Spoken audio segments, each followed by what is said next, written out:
insecurity in the country, preventing farmers from accessing their farms. The Trade Union Congress of Nigeria has cautioned the federal government against the nation's increasing indebtedness. The union stated this in a recent Salam message jointly signed by the President, Quadri Olaleye, and the Secretary General, Musa Lawal, where they accused the federal government of transferring the nation's wealth to other nations through what it described as borrowing. The message, which called on leaders at all levels to redraw a workable roadmap capable of transforming the economy of the country, said Nigerians are going through tough times. The union further added that there has been a deliberate transfer of Nigeria's commonwealth and loans to foreign banks rather than making it useful for the nation where it is needed. The Assets Management Corporation of Nigeria has disclosed that the corporation had recovered about 1.48 trillion naira out of 4.158 trillion naira owed by bank debtors.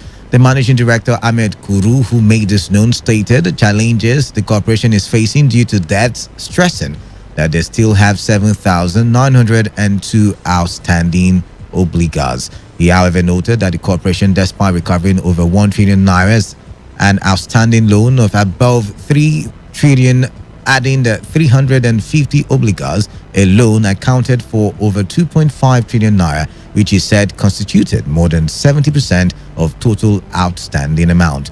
Kuru said, despite the efforts of the corporation, the economy and the banking sector were not growing at the expected rate, which he said has created a huge gap in its recovery operations. 22 firms listed on the Nigeria Exchange Limited saw their share prices increase on Monday, with trading volume rising by 189.27%. Investors in the equities market gained 3 billion naira as the market capitalization rose to 19.77 trillion naira, while the NGX All-Share Index increased by 0.1% to 37,952.65 Kobo basis points. The NGX Premium Index, however, lost 0.68 basis points, reflecting losses from all Tier 1 banks listed on the index. According to reports, Etana PLC led the gainers chart with a 10% increase in its share price, closing at 7 naira 15 kobo, where it was followed closely by University Press PLC, which rose by 9.93% to close at 1 naira 55 kobo per share. Meanwhile, 10 firms recorded losses at the end of trading on the floor of the NGX. FTN Cocoa Processors PLC recorded the biggest loss as its shares fell by 7.32% to close at 38 kobo. Also, Sovereign Trust Insurance PLC dropped by 6.6% to close at 31 kobo per share. On the foreign scene, the international oil benchmark has fallen below the $70 per barrel mark after the Organization of the Petroleum Exporting Countries agreed to increase their production by 400,000 barrels per day starting from August. Brent crude, against which Nigeria's crude oil is priced, fell by $5 to $68.58 per barrel as of 7:25 p.m. Nigerian time on Monday. It may interest you to know that after 2.5 weeks of wrangling, OPEC and its allies, a group called OPEC Plus, resolved on Sunday to increase their overall production by 400,000 barrels per day on a monthly basis starting from August until phasing out the 5.8 million barrels per day production adjustment. FM, Port Harcourt. Talk radio. I listen to a lot of talk radio. 95.1 FM.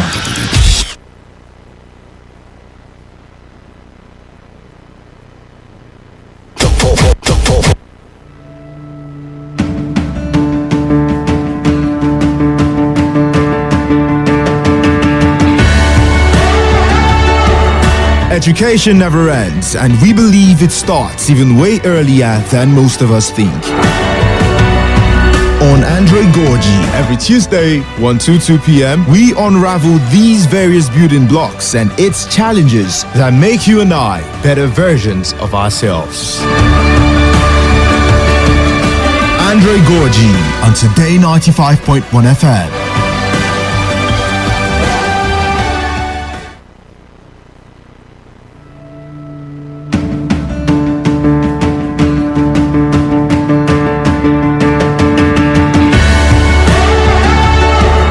Education never ends, and we believe it starts even way earlier than most of us think. On Android Gorgie, every Tuesday, 1 to 2 p.m., we unravel these various building blocks and its challenges that make you and I better versions of ourselves. Android Gorgie on Today 95.1 FM.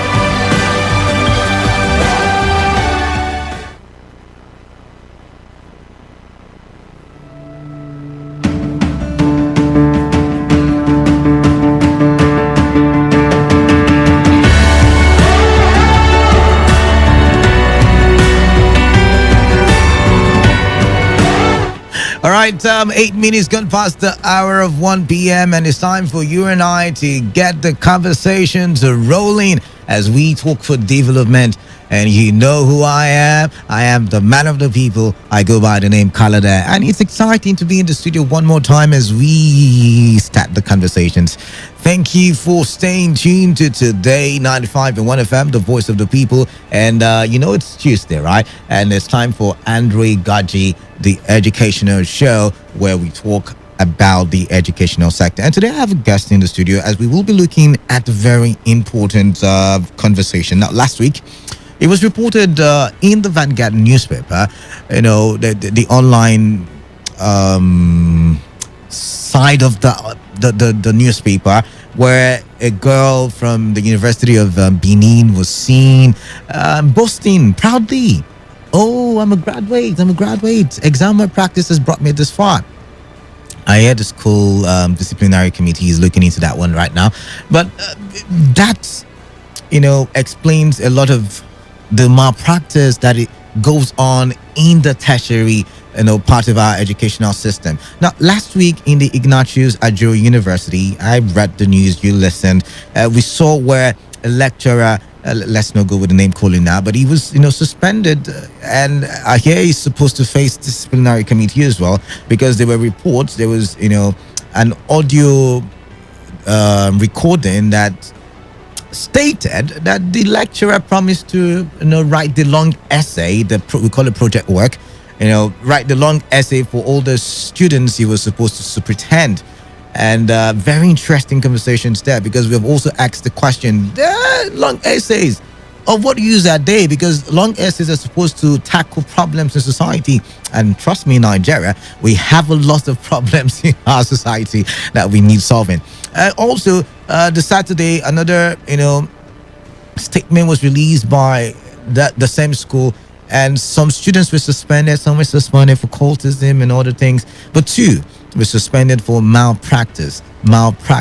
And I remember a couple of years ago, the government was saying, "Oh, we have so many graduates, but a lot of them are unemployable. A lot of them. I mean, we need to even start another 1 year mandatory something for them so that they can, go on their skills and all of it, so that they can be employable. Something like what they call the law school, something like what the doctors go for in the medical profession. 1 year, just 1 year. But hey, we will be talking with a lecturer. I mean, he's in that field, so he probably has the requisite knowledge, so he will be tutoring us on the show this afternoon. He is a lecturer. He is the head of Department Finance and Banking, or the Department of Finance and Banking, Uniport. Is also the chairman, Director Guild of Nigeria, the Port Harcourt Zone. I'm talking about Dr. Samuel Ogunbiyi. Good afternoon to you. Good afternoon. Welcome. Thank you very much. Off air, you were showing me something on TV, and I was asking you, how do you marry, being in the finance department and being, the chairman of a guild, a director guild? When we say director guild, I'm talking about filmmaking. If you're listening, how do you marry the two? I'm a Christian, All right. and the Bible has told me that I can do everything by Christ that strengthens me. Interesting. Yes. That statement is interesting because I'm wondering if you can also, perform a surgery. No, I'm not. Now you see where I'm No, coming no, from. All right then. Yeah. Okay, so you had me introduce the show, and I listed a lot of things. Malpractice. It is eating deep into the educational sector. How did we get to this point? How have we let it get to this point as stakeholders in the educational sector? Because we have the responsibility of making sure that we prep the young minds to be the leaders, the future leaders of tomorrow. How have we let it get to this point where majority of the students, I can dare say, even if I don't have the statistics, are indulging in malpractice? All right. Thank you once again. All right. Let me start by saying that majority of our students are good. All right. They do their projects themselves. All right. Majority. Okay. Yes. All right. Because I teach, I've supervised a lot of students, and I know we have very good ones. All right. Yesterday we had interview for PhD students, and you need to be on that panel. You'll be proud of Nigeria. You'll be proud of our students. Yeah. There's only very few of these ones that are lazy. Few? Very few, yes. Okay. All right. But because of social media, it gets blown out of proportion. All right. Yes. And again, I'd like to also say that we are just in self-denial of the reality. We know what is happening. A lot of our parents put this in the head Of the of these children. lazy ones. All right. You find parents trying to ensure that their children, right from nursery school, primary school, secondary school, every exam that the children take, the parents are there to influence. All right. When you give them homework, the parents do the homework. True. Instead of True. allowing these children to do their homework. All right. When they get to the university, they only blossom in the university. Oh, they blossom all the things that they have been taught, growing up. Yeah? Yes. Exactly. All right. All right. So they are lazy because they were taught that way, they were brought up that way. And again, the university is not meant for everybody. True. Yes. But you see, everybody wants to go to the university Because of the system. All right then. The entire Nigeria is just like money now. Everybody feels that you must have money. That is why we have all sorts of things all over the And place. money answers all things. Yes, money answers all things, yes. But not the kind of money has Okay, different the types. volume of money. Yeah. And it depends on the stage you are in life. All right. But you find a lot of these students while in school, their parents are dependent on them. Yeah. True. I've seen that. The society is also dependent on them. You go for functions, you are expected to show Ashwebi students, not just ordinary, classic Ashwebi. Yeah. The parents depend on them for food. You go to places of worship, All right. and they are expecting them to pay tithes. All right. They're expecting them to bring one monetary thing or the other. Do you understand? All right. So everywhere they go to, now what time will they have to study? So the society, the system is contributing to this. All right. Yes, a lot of these ones that engage in these things are not supposed to be in the university. They're supposed to go somewhere else and excel. And now you brought up that conversation about not everybody being in the university. We know Nigeria, we know Africa, where certification has become a gold mine, so to say, because everybody. I went to Uniport. I went to uni. I mean, I'm a PhD holder. I'm going for. You get the point. Everybody now wants to do masters. Everybody now wants to get to PhD level. And a lot of them, like you said, don't have the brain for it. But the system has made it so that if you don't have a certification, you're a nobody. You can't even speak in society. You can't even attain certain positions. So how do we reconcile that? How do we get that right? That is why I say we're in denial. All right. The system caused it. It's not the fault of the students. All right. It's not their fault. Because you have made it mandatory that you have to have a university degree. Okay. Do you understand? It's just like chieftaincy title that is all over the place right now. Mm-hmm. You must have something attached to your name. So everybody wants to be a chief, irrespective of what kind of chief.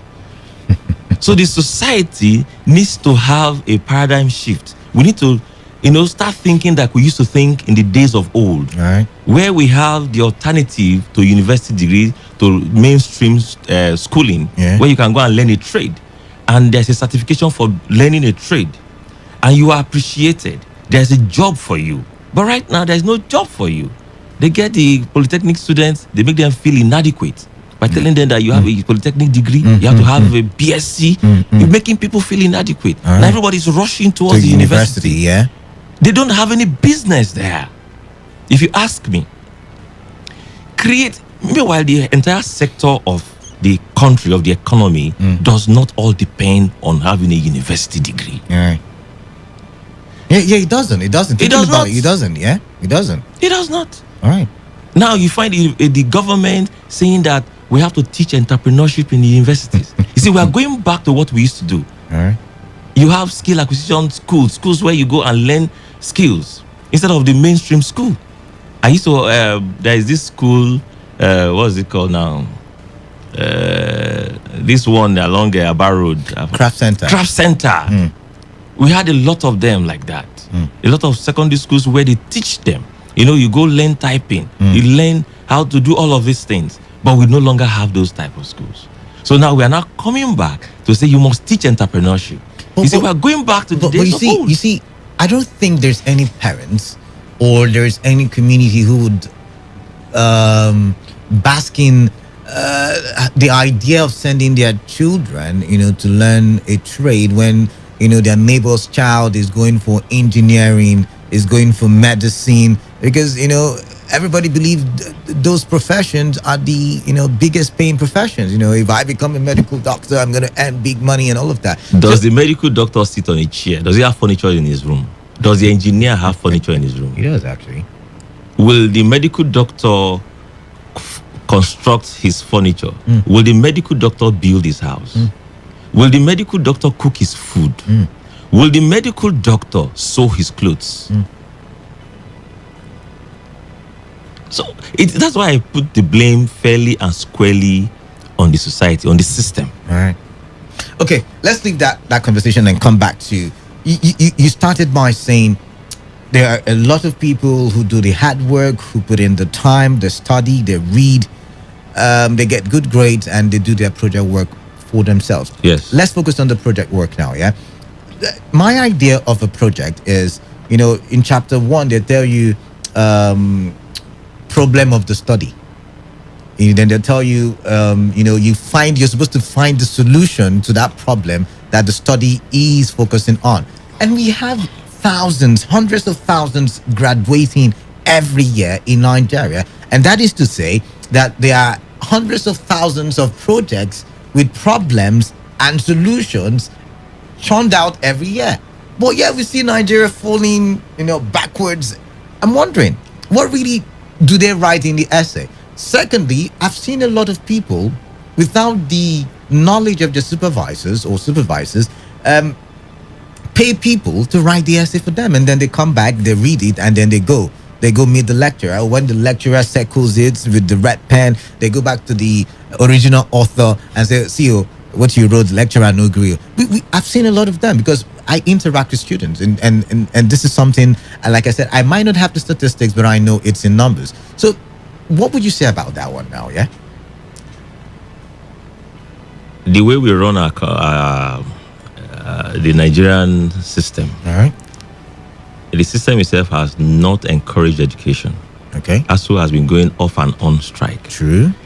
emphasizing that the condition that the students go through to learn are not good enough. All right. The condition should be improved. All right. But yet, till as I speak with you, it has not been improved. And instead of the populace to come in support of ASU, they blame ASU because everybody wants to just move. Nigeria is like when we drive on the road, everybody's in a hurry. Yeah. Where we are going to, I don't know. Let the children graduate. They wasted time. Allow them. You don't think of them. ASU is greedy. ASU is this, ASU is that. At the end of the day, The same people that says ASU is greedy, that ASU has no business in asking that the university system be improved for the students to learn well, are the same set of persons that will tell you that these products are unemployable. All right. It is an irony. The system does not encourage it. How many times have any company or the government come back to the academia to say, solve this problem for us? Interesting. If you know any, please tell me, because I don't know any. I'm thinking right now. Okay, please think it up quickly and let me know. I'm thinking right now, yeah. Yes.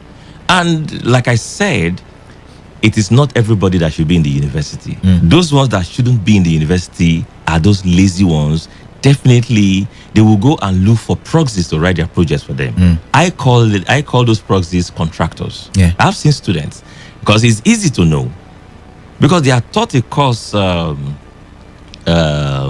research methods. All right. Yeah. That course is dedicated to teaching them All right. how to tidy up these things when they get to their final year. Yeah.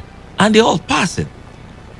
And when it gets to the time of actually writing these things, you find out that those lazy ones, those particularly lazy ones that are not supposed to be in university, will now start. In fact, they start telling themselves that the particular lecturer, because he doesn't allow them to do by proxy, is a bad lecturer. They go with that mindset, and the next thing, they will be complaining all over the place. Yeah. So when they will definitely go and look for the contractors will do it for them. And these boys hang around the whole place. All right. So there is no way. How we get to know is when we see it, we cancel it. By the time you cancel it first time, second time, the next thing, somebody is calling you up. Your grandfather that is dead like 2,000 years ago is calling you up. Hey, you are holding this person. Can you allow the person go? I've had a parent come to me in the office that, being a Yoruba man, I don't want his son to graduate From your area. I left my place to come here and stop his son from graduating. That he's angry. All right. You understand? Yeah. So the entire thing is the system, and when we identify these students, we ensure that we straighten them up. All right. We do our best. All right. But yet again, there's the question of the project answering, or bringing solutions, preferring solutions to problems in society. We've really not seen that happen. We've really not. I mean, we barely see project work that prefers solutions. I mean, very well-written theories and all, but not used in society. I've seen where some people's projects are used to, after so many years, wrap suya and akara. Yeah, so it begs that question. See, the thing is, the system in Nigeria does not bring out the projects that have helped the government or the system to move forward. There are projects that, like the NUC, for instance, aggregate all these projects and they take the good ones and they give prizes to the good ones. Really? Yes. Interesting. The NUC does that. All right. But you don't find those kind of things in the news. So how do we get them? Because we need to get them into the news. You have to liaise with the NUC. All right. Yes, they do it every year. They aggregate this project. Like in University of Port Harcourt, our projects are all online. That's what we're doing now. All right. Yes, because one of the things that help to situate a university at either the first, the second, or the first 10, the first 20, or the first 100 are these research projects. All right. All right. Yes, and in University of Port Harcourt, we do plagiarism tests. You do? Really? Plagiarism tests, yes. Interesting. Because that is what we do now, because we are aware of this issue we are talking now. I remember a story. Now we're talking about plagiarism. I remember a story of somebody who went to another university, carried everything apart from acknowledgement. I think they were just the first 3 pages. It was the only thing the student removed, and every other thing she did copy and paste and brought it to the lecturer. Now, why she was caught was because it's either it was posted online, or I think the lecturer was the one who had, maybe when he was in that university, was the one who supervised the project she copied. So we've seen all of this thing take place, and it's good that the University of Port Harcourt is putting things, to mitigate, to make sure that all of these things are stopped. But when a student is caught, whether copying in an exam hall, or whether having someone, contractors, write the project work for him, what kind of punishment do you think best suits that student? Because I'm of the school of thought that rusticating or expelling such a student is not solving the problem, because the student still feels like it's the system. That's how Nigeria's system is, and then he goes to another institution, and then he gets himself incorporated in exam malpractice yet again. So what do you think is the best punishment, the best punitive measure for students who have indulged or engaged in exam malpractice? Is to ask them to repeat. Ask them to repeat. Yes. And I like that one. But why do we rusticate them? Why do we expel them? That used to, because lecturers are Go ahead. sacked All right. if they are found to plagiarize. Yes, lecturers are sacked All right. if they are found to have plagiarized. That's academic criminality. And because so now- those people are adults, so to say. And no, there is no child in the university. Okay. Everybody in the university is an adult. All right. So the same thing before, when students are caught plagiarizing, they are asked to leave the program. So right now, what we are doing in University of Port Harcourt is when they are caught that they are plagiarized, we just ask them to repeat. All right. Yes. That's a wonderful idea. I mean, that will put it in their brain that you did something wrong. I mean, Yes. you're seeing your mates going And you are succeeding. behind. Yeah. Yes. So they're asked to repeat. You're asked to repeat. Interesting. All right. So now for students who probably paid contractors, are they also asked to repeat their project work? Are they also Immediately they are found out, they fail. Failing means you are going to repeat. Interesting conversation. If you're just joining us right about now, you're tuned to Andre Gaji, a show on Today 95.1 FM every Tuesday, 1 to 2 p.m. And today we have the head of Department of Finance and Banking, University of Port Harcourt, and also the Chairman, Directors Guild, Port Harcourt Zone, or Directors Guild of Nigeria, Port Harcourt Zone. I'm talking about Dr. Samuel Ogunbiyi. And we've been talking about exam malpractice and, of course, indulging contractors to write the project work. You can join the conversation right about now. You can pick up your phones and, what do you think? How best do we reform the educational sector and reduce to the barest minimum exam malpractice and every kind of irregularity in the university or tertiary institution system? The numbers to call in are 0817 000 0951. 0810 9510 951. We will be waiting for your calls as you call in to air your views and your thoughts. But I'm going to go back to Dr. Samuel now, and I have a question. If we say that the number of hardworking students are more, number of students who want to put in the time, reading, studying, making sure that they know, because remember, knowledge, the application of knowledge is power. But for you to apply knowledge, you first of all need to acquire knowledge. So I'm very passionate about what I do, and so I take my time every day, even though there is no school anymore here. I take my time to learn. How do I get better? Because I'm passionate about it. Could it be that our curriculum doesn't make it? Because I don't want to think the people, even if I don't want to argue with you because it's your field, I don't want to believe that the people who are more interested in schooling are more than the people who are lazy. Because yet again, being in this environment, I see a lot of them. I could be in a restaurant, hear them talk. We go copy, we go do this, and they are many in my eyes and in my ears. But how do you see the curriculum? Does it make it exciting for the students? Does it give them enough passion?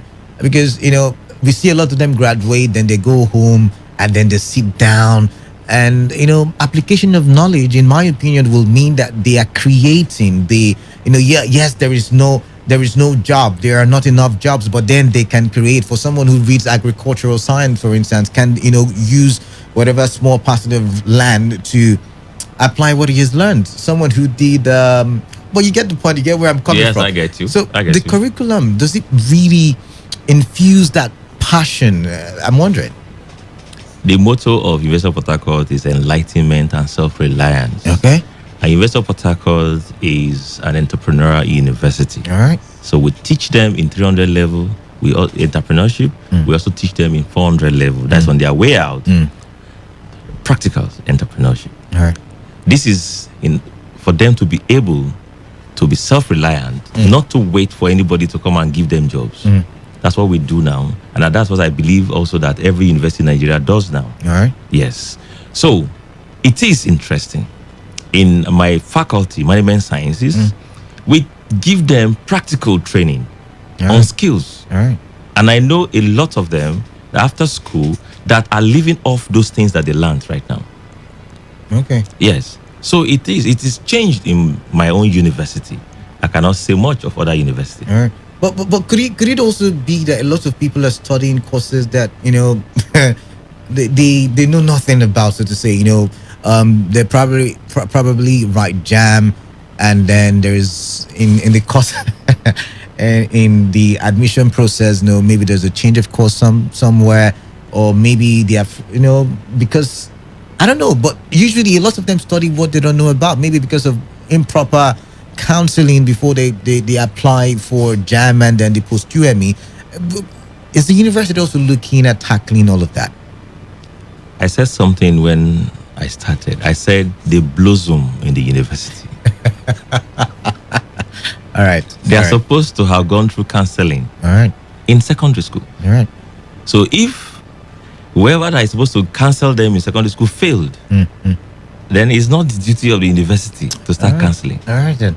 All right. You understand? Yeah. And again, a good number of these people just want to get into the university. Yeah, they do. Because their society, probably their parents or their friends are telling them, look, that your friend is in the university. What are you doing here? You're just here roasting about.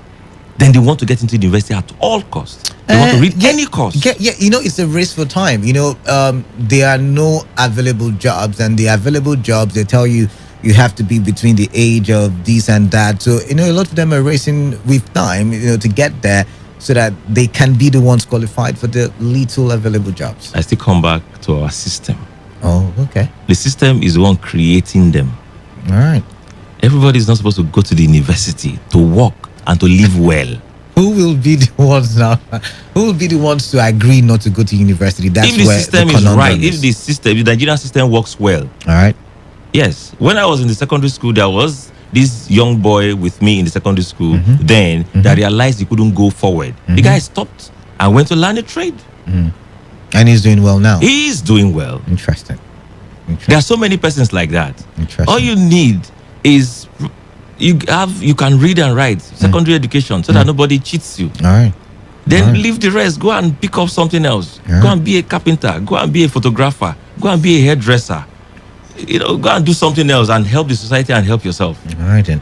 Okay, let's go back to the phone line. The phone lines have been beeping for a while now. I'll take your calls so that I can hear your views. Yeah.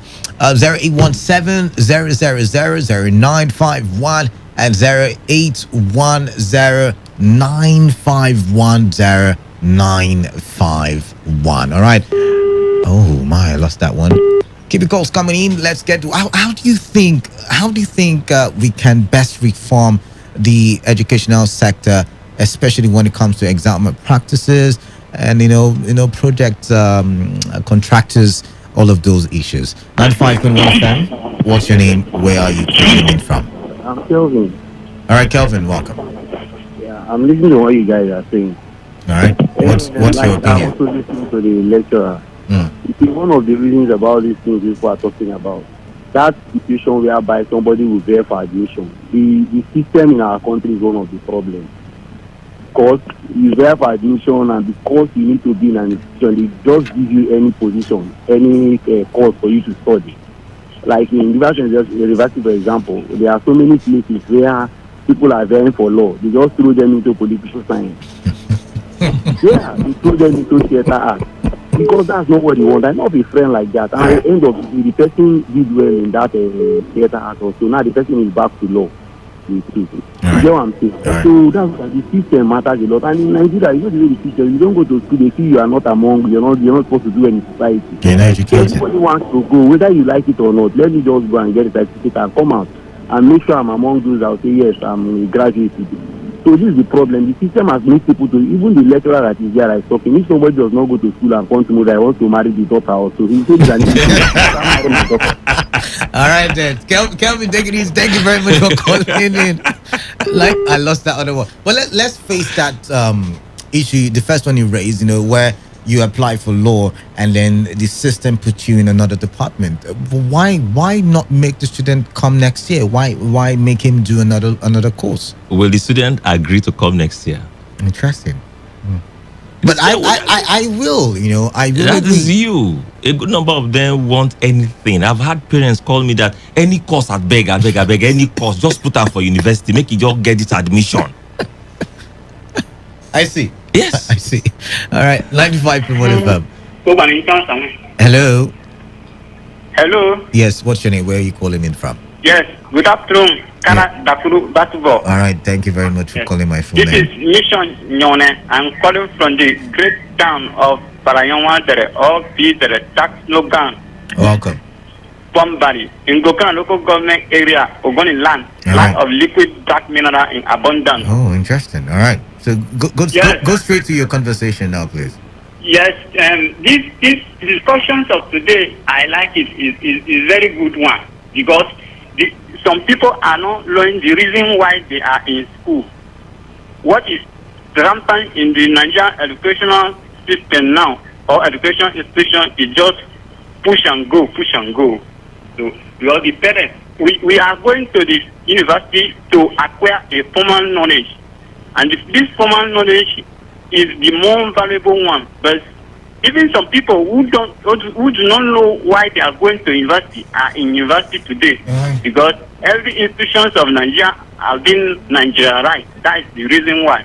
And to thank the lecturer who boldly speaks to this discussion, to educate people on how they should go with education, because we have alternative source of deriving knowledge, which is not the only formal knowledge which we obtain in the university or the other educational sector. I will stop there so that other scholars should be contribute also. All right, then thank you very much for calling in. Thank you very much. What a long introduction there. But I mean, you did make some point there. But then again, why can't the university? I mean, even if as a student I'm applying to the university and I'm saying, okay, I want to study law, but I don't make the pass mark, and I make the pass mark for a political science, for instance. Why can't the university say, since it is law you want to study, go, or maybe there's a counseling unit in the admission office, and it's okay, these are the options. Would you like? Why would you? Do you have the capacity? Maybe some kind of testing to show that, okay, this person can do very well in political science. Because I've also seen people who applied for medicine, for instance, end up in anatomy or in we've seen all of these things happen in society. So I mean, why can't the university just tell them come next year? Okay, as the head of my own department, all right, one of the things that come across during admission is rejection and acceptance. Okay, you apply for a particular department, and the department says we don't have space for you. They will reject you, and another department will be suggested for you. Okay. You find the student bringing the form and say, yes, I want to take it. So at that point, will I say no? If I have space, I will accept the student. Unless I no longer have space, then I'll say, no, I'm not taking. I see. Yes. Well, but I'm still thinking, if it's a result of space, maybe space can be, since the person passed, we can say, okay, come next year. It's just 1 year, and you get to study what you want to study. I want to be a petroleum engineer, and I get the cutoff point, but there are more brilliant people than myself when we sat for the exam. So okay, fine, I could come next year. What's the big deal? I'm still trying to grasp with. I mean, what's the big deal? It is up to the student to come back next year. The department will reject you ordinarily if there's no space. All right. So it's up to you. But you see, if the department rejects them, I think the fear is they would have to sit for JAM next year. So what if the department creates a space for them? Then what happens to the ones that are writing JAM the next year? They would be amongst. Not everybody will pass the exam. I'm just saying. But you cannot be sure that everybody will not pass the exam. All right, interesting. Interesting. Oh my. So keep your calls coming in 0817 0000951 and 0810951091. 95.1 FM, what's your name? Where are you calling in from? Hello, Canada. Just a brief in addition. It's P mission. Just brief in addition. This year, I start on jump.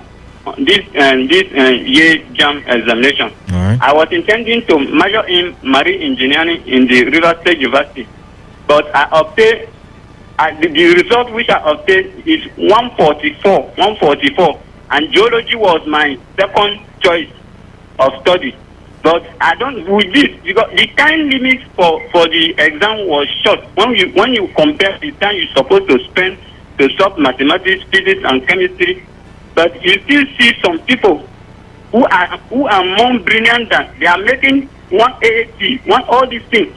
And I know myself, all these things is what is affecting Nigerian education system. Right. If this thing is remain unchecked, it will affect us. Right, Some of us who are intending to go further towards our education. All right, thank you very much. Thank you very much for calling back in.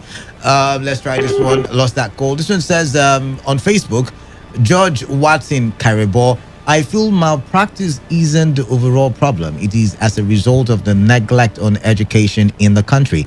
If we start delivering good and quality education and tackling the right issues, malpractice would also be taken care of. But fighting it under the same system would be a waste of resources. All right, back to the phone lines. 95.1 FM, what's your name? Where are you calling in from? AB from Ada George. AB from Ada George, welcome. Yeah. Kalada, first of all, I want to also greet the guests in the studio. Thank you very much for your interview. Thank you. Now, malpractice is, first of all, the standard of education has stopped. You can't say you'll be reducing, okay, let me infer from the last caller that said something, that you scored 144, and then you notice that there are some more brilliant people. That you scored 140 doesn't mean people failed. People have scored, there are people that are scoring 400 with their brains. All right. I can tell you something that happened to me when I was about writing jam behind USC. As I was going for the exam, that's around 2001 or so. All right. After reading, preparing for the exam, ready with my full mind, walking behind USC, then they're already selling I was disappointed. I say God. So all the things I read, all of them, I say God. So somebody will just walk in the park. Do you understand? So then I also noticed something again. Parents, I walked alone to my jam center. My dad did not escort me. My mother did not escort me. They only gave me 100 naira and then 20 naira to buy bonds, transport 100 naira or there, but then buy mineral and bonds for your lunch. That's all.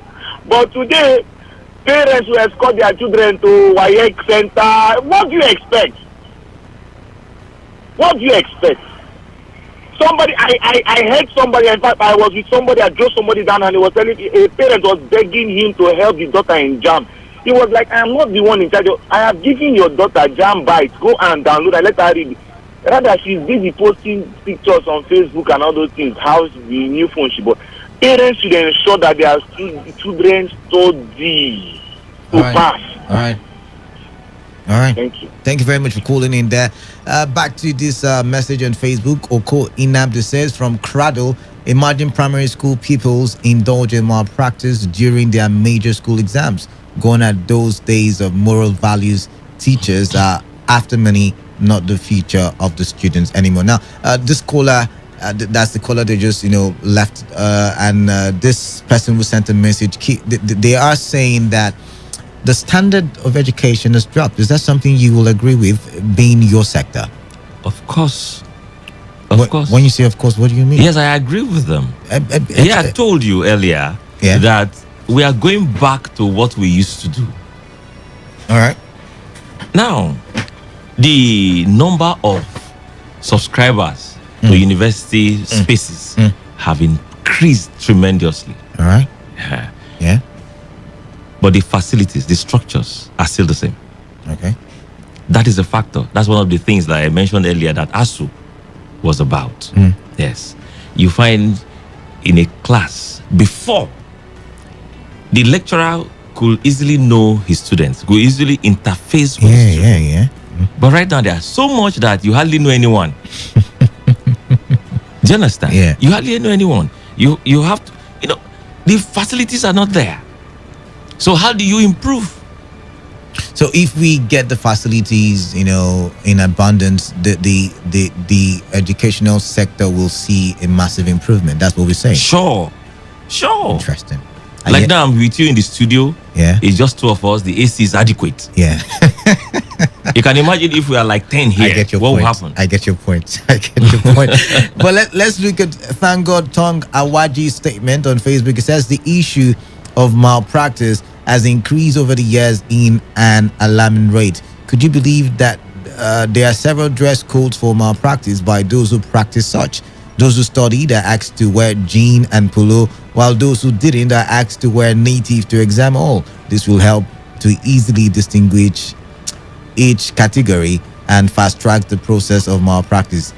He said it choked me. Stringent measures should be taken by management to punish offenders and blacklist them from gaining admission into the school for life. Lecturers are not ruled out too. The same measure should be applicable to them. Adequate learning facilities should be availed to students, and we as a nation should seek for technocrats and not certificate craftsmen rampaging the society.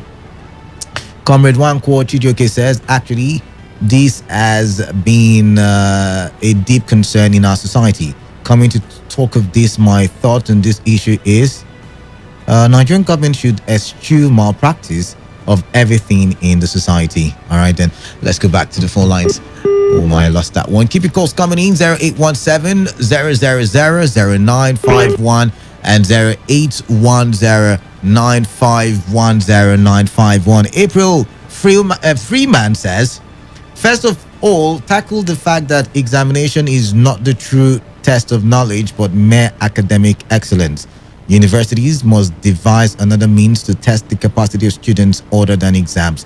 This is because most students only prepare for exams just to have good grades. On this note, you will realize students make their way to make good grades irrespective of the means. When a student writes exams, they have this idea in mind that the exams is a proof that they have acquired knowledge and academic excellence.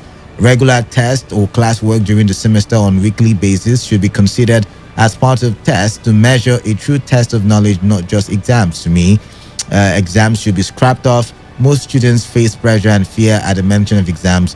Universities should learn how to conduct psychological and mental evaluation of students before engaging them in exams, because lots of students write exams under pressure and fear.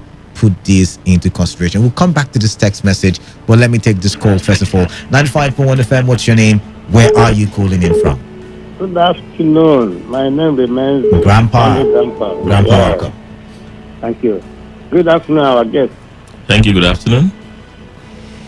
My problem is that we have been talking and nothing is happening. I know for years I've been talking. Almost all the globe in 50 minutes, frankly speaking, Tuesday Live and all the rest of them. I've been talking. This thing that is happening has started for long. Now it has eaten deep into all levels of institutions in this country. From the primary school to secondary to university, it is the same exam practice.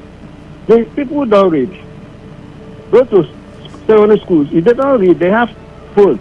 How can I be browsing and posting new films on your phone and then concentrating in reading? It's not possible. God cannot be mocked. So this is what is happening. Parents know. I was a CTA chairman at Chifik Modern Secondary School for 8 years, and I made it that no person should use phone in my tenure, and they didn't use. In 2009, that school was the third best in whole West Africa. I boast to say it. I did a lot of things to make sure that that school did what it did, and they continue like that. But today, I don't know what is happening. But you go to secondary schools here, I see them with phones. Some of them carrying extra cloth in their bags.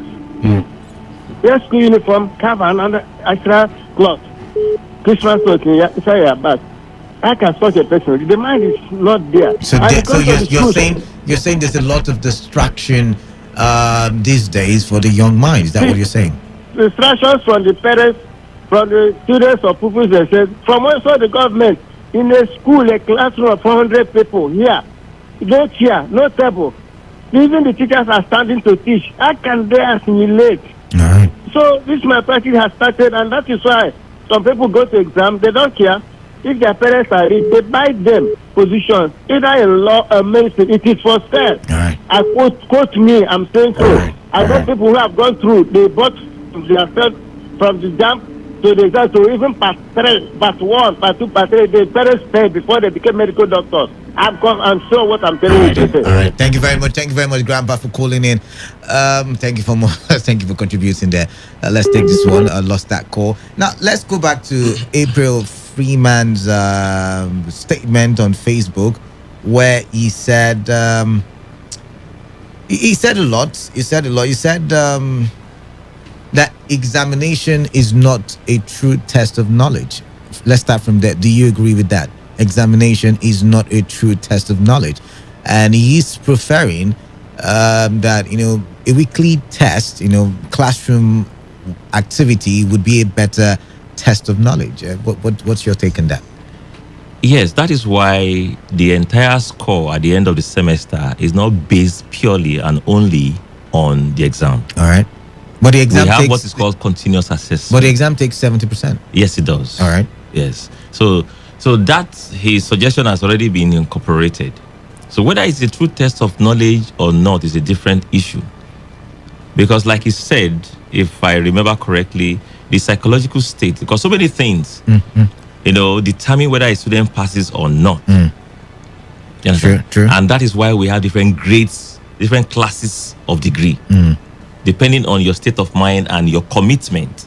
A lot of the students, some of the students today are not committed. I've had to talk to some of my students and ask them, why do they need to start looking for money? Do your parents still have the ability of taking care of you through school? All right. So a lot of them will say yes, but then they are doing one business or the other. All right. How can you concentrate? At the end of the day, you blame the school. All right. I get where you're coming from. But then again, he said because examination is seen as a test of knowledge, a lot of students will do anything, to make it look like they know what they're doing in school, because without them, getting to prove that they know, they would not get to the next level, or they would not be graduated. Do you know that exams are easy to pass? They have left their homes to come to the university. That's the reason why they are. Let me now zero in on my university. That is the reason why they are in Choba, University of Port Harcourt. They left their villages and everywhere else. Yeah. Why not concentrate? For just 4 or 5 years. Yes. But when you add it to pressing the laptop, you have it from traveling from one place to the other. You add it to go and be doing one work at night. All right. So what time do you have to read? You don't attend class. A good number of them that don't attend classes is not because they go to do one illegality or the other. Yeah. Some of them try to work. Yeah, true. I'm aware that some of them train themselves through school. All right. But not all of them. Yeah, true. But those ones that are lazy, a lot of them don't concentrate. They don't attend classes because they're either looking for one money or the other to do what? They want to have their own money while in school. Why? Money answers all things. At that point. That's the best answer I can give. That's not, so they are distracted. They distract themselves. All right. So you cannot write what you don't have in your head. True. Let's take this call now. 95.1 FM. Good afternoon. Yeah, good afternoon. What's your name? I'm already calling from Halo. Okay. What's your take? I have an experience that the issue is the society, like Doc said, does not help. The society believes in super qualification. All right. Like before I started my program in University of Port Harcourt, I was working, and by the grace of God, I'm still working. All right. Where I'm working, at least practically, I was doing the job, and those with super qualification would really know the job. Where my organs. You get what I'm saying? So the pursuit for certificate to obtain is just like a rat race. Everybody wants to get certificates. I will get promoted. I will move. And even University of Port Harcourt, during that period, I did jump. I did well. They have this theory. I did well, but I was not given admission. And I was not afraid because I was an adult. I was like he said, no child in university. I was, when I'm talking about adults, full-grown adults. So I had to approach the DCD and Professor Chenka with my documents, with a petition. Say, look at what is happening. How do you give people admission? Look at what I said. Look at what. And Chenka walked out of his office. I felt discouraged. I felt very bad. Okay, that's because they will say, hey, whose list are you coming from? Are you coming from the alumni president list? So there are so many lists that those who don't want it are given admission. Right. So the system is bad. Even the lecturers there are some lecturers, if they become your supervisor, the students are happy. This lecturer is my supervisor. He takes 40. Thank God. Though.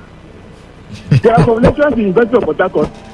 When you want to go through your chapter 1, go to Alakaya 1 bar. That's where you go through. You buy beer. What is happening? All right.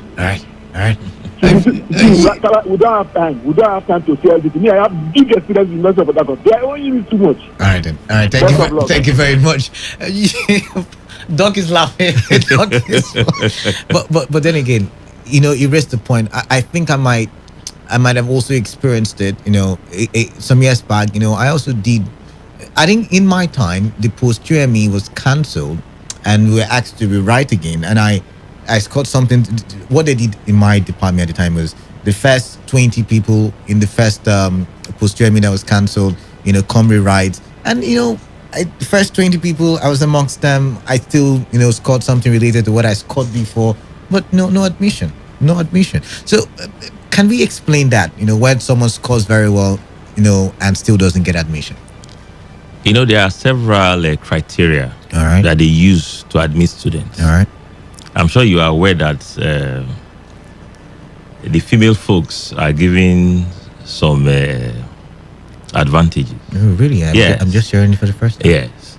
There is the first list is merit list. All right, those true. are actually passed on their own. Oh, yeah. Then the next one, when we start doing supplementary, we do things like catchment area, educationally disadvantaged area. Oh my. Yes. Interesting. So that is where you now start finding somebody that scored so well, but the criteria of selection did not favor the person. All right. So I'm sure that is what affected the young him, man. and he couldn't understand what he was. So if he had made the merit list, Yeah. he probably would have gone. Anybody that made the merit list goes. All right. It makes sense now. It makes Yes, sense now. that's what. So we out of time. Interesting conversation. The phone line's still beeping, but we can't take all the calls now because there's another show and there's the news by too. But what's your final say? Advice to society, advice to parents, advice to students. What would that advice be from you? Parents, allow your children to face the world themselves. All right. Students, as you have left your villages to come to university, the only thing and everything you have to do is to study. All right. Please concentrate. All right. Society, stop putting too much pressure. All right. Their shoulders are tender and weak. Don't put so much pressure. All right. And let us diversify.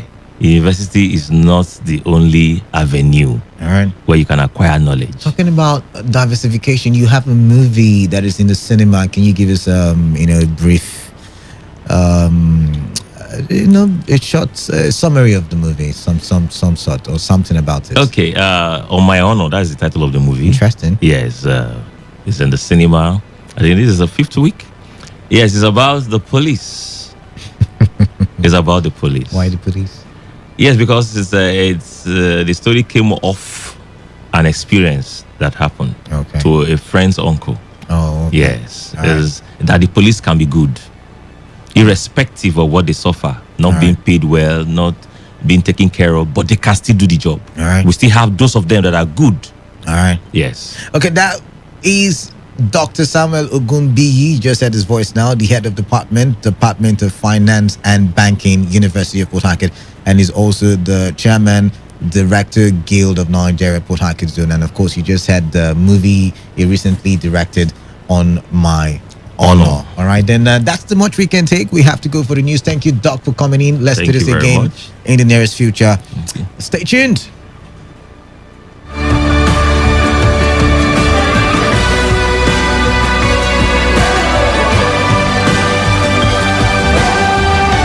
every day, every hour. When the big stories break, depend on our 24-hour news team to bring you the latest. Today, 95.1 FM. Today, 95.1 FM, Port Harcourt. News update.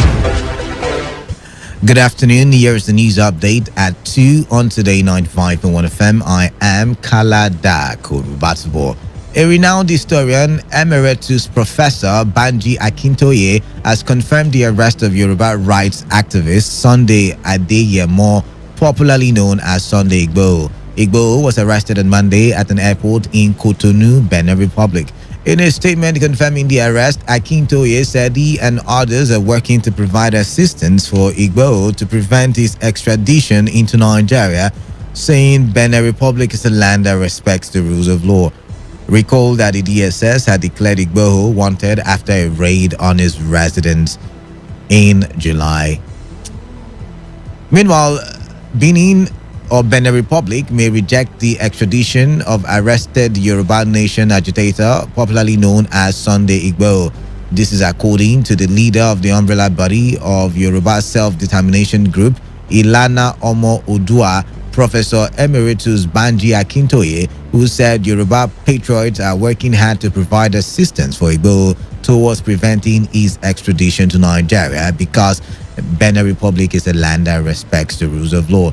He called on all Yoruba people within and beyond the shores of Nigeria to ensure their ancestral land is not defeated by invaders. Igboho was arrested at an airport in Cotonou on Monday night while attempting to flee to Germany. The recent move by the federal government to share about 12.3 billion naira among 2.2 million farmers in the country has been described as dead on arrival and only targeted at those in the good books of political leaders. A lecturer with the Department of Crop and Social Sciences at the University of Port Harcourt, Victor Okereke, made this known in an interview with Today FM. Okereke, who expressed concern that the money will be hijacked and may never get to genuine farmers, said 12.3 billion naira, which when shared among the 2 million farmers will amount to about 6,000 naira per farmer and may not make any significant impact. Recall that the presidency had said that more than 2.2 million farmers are set to receive about 12.3 billion naira agricultural subsidy from the federal government in a few weeks. On the foreign scene, 2 armed men, including one who wielded a knife, attacked Mali's interim president Assimi Goïta during prayers in the Great Mosque in the capital Bamako. The attack took place during festivities for the Islamic festival of Eid al-Adha, and the president has since been taken from the scene. Religious Affairs Minister Mamadou Kone told AFP that a man had tried to kill the president with a knife but was apprehended. Latus Toure, the director of the Great Mosque, said an attacker targeted for the president but wounded someone else. Mali has been struggling to contain a jihadist insurgency that first emerged in the north of the country in 2012 and has since spread to Burkina Faso, Mali, and Niger. And that was the news update at 2 on Today 95.1 FM. Do not forget to take responsibility. Wash your hands on a regular with soap under running water. Alternatively, have with you at all times alcohol-based hand sanitizers. Avoid touching your face and eye contact surfaces to prevent the spread of coronavirus. Good afternoon. I am Kalada Kurubatibo. Stay tuned as the conversation continues. Let's look at the local government structure in Nigeria and the best strategies to reform the local government. Today's news, today's entertainment, today's sports, today's issues. Today on Today 95.1 FM, Port Harcourt.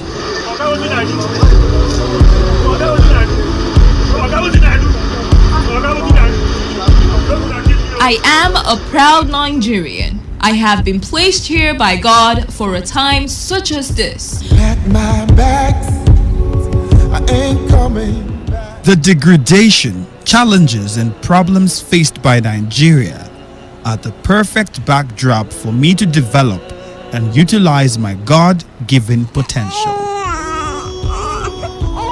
I will not complain. I will not criticize. Rather, I will use my skills, gifts, relationships, And experience to find long-lasting and revolutionary solutions to the many challenges confronting Nigeria.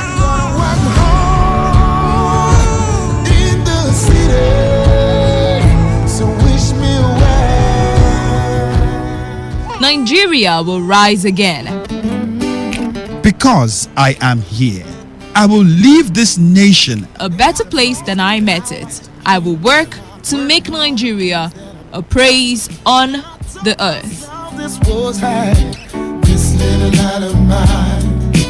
I'm gonna I will work to make Nigeria a praise on the earth. So help me God.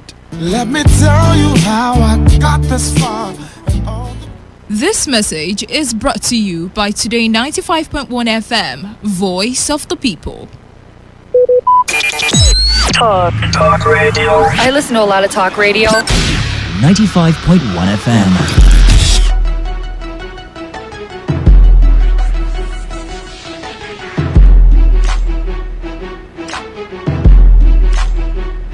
All right, happy holidays to everyone listening to the sound of my voice this afternoon. 8 minutes going past the hour of 2.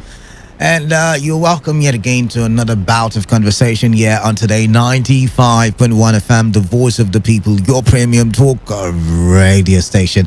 I am Kalada, and I like to think of myself as the man of the people. Good afternoon once again. Yes, since we are doing happy holidays, I should be giving out lunch to someone. Just keep listening, and as the show continues, I'll let you know how to get that lunch. Just one person, by the way.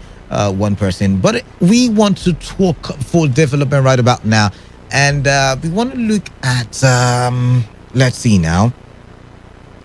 Oh my, we want to look at the local government. That's what we want to look at right about now, the local government, and how we can best reform. How we can best reform, the local government sector. I'm sorry, I was reading a message, a group message to the FM group message. Sorry about that. But yeah, we want to.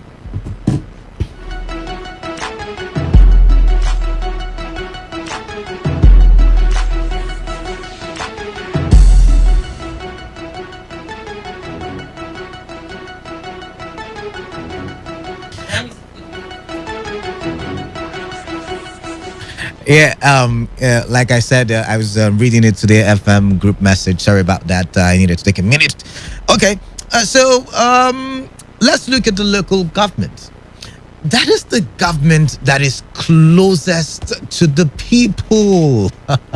Yes, very close to the people, But it looks like the most neglected system of governance in Nigeria, and it makes me want to rethink if the government, or it makes me really want to consider maybe the government is not for the people, by the people, and of the people, because sometimes certain things that would benefit the people, the government seem to distance herself from such things. There are a couple of it, but we would not go into that, because if we do, then we probably might not be able to end conversations for today.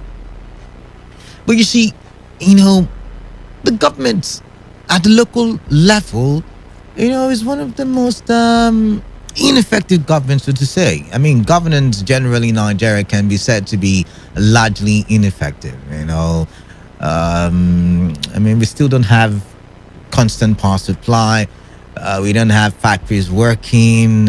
We don't have complete security in Nigeria. And the list is endless. I'm not doing the blame game. I'm just stating the facts. That being said,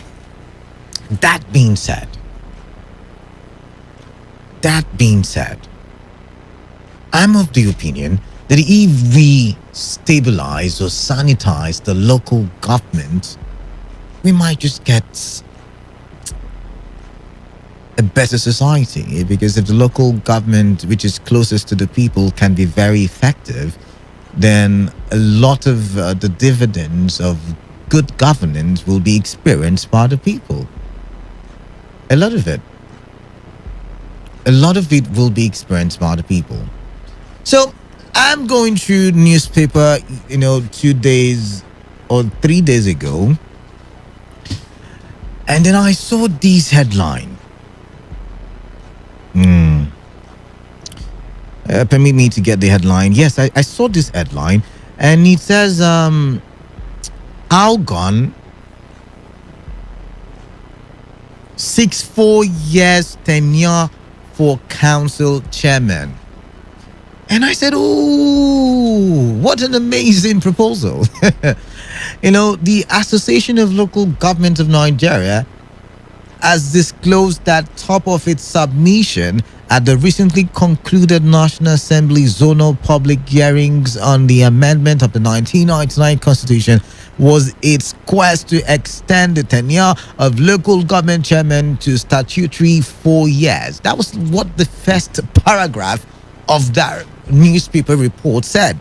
And I was really, really hyper after reading it, because if you extend it, a local government chairman, can get to do more in 4 years than the 3 years which he currently has, to do what he has to do as a local government chairman. And I'm also thinking, I was also thinking that if it's going to be a 4-year tenure, then that will mean that the local government chairman will probably have to start the same time the governor starts. So no governor will then have, this is now me thinking, right?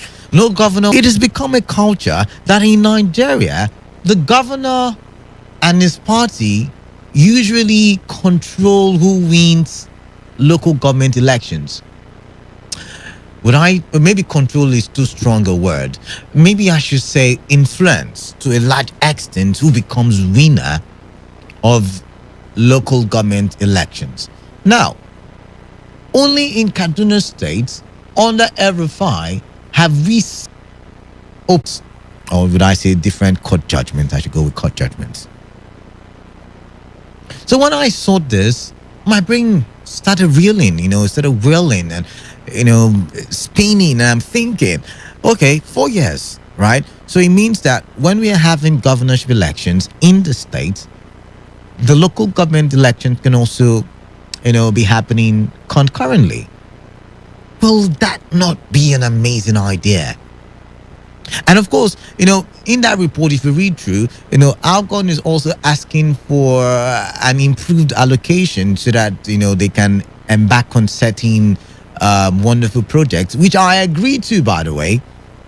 Because if we are saying that, they should elongate their tenure, and I am saying that their tenure should start alongside with the governors at the same time to avoid major interference from political juggernauts or political stakeholders in the state. Do you know that would mean that they would be taking bigger responsibilities, and so their revenue or allocation would also need to be bigger? And it's amazing for me, and I love it. I love it. Algon is also calling for the scrapping of the joint allocation account, which I am a party to. If you listen to my show a lot of the time, you would know that. See, I'm of the school of thought that law should be scrapped. It should be amended. Should be thrown into the gutter, into the pit, and never to be brought back up. So, if that be the case, do you agree? Do you think this will help reform the local government sector? Do you think it will make it more productive? Do you think it will help us solve the issue of interference from the state government? Because a lot of you will agree with me that on this show we have come to a conclusion that the local government is usually an extension of the state government. In River State, for instance, there has been that argument that some of the projects that the governors embarked on, wonderful projects by the way, beautiful, well constructed, but could have been done by the local government if they were allowed to control certain amount of their finances. Even though they'll tell you in River State that the local government chairman have financial autonomy. So we're not going to go into that debate though. But I'm just saying that some of the projects done by state governments all around Nigeria could have been done by the local government if the local governments were effective enough. So how do you think we can best reform the local governments? And that is the question we're looking at this afternoon. That's what we're looking at this afternoon. But first of all, what do you make of my proposal, my proposition? What do you make of it? Well, I'm thinking that local government elections should run the same time with governorship elections. And that would mean that INEC will be saddled with the responsibility of conducting the local government elections. Oh my goodness. Trust me, whether it is electronic or non-electronic system of government, you would find out that the local government elections will begin to see people or persons who are loved by majority of the people in the community emerge as winners of local government elections. Right about now, you and I will agree that local government elections, especially in places like River State, Bayelsa State, are usually characterized by voters' apathy or voter apathy, usually characterized by violence sometimes when there is, people, or when there are people interested in coming out for the election, is usually characterized with, violence, like we saw a certain period in a part of Falga. I'm not going to call the constituency, but I mean, it was in the news at the time. So what I'm trying to say is, maybe this will help sanitize the system. But do you agree with me? Or do you think my monologue is absolutely nonsense? And if that be the case, what do you prefer? What do you think? You think the current system works? You think the current system is okay? Because I'm thinking, if a local government chairman knows that he has to do all the work, he has to actually do the work to get the people to vote him on election day, then I guess he would want to do so much more when he eventually gets into office. Because the truth is, during the election day, he probably might not have so much backing or influence or effort from the governor, because the governor will also be looking at ensuring that he wins his election or she wins her election. Because I'm using she because I hope someday a woman will become a governor as well in places like River State. So what do you think? I'm going to open the phone line right about now. 23 minutes gone past the hour of 2. I'm not going to be talking to myself all through the show. I'm going to open the phone lines now and, ask you what you think about my ramblings. 4-year, 10-year elections should run concurrently with the state governorship election. What else again? What else did I propose? Of course, up the revenue for or allocation for local governments to make them more effective. Do you think these are some of the things that can that can make the local government more effective, and of course bring the dividends of good governance closer to the people?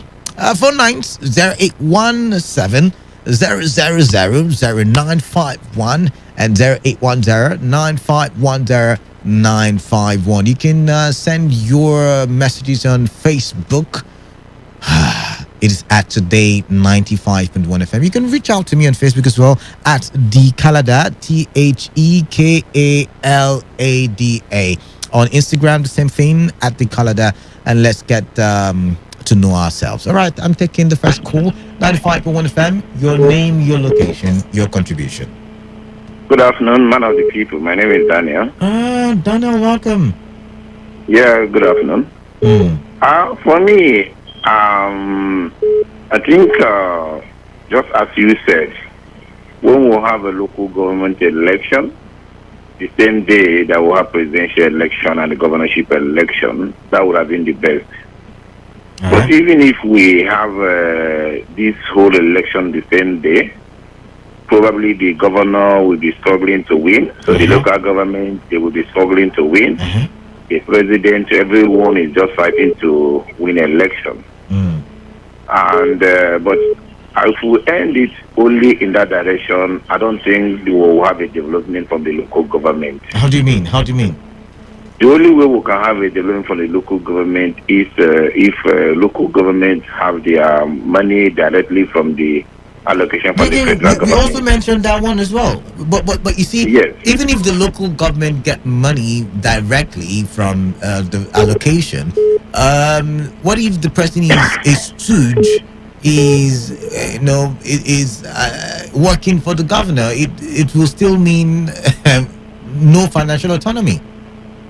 Seriously, if you have money directly from the federal allocation, and you have a constitution back you to do that, and you have an election the same day with the governor, I don't think even though the governor is a board of the governor, he will be total 100% loyalty as we have seen them being over the years. Okay. For a big example, just look at the State House of Assembly. They have an election the same day with the governor. But in Nigeria here, I am not a house member, but I know that some of these the State House of Assembly are just governor station. It's just maybe executive in the name of lawmaking. Because you will see that whatever the governor wants, they will just come there and just speak English and pass it, and it become a bill and a law. Governor signs. So whatever the governor wants, that is what they do. But have you seen when these guys revolt against the governor? When they all come together and revolt against the governor, have you seen how it plays out? If they revolt against a governor, it's either there is someone that is in Abuja that is trying to fight with the governor. That is the only time. And the reason why they are doing that, maybe, politics, someone must have promised them something. Look, if you succeed, this is interest. And the money that governor is giving to you, probably the governor is giving 1% and I'm going to give 2%. That is the only time they fight. But if normal, nobody comes in, it's just them. Come on, governor, because, they get their money directly from the governor. But if the State House of Assembly, because in as much as you are shouting the local government, we should say the same thing, financial autonomy of the what? Of all these lawmakers. Because for our financial autonomy of the lawmakers, we will have a vibrant governance in every state. Because when the governor knows, look, democracy is check and balancing. This one has to check this. You can't have a democracy when one particular branch of the government is very strong. And when you are stronger than the other one, then definitely you will see the kind of governance we are seeing in Nigeria, which have led to the bad governance all over the years. For me, if you want to have a better government, executive should be free. Legislature should be free. Judiciary should be free, and the local government should be free. All right, thank you very much. Thank you very much, Daniel. Long conversation with you there. Ooh, I lost this one. Keep your calls coming in. Let's have that conversation and talk for development. What do you think of the proposals I've made on the show? You have a better one, you tell us. 95.1 FM.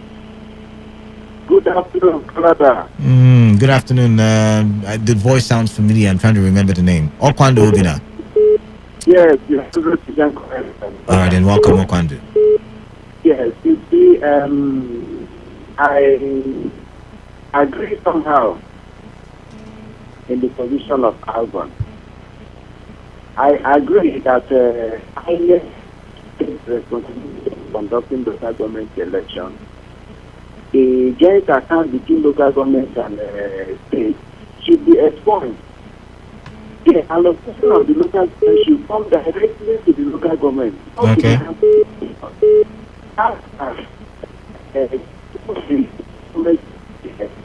And I'm also very sure that the problems and the crises that we have in this country will not be happening. Okwando Obina, please, you would have to call us back. The line is unclear. 95.1 FM. Your name, your location, your contribution. Is this one clear now? Oh, very clear. Grandpa, welcome. Thank you. All right. you watered the assertion you gave that the governors control the election of councillors, chairman, and councillors. No. I didn't. I said control the local government, and I then rephrased and said influence. Yes, you use the word control and make influence. I say even watered it. They select. They select. There are the people who say you must be there. If you are not there, if not you, no person will go. And even if you are in the same party, you must be very loyal to the governor of the state. Okay. He must belong to wherever he belongs to. Okay. That is why they are selected. It's not a secret. All right. I was not born today. All right. So maybe most of them now have become something before they started politics. However, I want to say that the statement 4 years, it cannot work because there is autonomy. If they have financial autonomy, okay, then they can start thinking of other things. Right. That is where they should base their hand. What they should do next is make sure that but they're also asking for that. That's why they said they want the scrapping of the joint allocation account, with the state government. They're also calling for financial autonomy, but also like this one they are bought over every day. Okay. Is that what they are talking of financial autonomy? They don't mean it. They are not serious. Every person looking for its own pocket. But I want to say that 2 years, then 2 years again, then that is 2 times. It's okay for any person who wants to be a local government chairman, so that you know whether you can perform. Okay. It's not giving you 4 years to wait for 4 years. Now, what happened in River State now? How many of them performed for 3 years? They were given even. Yeah, all right. How many of them performed? Just show me a local government chairman that did what he's supposed to do. Ordinary roads. Street roads, they could not. Right. They could not clean the places. Right. There's no sanitation, nothing.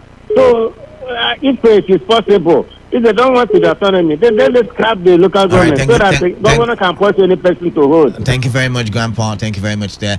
I'm going to go for a quick break. When I return, I'll take more of those calls. Stay tuned.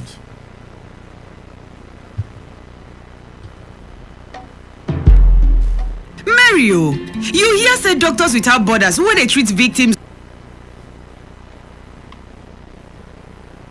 Mario, you hear say Doctors Without Borders when they treat victims. Health Center Obunabali for Garrison. Which kind treatment sef dem dey give victim of rape? Na treatment to prevent HIV infections plus other sexually transmitted infections. So the person need to come clinic with immediate alacrity before 3 days go pass. But if e don pass 3 days wey e happen, make the person still come. Other treatments dey wey dem go give the person too. I hear say they no dey even collect money and everything go dey confidential. Nobody go hear about am at all. Na true talk o. And the clinic dey open 24/7. Nothing like holiday. Their phone number na 0903 355 5455 or 0705 889 0060. Our people, remember in case rape happen, carry the Talk radio. I listen to a lot of talk radio. 95.1 FM. 95.1 FM. Voice of the people. And we're back. All right, thank you for staying tuned to Today 95.1 FM, the voice of the people, your premium talker radio station. I'm Canada, and I like to think of myself as the man of the people. You can follow me on social media, all my handles at the Kalada, TheKalada. Let's start with some messages on Today FM's Facebook page, which is Today 95.1 FM.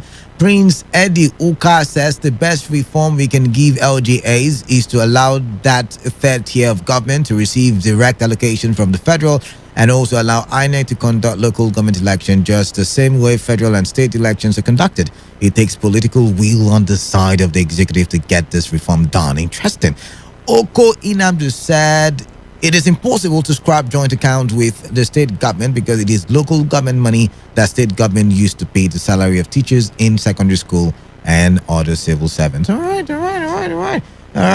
Interesting conversations on Facebook. Go join the conversation there.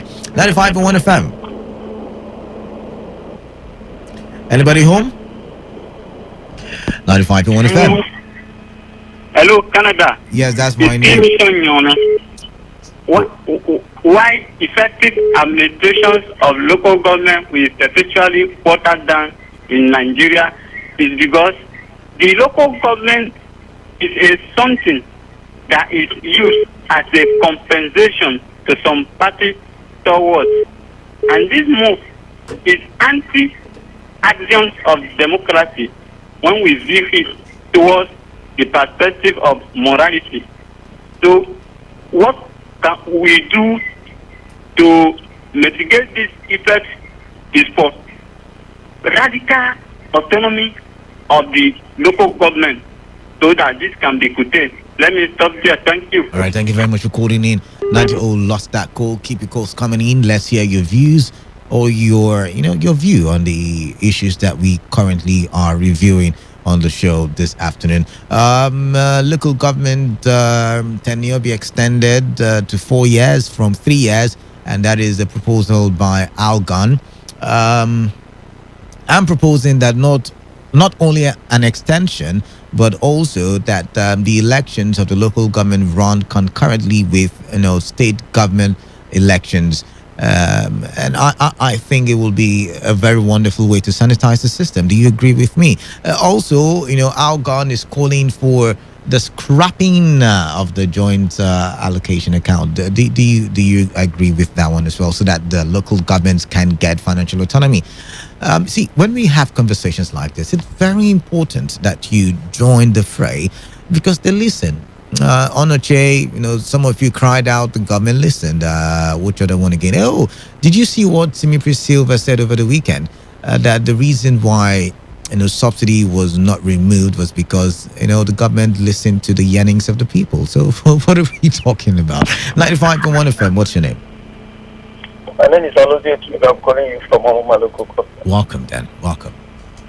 Yes. My take on this issue is this: extending the tenure of local government chairman to 4 years. To me, it will not reflect any change to the system. I think what every meaning Nigeria should agitate for in the local government, because I believe very well that, and you also agree with me that the local government is the government of the grassroots. Yes. So what agitate, which is proper, as the monthly allocation is coming from the federal, it should come direct to the local government account. And again, local government should stand on its own. There should be total, there should be total freedom in the administration of the local government. Yeah. Now, INEC should conduct the election, not by the state government governor will raise and do research and they appoint people and select people. Like Omoma local government, where I'm coming from, the Honorable Chisonwi led administration in their first 3 years. My dear brother, I quote me very well. My name is Alozie King. This young man did not grade any village road. He did not do anything. What he did is to the roof the local government council and repaint it with yellow paint. That was what we see he did in Omoma local government for 6 years. For the 4 years he has been in office. So when I confronted him one day, I said, Chairman, what is actually the problem? He said, my brother, you don't know what to say. That what they are giving them is for them to pay council salaries and maintain other things. So there should be a total autonomy of the local government, not be agitating for 4 years, extension of 4 years. All right, then. All right, thank you very much for calling in. I lost that one. Do call back in and let's have a conversation.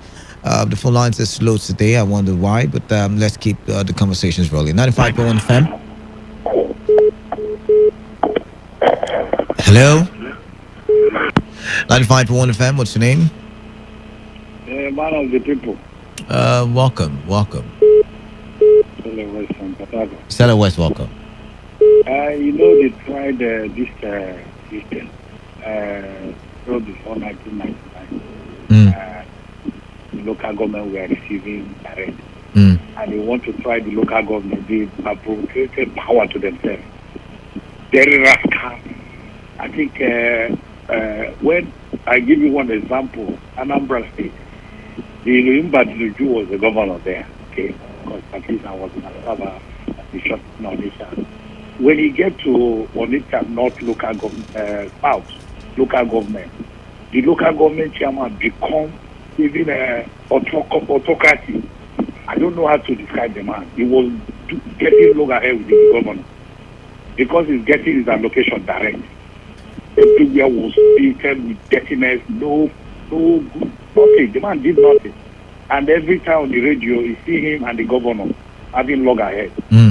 So I think if you give the government, pay the money direct to them, you will see a group of mafias, honestly. So they should allow it the way it is. Let the governor be controlling them. At least let us be seeing small, contracts being executed in the local government. I'm telling you, my brother. All right. Some of them will make Abuja their base. All right. You will visit them for that one. All right. If you try to pay the money direct to them, you will see another group of mafia. All right. So let them leave it like this. Okay. All right, and thank you very much for calling in. Lost that one. Keep your calls coming in. Okay, but Stella West did raise a very good point there. But we could have lost to checkmate, the local government chairman if they begin to receive their allocations directly. I want to believe that is very possible. 95.1 FM. Good afternoon again. Yeah, good afternoon. What's your name again? Yeah, sorry again. I called during your program with the doctor. Now you see this local government, Nigeria has a problem. Okay. I don't know how to say the politics as it is practice where we copied it from. It's not practice like this. Okay, can I ask a question? It's politician. Being a politician, that's a profession. Sorry, I want to know. Because journalism is a profession. I want to think politicians. Yeah, their profession is politics. I want to believe. Profession. So you say profession. I want to believe. Yeah. Not everybody can be a politician. So yeah. No, I think that's where we are getting it wrong. Because people who think I'm a politician, that's where they will eat from. So that's where they will eat from now. If you like, when we talk about profession, it's like teaching. It is they have their guidelines, they have their organizations, you have to be a member of the profession. Now look at what happens.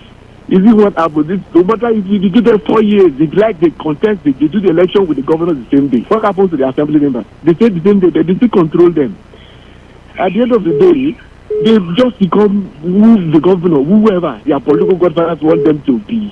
Go to local government, they go to local government areas. What they do is some local government, I'm from a particular local government, but I won't mention the name.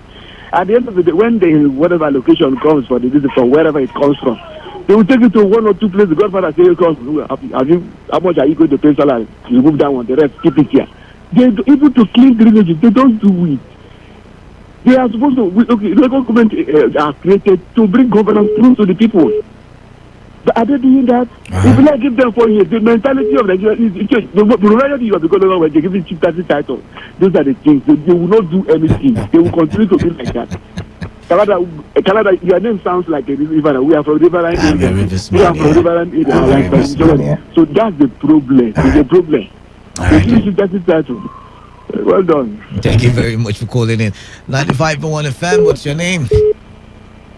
Canada, man of the people. It sounds like AB. You're always in the spirit. All right, welcome then. Good afternoon. Good afternoon to you. Calling from Rumukrushi. All right. You're in Rumukrushi today. Praise the Lord. Yes, so now will be the other side. All right then. All right. All right. Canada, anybody that is either demanding, agitating, or requesting for additional year, month to the tenure of local government chairman or chairman is doing so based on interest. Okay. And that is personal interest. Okay. Because for me, some of those chairmen will serve as caretaker chairman for maybe some months before they finally become authentic local government chairman. That is elected chairman. And if you put the number of months plus the number of years they will stay, it's more than 7 years. And yet nothing to show in that local government.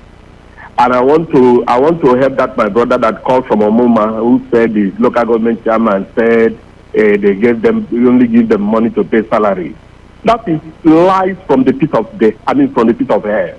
For goodness sake, why not ask that your local government? If that is the case, those filling stations you have built around town, how did you get the money?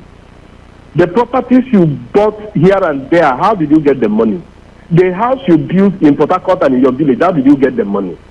For goodness sake, how much is your salary? So if the only thing they give to you is to pay salaries, and then you are left with nothing at the end of the day to do anything for the people, how come you have amassed so much wealth in less than 3 years? We should stop doing this thing. Are you there with me, Kalada? I can hear you loud So and clear. let's stop getting this notion that they are not giving any local government any money. They are only giving the money. That's a lie. They are all collecting money. All right.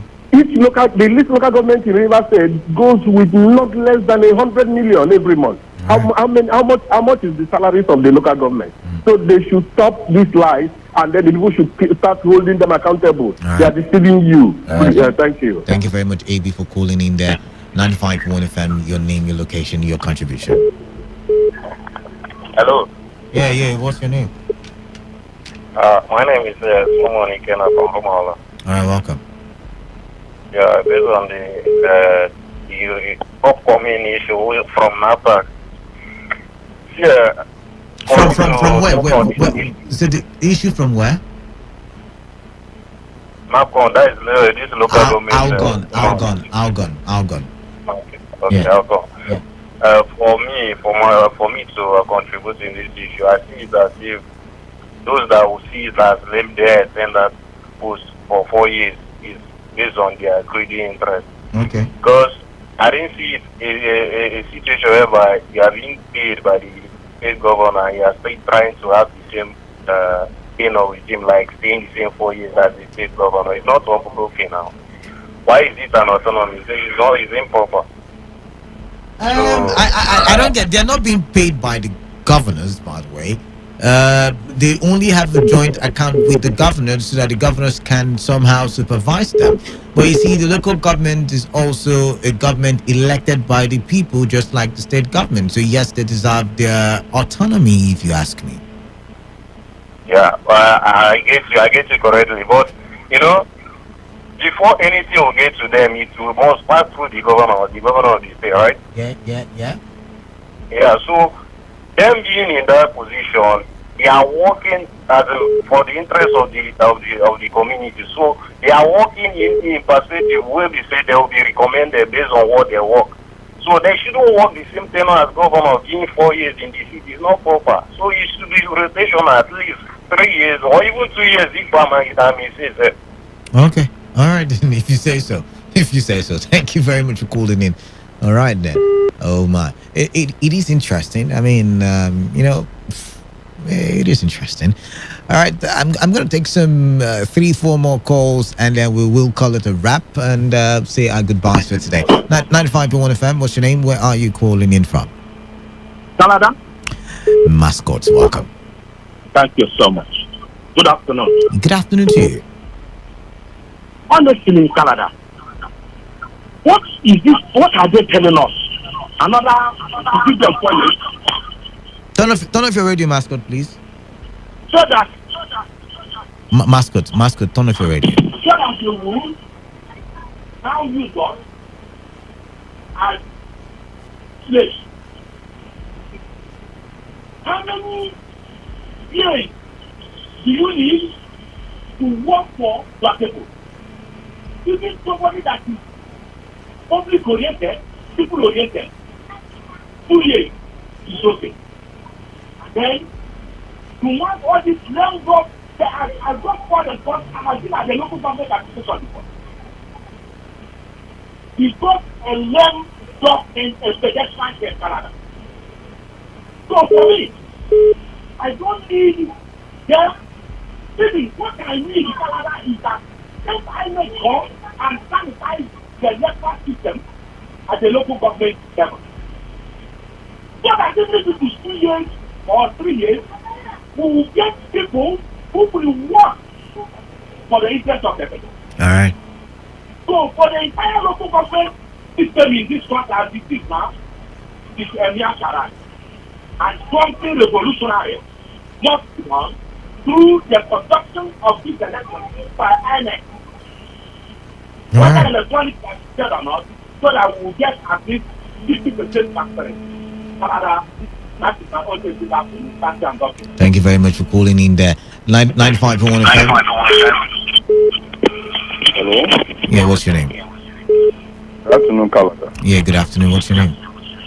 I'm Comrade Kabari, calling from Banluku in Ghana. Oh, Comrade Kabari, welcome. Canada, how is your work? Well, work is great. Work is great. All right. Mm. Canada, my own submission on this is just very short. Okay. Right. Mm. You see, the council having a joint allocation with the account of the states. Reason being that they want the money that will be released to those local government to be supervised by the governor. All right. I think, to me, it's jamboree. I don't know whether you understand. I'm listening to you. It is a non-sincere purpose. Let me tell you, are the governors actually supervising the accounts of the local government? If yes, then the supervision in itself here is even limited. Because the very basic essence of why the account should have been supervised here should go beyond just, checking how much you're dishing out money to them. I mean, trying to know how far they have utilized that little that you are dishing out to them. That is if I thought the governors now will even agree that they are not giving them what is equivalent with what is due to them. Right. I don't know whether you understand. The governors, the local government of this state is not working. To me, I want to tell you something. I'm listening. As we are growing up, we are seeing a lot. Politics is killing us. Particularly us in this area. Politics is killing us. We are being tapped. We are being enslaved. We are sold by the governors. We are sold by our own brothers who does not have the zeal to work for their own people. And do you know that there are even individuals in the society that are ready to even perform more than that local government chairman in the LGA? But I tell you, they would, in fact, if they attempt it, if they took up any responsibility of developing their local government upon themselves, I tell you they will be kidnapped. And it will be masterminded by the local government chairman and their surrogates. If at all they are not even asked, if at all they don't send their voice to go and assassinate them, this is playing out. As I speak in this state, I know a youth of this state that is about, a youth president that is well about now, is unknown. Simply because he is fighting for the liberation of his community, and the paramount ruler here believes that he has the alignment of the governor on his side, and justice is not done to that matter. Even after the governor has, intervened into that matter, and the young man who drift away as we speak now, the young man is whereabouts is unknown. All right. What's not? Canada. We are so wicked. We are so wicked. Right. And the truth is that our hello, just a second. I am not part of the wickedness. Say some people are wicked, please. Hello, Canada. Let me tell you. You see, the kind of wicked clothing that we here are putting on ordinarily deserves us to be sent to earlier grades. All right, thank you very much, Kabari. We're not fighting on the show, but hey. I remember one time when the governor said, he cannot do everything. He cannot solve all the problems in Bever State. And I agree. It's just one man. 23 local government areas, each of them carrying a plethora of communities. So he cannot be everywhere at the same time. And I agree with him on that one. And that is where the local government comes into play. Oh my. But I've got to go. We've got to go quickly this time today. But before I go, I want to remind you of today's hustles. Today's hustles official food sponsor for the 8th anniversary. And I'm talking about Booker by Choice Restaurant, which is an indigenous restaurant that specializes in local and continental dishes daily prepared for customers.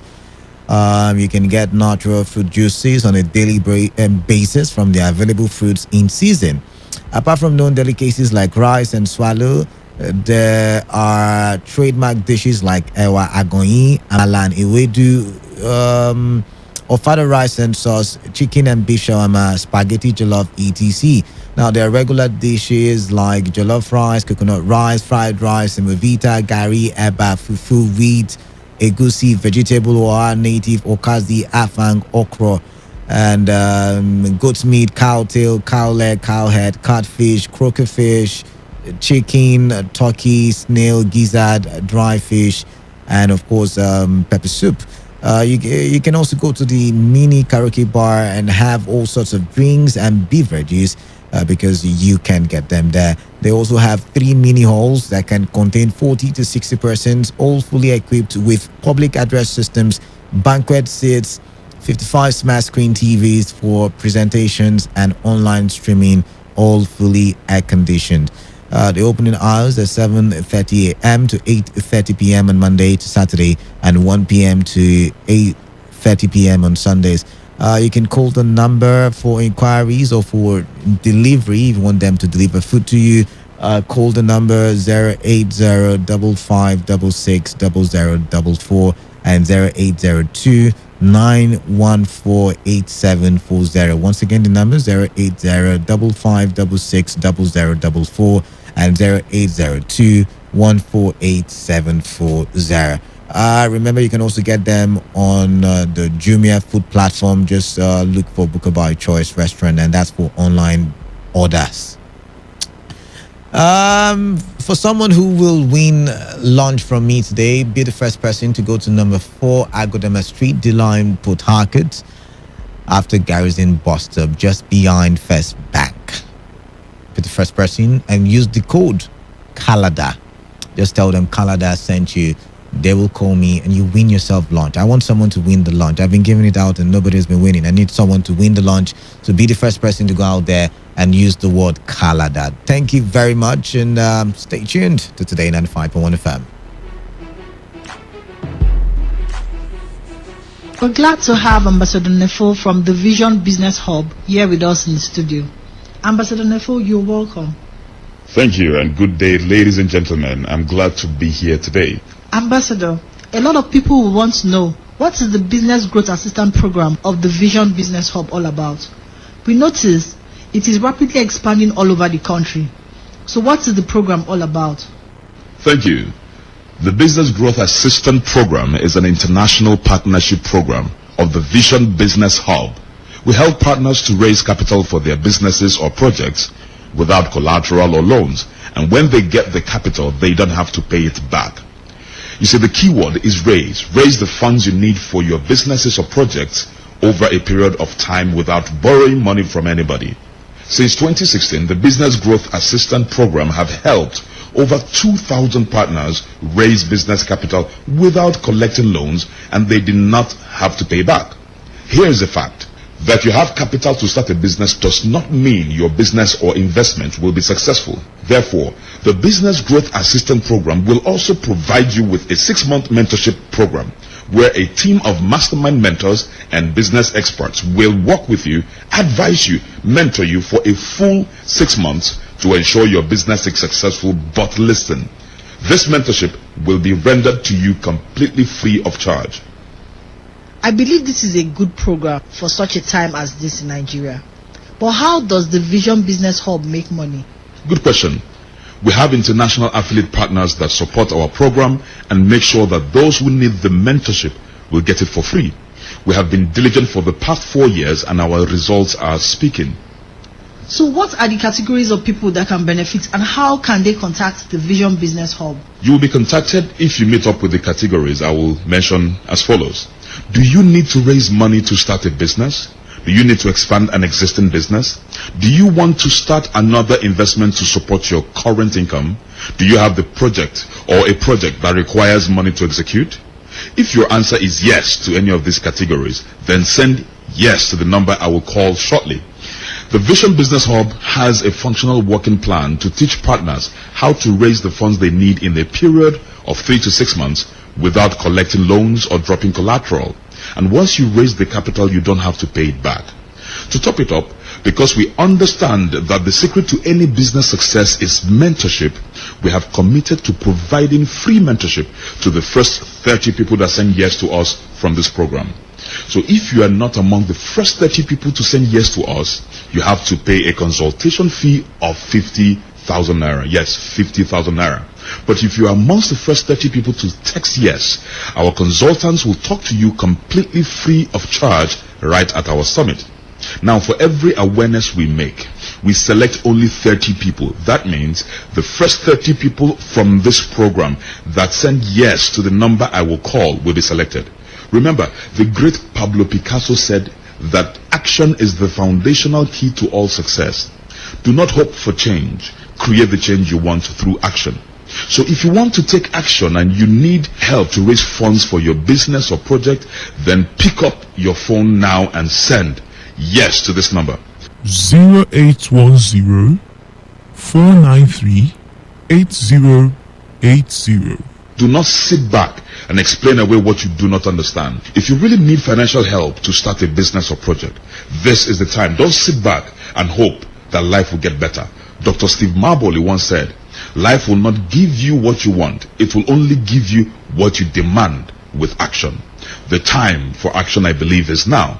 So pick up your phone and send yes to this number. 0810 493 8080. I will call it again, but if you're one of the first 30 people to respond, you will talk to our consultants to benefit from the Business Development Assistant Program. So if you'd like to understand how we can help you to raise these funds that you need for your business or project, quickly send yes, YES, to this number. 0810 493 8080. Again, 0810 493 8080. Our representatives will give you a call and schedule a meeting for you with one of our consultants who will guide you on how you can create the capital you desire without loans or collateral. And when you get the capital, you won't have to pay it back. And then you will also get free 12 months mentorship to make sure you succeed in your venture. Albert Einstein said, doing the same thing over and over again and expecting a different result is defined as insanity. So do not continue with the mistakes of last year. Make sure you do something different this year. Make sure you get mentorship this year. So ladies and gentlemen, thank you once again and God bless you. Thank you, Ambassador Nefo, for FM, Port Harcourt. What a goal! Hangs it up for Ronaldo. Oh my God! Experience the glorious goals rush. The heated verbal jabs and even moments of madness. Experience the sensational swings, strokes and shots. The moments of victory and despair. Experience lights out on a majestic night in Singapore and a whole lot more. On your premium talk news and sports radio station. Today, 95.1 FM, Port Harcourt. Listen to Sports Attack every weekday from 7:30 a.m. and Today Sports Live after the news update at 3 p.m. Stay tuned on Saturdays and Sundays for a bumper edition of Today Sports Live from 1 to 6 p.m. Experience sports in its entirety on your premium talk news and sports radio station. Today, 95.1 FM, Port Harcourt. My name is Gianni Infantino, FIFA president. For the best of sports, always listen to Today Sports Live on Today95.1 FM, Port Harcourt. Feel the magic in the air. Feel the magic in the air.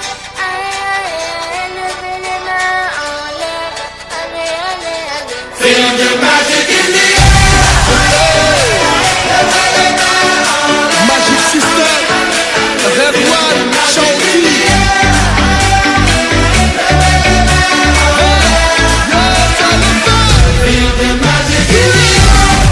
A very good afternoon to you all out there. Welcome to yet another exciting edition of today's Sports Live, reaching you from this frequency. Today, 95.1 FM right here in the Garden City of Port Harcourt. Mecca Dennis, my name, the Odogu one of sports. I'm not alone in the building. The Superman, Wisdom, Obina, the one who doesn't leave football for snowball, is also seated for this one. Superman, good afternoon to you and welcome to the show.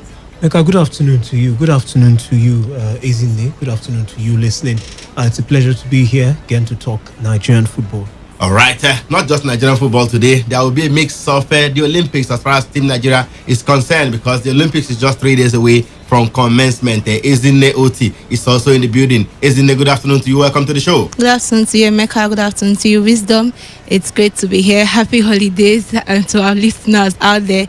You know, when it comes to holidays, not everybody enjoys it, but still, it's a good one to celebrate, and it's great to be here to talk Nigerian sports and parts of the Olympics. Superman, is it Eid al-Fitr, Eid al-Kabir, Eid al-Malud? Which one are we celebrating this time around? I get confused at times. Eid al-Kabir. Eid al-Kabir, okay. The Salah celebration? Yes. All right. We just know that there's always Ram. Happy Eid al-Kabir to our Muslim listeners. We wish you guys all the best. All right. This is a special edition of the show today as we continue our preview of Team Nigeria's Team Nigeria ahead of the Tokyo 2020 games that gets underway on Friday. Today we'll be looking at athletics and wrestling. And of course, talking about athletics, retired sprinter and Athens 2004 Olympics bronze medalist Deji Aliyu says the trio, Blessing Okagbare, Toby Amuso, and Esebrume, have what it takes to win medals at the Tokyo 2020 Olympics for Team Nigeria. Now, Commonwealth gold medalist talking about Blessing Oborodudu and 2018 African champion Ekerekeme Agiomo feel they have what it takes to create records at the Tokyo 2020 Olympics. So our attention will be on athletics and wrestling today. But that doesn't mean we'll be talking about Nigerian football. A lot of Nigerian football as well. FC Robo Queens have reached the final of the ITO Cup after beating the Queens via penalties. They will be up against Bayelsa Queens in the final. And in the men's game, Akwa United hotshot Charles Ashimene is optimistic his side can clinch their first ever Nigeria Professional Football League title this season, as he aims to finish as the league's top scorer in the campaign. We'll also have the player and club of the week, not forgetting the tidbits emanating from Nigerian football as well. You know, the program is very interactive. We want you to be part of the discussion. All right, all you need to do is to send us your messages via text or WhatsApp at 070-1933-9962. The numbers to send your messages to via text or WhatsApp, that's 070-1933-9962. And of course, we'll be opening the phone lines later in the course of the show for you to have your say live. Don't go anywhere. The show will be right back after this timeout.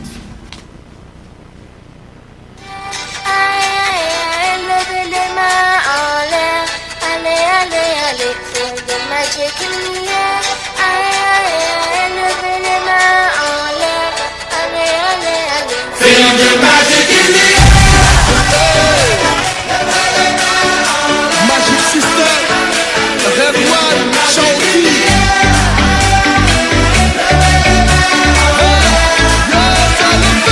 Feel the magic in the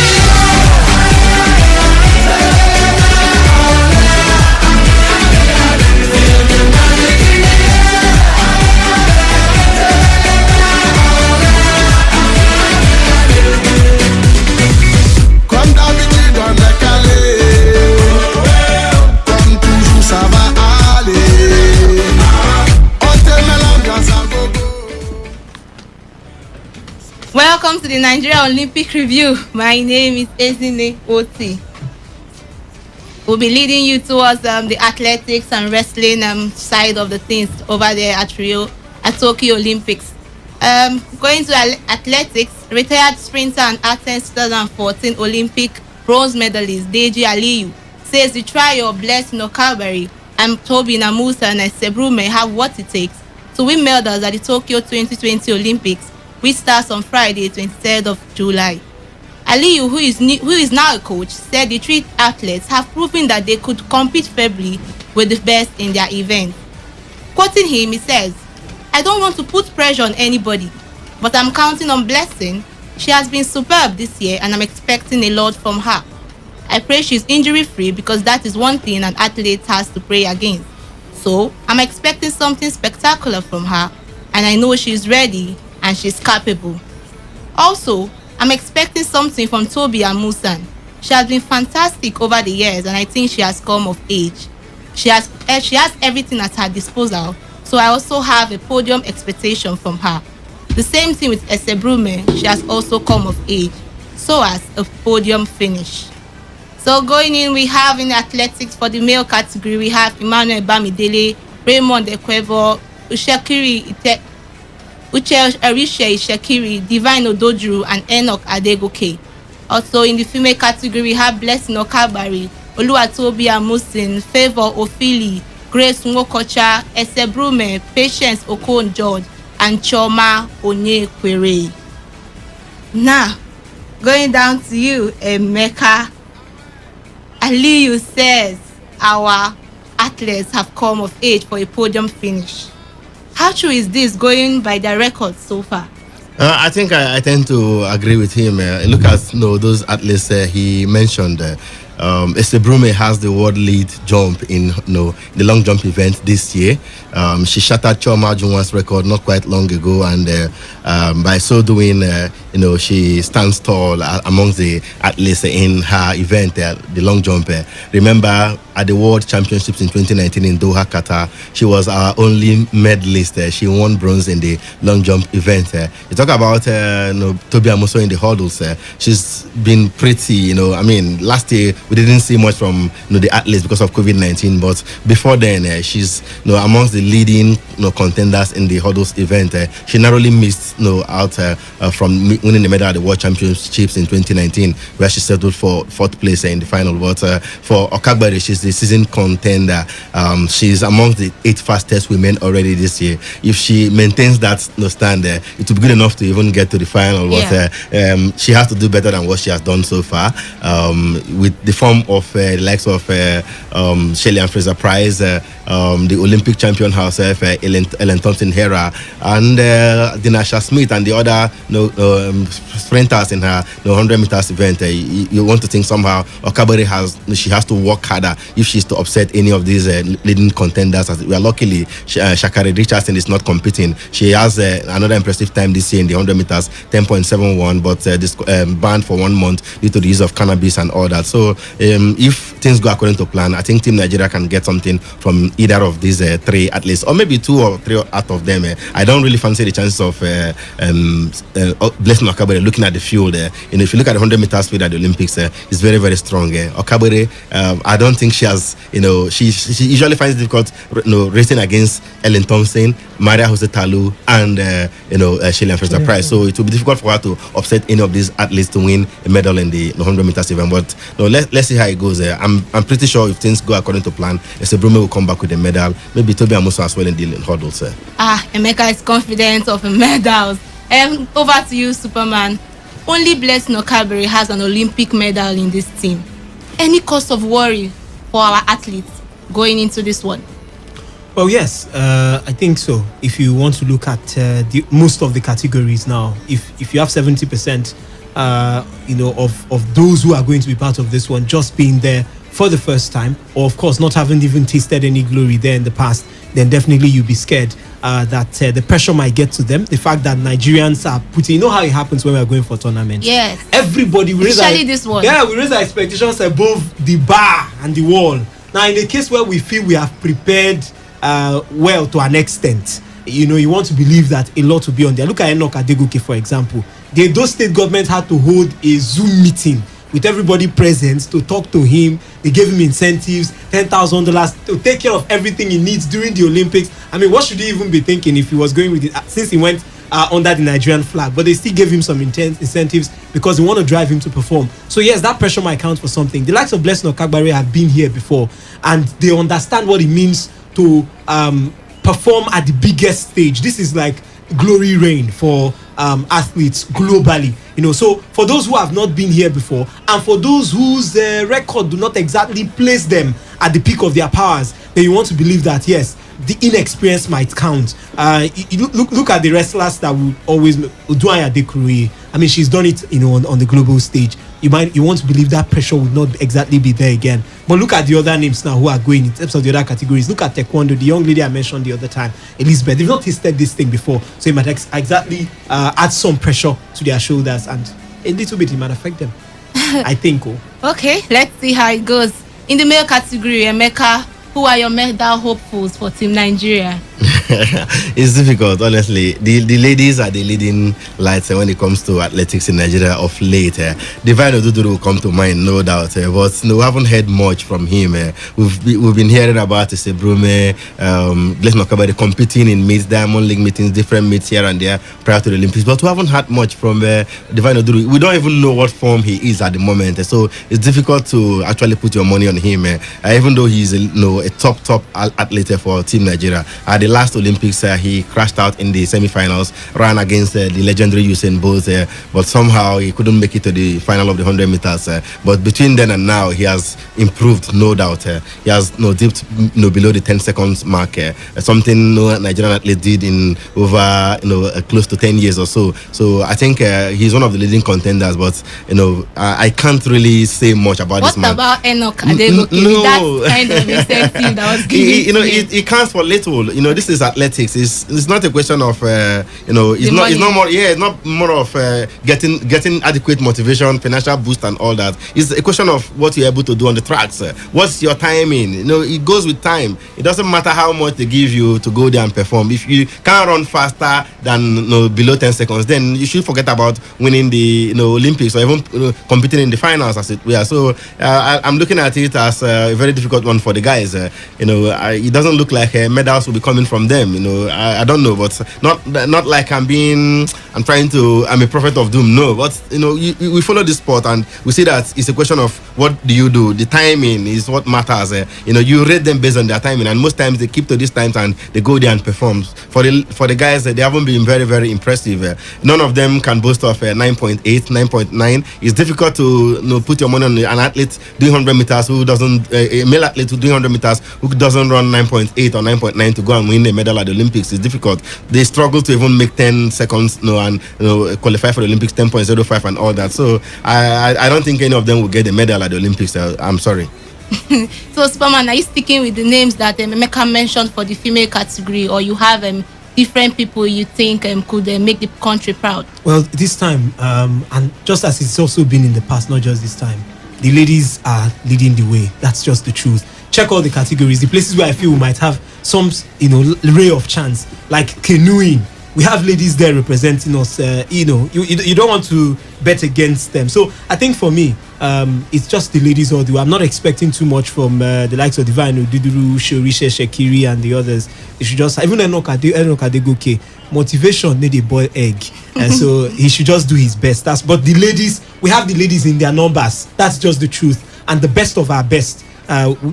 If you want to look at it from athletics to wrestling to taekwondo we even just have one lady. You just have to give it to them. It's about the ladies this time, and we hope they do make us proud. Oh, give it up to the ladies. Moving straight to wrestling, where Commonwealth gold medalist Blessing Oboro Dudu and 2018 African champion Ekereke Agiomo have both talked up their chances of winning medals for Team Nigeria at the Tokyo 2020 Olympic Games, which gets underway at the Quadrennial Games. Believes now is the time to make a difference after failing to land a medal at her two previous attempts.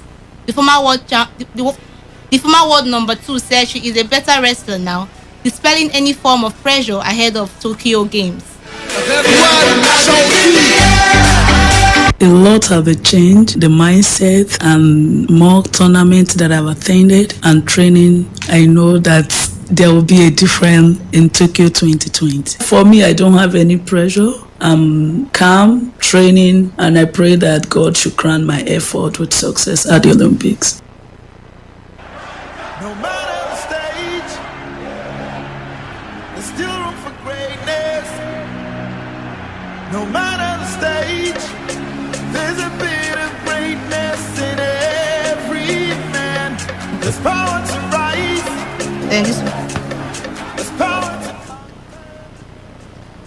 For Olympic debutant Agiomo, the only male wrestler in the team, he insists he's not in Tokyo to make up the numbers, stating that he's poised to create records at the games. I'm not just going there because I'm going to Olympic. I have something serious because I'm going there to achieve something, to create record. That is my target, and I've trained well it's only God will fight for me, because for the qualifier, this is the way I train and keep myself to qualify. I believe with God I can do something better. Oborodudu and Agiomo, as well as Odunaya Dekuroye, Aminat Adeniyi, and youngster Adijat Idris will be attempting to win Nigeria her first ever wrestling medal at the Olympics when competition gets underway from 1st to 7th of August. Now, Emeka, now we are going to one of the favored athletes when it comes to Olympics, the favored category when it comes to the event that we are sure of a medal, hopeful, know that we could get a medal. We have Blessing Oborodudu, we have Ekereke Magiomo, you have Odunaya Dekuroye, Aminat Adeniyi, youngster, which is Adijat Idris, to represent Nigeria at the Olympics. Can you just give us a breakdown to their profile, should in case we have people that don't really know them? Yeah, I mean, these are all seasoned competitors, save for the youngster Adijat Idris, who came to the limelight yesterday at the last year at the African Championships in Algeria. The others are seasoned athletes in their respective categories. Odunaya Dekuroye will easily come to mind. She's a 3-time World Championships medalist, 1 silver and 2 bronze medals at the World Championship level. She was even the first Nigerian wrestler or athlete, as it were, to qualify for the Olympics, because by winning bronze in the World Championships in 2019 in North-Southern Kazakhstan, she qualified automatically for the Olympics. She is also a 6-time African champion. Add that to the fact that she has also won the Commonwealth gold medal twice, back-to-back, as it were, in 2014 and 2018. At some point, she was rated world number 1 in the 57-kilogram weight class. So you can say that she has a very big CV, going into the Olympics. On the other hand, Blessing Oborodudu, she is so dominant on the continent that she has been African champion for the past 10 years, as it were, 10 years in a row, undefeated on the African scene here. No mean feat, I tell you. At some point, she was rated world number 2, and recently, she won silver at the Poland Ranking Series tournament last month, as a matter of fact. In that same tournament, Adekuroye herself won gold from Nigeria. It's all partly dominant on the continent, as well as, of course, she has a very huge competition in Tunisian wrestler Mawa Amri. Always a big fight each time these two meet, and they're also competing in the same category going to the Olympics. But that being said, she's a decent competitor, no doubt about that. And Ekereke Magiomo at the African Championships, which was hosted by Nigeria here in Port Harcourt precisely in 2018, he shone like a million stars, winning gold, and that was when he launched himself to the African continent. This is his first competition outside Africa. He was supposed to be in Poland for the Ranking Series tournament, but he couldn't get visas on time for that tournament, and he missed out of that one. He says he's going to Tokyo to create some record. Yeah. So we wish him all the best for Adijat Idris, the youngster, still a teenager, 18 years of age. She competes in the 50-kilogram weight class. Her first Olympics, her first big tournament, as it were. We hope she goes there and hold her nerves. It's not usually easy to go to big tournaments like this the first time, and for a youngster, you could be overwhelmed by the occasion, as it were. But let's see how it pans out. They are all experienced, apart from the youngster, Adijat Idris. So wisdom. Going into this one, Blessing Oborodudu and the other wrestlers representing Team Nigeria, they are highly optimistic of getting a medal. Do you feel this is a good spirit for the camp? Yes, it is. Not just for them, for Nigeria as a whole. We've seen what Daniel Igali and the lads have put in terms of preparation over the last few years, prior to this time. This is not just something that happened overnight. It's something that they worked towards. It took some time, but we kept adding the measure of work required to push them to the next level. Emeka just mentioned, we're having cases where they're dominating the world rankings. We're having cases where you're getting to number 2, number 3, a Nigerian in wrestling. What does that tell you? It tells you are doing well on the global stage. It is those who do well in their club size most times that go well to do well in the World Cup. Just using football as an example, these people are doing very well. Even when Aruna Quadri, for example, in tennis, was doing well with his club in Portugal, we saw the performance, on the global stage too. So I think he got to the quarterfinals of the Olympics. Very true. So it's the same thing now. That's why we are optimistic, and I like the feeling in the camp. I like the feeling too with Nigerians. The fact that we do have some sort of belief in them. But I tell you, I don't think there's any Nigerian out there who would want to say that there's something on their head to get us a gold medal, but even if they get us a bronze, it is manageable. Because we can only appreciate God for the fact that those who are leading this particular event now, wrestling, are doing well enough because most times investments are not really very easy. Working with some of these bodies, you can check the other federations, So I think we are expectant, we are confident, and we believe they will be able to get something. So going to you, Emeka, the Olympic is a global event. So going to our own wrestling team now, what are their chances against other countries that will be represented there? Back home here, the optimism is very high, because of what these ladies, basically the ladies, what they've been able to achieve over the years, the rankings, their performance in international tournaments. They go to Commonwealth Games, they win gold, they come back, they dominate here on the continent of Africa. They go to the ranking series tournament, they perform well.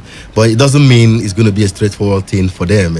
Now, let's take, for instance, in the 57 kilogram weight class, where one of our biggest hopes, Oduanya Dekure, competes. She's up against the world and Olympic champion, Risako Kawai of Japan. Risako Kawai did not participate at the Poland ranking series tournament. Adekure won gold in that tournament, no doubt, beating a former Olympic champion in Helen Marolis. Risako Kawai has beaten Adekure before now.